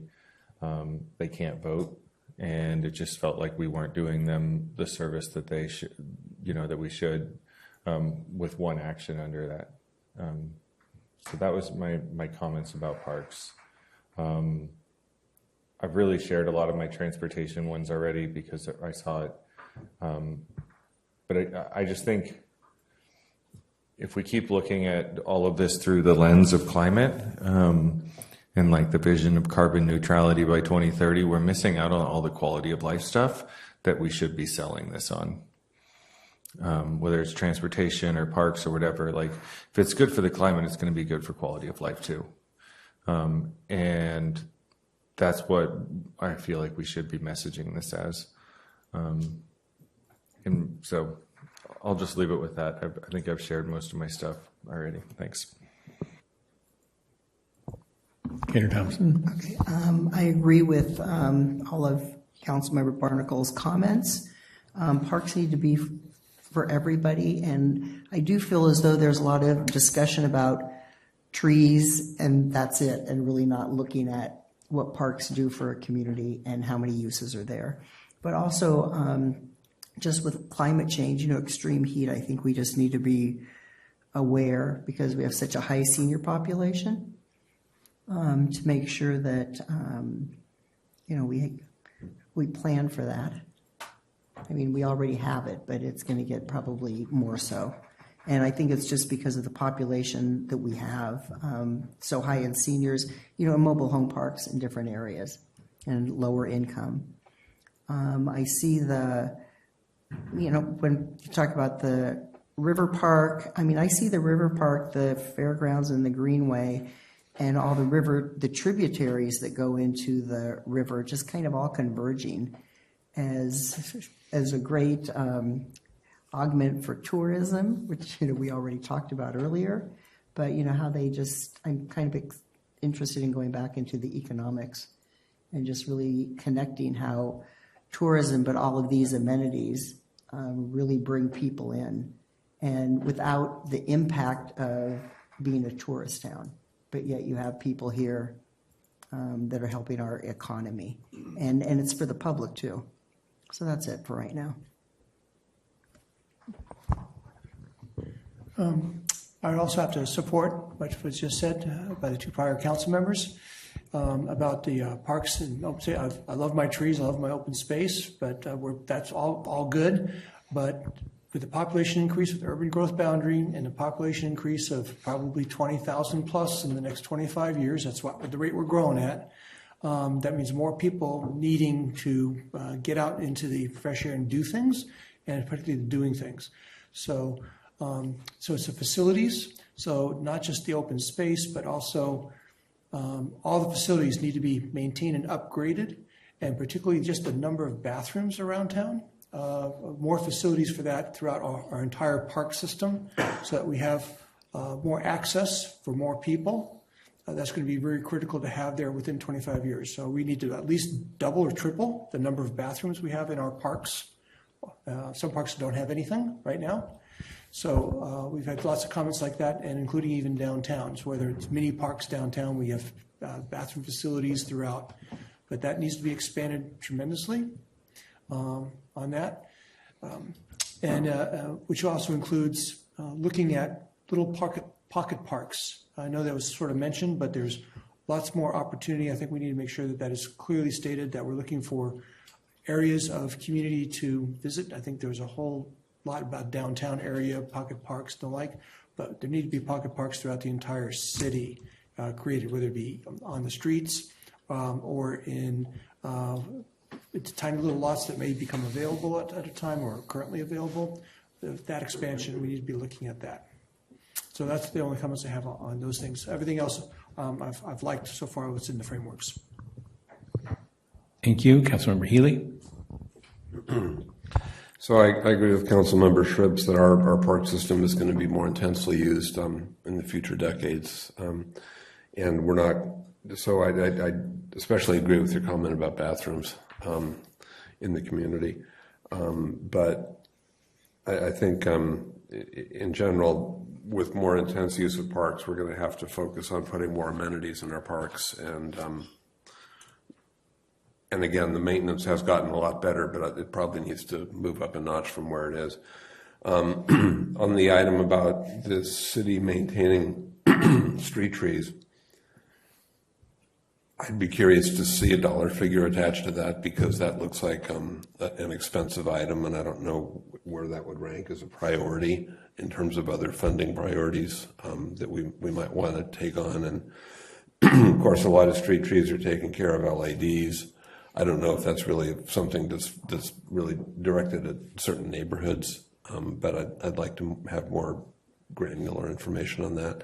I certainly agreed with the comment about having to plan for extreme heat, and that's just going to become more of a challenge going forward, and how to, and especially with an aging population. And a lot of people who don't have air conditioning and never have and never thought they needed it. And, that's starting to shift around, and how are we going to serve those folks in those kind of events. And then on transportation, I guess the one comment I would have is that, I fully understand that we've moved to VMT as the CEQA traffic metric. But I think it's useful and valuable to continue to calculate level of service, because with VMT, if you have a trip of 2 miles, VMT is going to tell you it's 2 miles, and level of service is going to give you a better idea if that 2 mile trip is going to take you 10 minutes or 40 minutes. So I think and I believe other jurisdictions are calculating both, even though recognizing that VMT is the recognized CEQA metric, but I think we should be calculating both in terms of transparency and openness to the community in terms of what we're doing. Thank you. Councilmember Dow. Thank you. Well, I'm going to put on my cheerleading for the parks. We really need to put somewhere in the general plan a vision for the aquatics. It's growing by numbers as our community ages, because the aging community needs that warmer water as an exercise when maybe they can't do other exercise. And our aquatics facility is not up to par. It's the boilers are not keeping the water warm enough. So we need to put in the general plan and the policy framework that we need to have it at a certain temperature. And to offset the costs, I keep asking about solar. If we could put solar in at Lucchese, maybe we could put solar in, and I know staff is working on it, but I would like to see that in the policies for the general plan, thinking ahead for as much solar as we can get to offset the costs in some of our parks. If we're going to use lights at night, we need maybe solar. Also, our parks are really lacking shade. The trees at the Kenilworth Park, I know the Kenilworth Park is a couple of years out for renovating it, but we need to think about shade and maybe canopies over the play structures. As a grandmother of 7, I go to the parks a lot, and when it's a warm day, I want to take them for ice cream and go to the parks. Well, it's too hot. The play equipment is way too hot. So we need some sort of shade. They have these shade, I don't know what you call them, sails that they put up. I know they sell them for residentials, and I've seen them in schools. So I know they're available, and there's grants.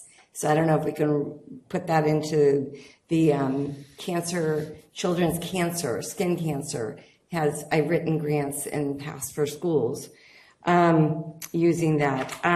For the public facilities, I know we need to think ahead for the environment and climate and EV chargers. How many more chargers do we need to think ahead to put in our different public facilities? Do we need to add them at the fairgrounds? Do we need to add them at the public parks? I don't know. Is that something we need to look into for the future?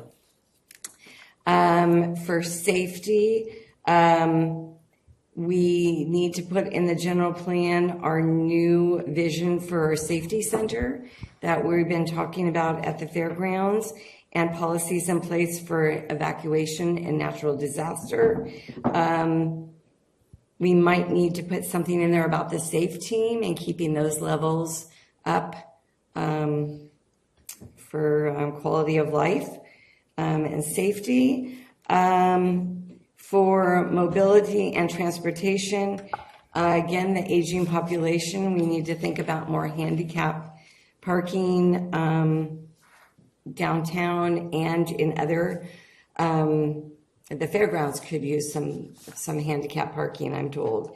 The different parks, we need some handicap parking. As our aging population, our residents with handicaps are also, they're driving and they need handicap parking because they need a wider space to open up their car doors and get their wheelchairs out or whatever mobile device they're using. There's some locations down in the theater district that don't have enough handicap parking. And I don't know why we didn't think about that when we were designing the theater district. So we need to put that into our general plan. We heard from our public speaker about the RV and boat parking. Maybe we should put something in there about having a, I know there is one little inside of Petaluma on Lindbergh Lane. There's they have RVs parking and some, I think, recreational vehicles and boats and things. And I'm not sure how that works and how to make that a land use, for parking.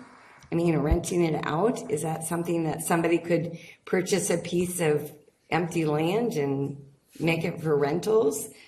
People are always asking, I bought a boat, where can I store it? That is everything I have. But thank you for all your hard work. I'm excited. Councilor Posake. Thank you. I had one, in terms of public facilities, or does it fall under Parks and Rec, or does it fall under somewhere else? I believe the ad hoc committee a couple of years ago was talking about a multicultural center at the fairgrounds, and I just now realized I didn't think I had read that in any of these, but I could be wrong about that. The only other thing I have is that on the safety framework, the mention is made, or there's a reference to, quote, existing community resilience centers. And I've never seen that list. I wonder if anyone in that regard. And my own feeling is that the absolute classic community resilience center in the world is McDowell School and Family Resource Center. And I'd like to see one of those at 6 sites around town. But that's all I have. Thanks. Thank you. I did want to appreciate the comments making parks more discussion on active parks. I think that needs to goose up. And then the other thing I was thinking about is we have plans for road diets all around town, and their climate action, their safety, their transportation. I don't know where we do this, but I think the general plan announcing the vision, we should announce this early, that this is our, if roads have excess capacity and things, that they'll be considered for this so that people see the vision coming. That was the only other comment. So that concludes us. You guys, back to you guys. Or no, back to you guys. Over to the public comment period. One more public comment. One more public comment. Thank you.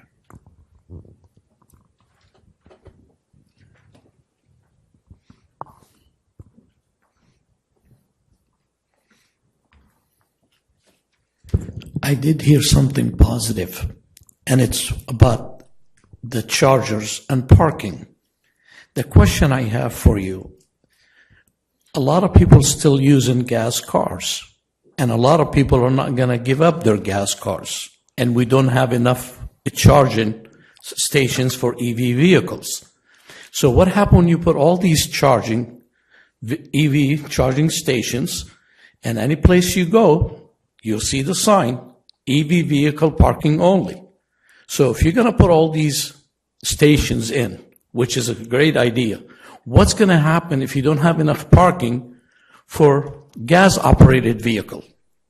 And we don't have enough parking as it is in Petaluma. Parking in Petaluma is one of the biggest problems. So you go and eliminate parking for the EV vehicles, which is a lot of them, they will park there for hour or two to charge or whatever, but you don't have parking for the rest of the community. You need to think about that. Thank you. Thank you. And that closes public comment on the item for the night. And now back to you guys. Thank you. Did you get the kind of data we appreciated everything that you brought to us. Vice Mayor Schrips. Just one last question. Now that you've gotten this feedback and a lot of other things, what's on the website is the current frameworks from what we've been talking about. At what point are we going to see the next draft? Are we going to see them one at a time or everything at one time? And when might that happen? So the next thing outside of the land use framework that will be coming in, hopefully in October, to the council, the next thing we will do is begin drafting the general plan. So we're not going to the plan is not to do another round of frameworks. It is to take these frameworks, take all this information we have, and start drafting the general plan, which it will then come out as the draft general plan. So does that means we're possibly going to see a first draft of the general plan before this January? No. Okay, just Okay. Good. Thank you very much for the great presentation. It's long awaited and much appreciated. And before we adjourn, I just want to note that, as noted earlier, we are adjourning in honor of Lynn Im and Peter Tatum, who we've lost. Thank you so much. Mr. Mayor, could we add Don Forsythe onto that? Certainly. Yeah.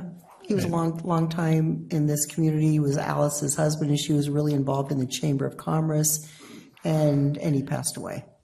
So we'll add him. Thank you for noting that to us. Thanks. And with that, meeting is adjourned. Thank you very much.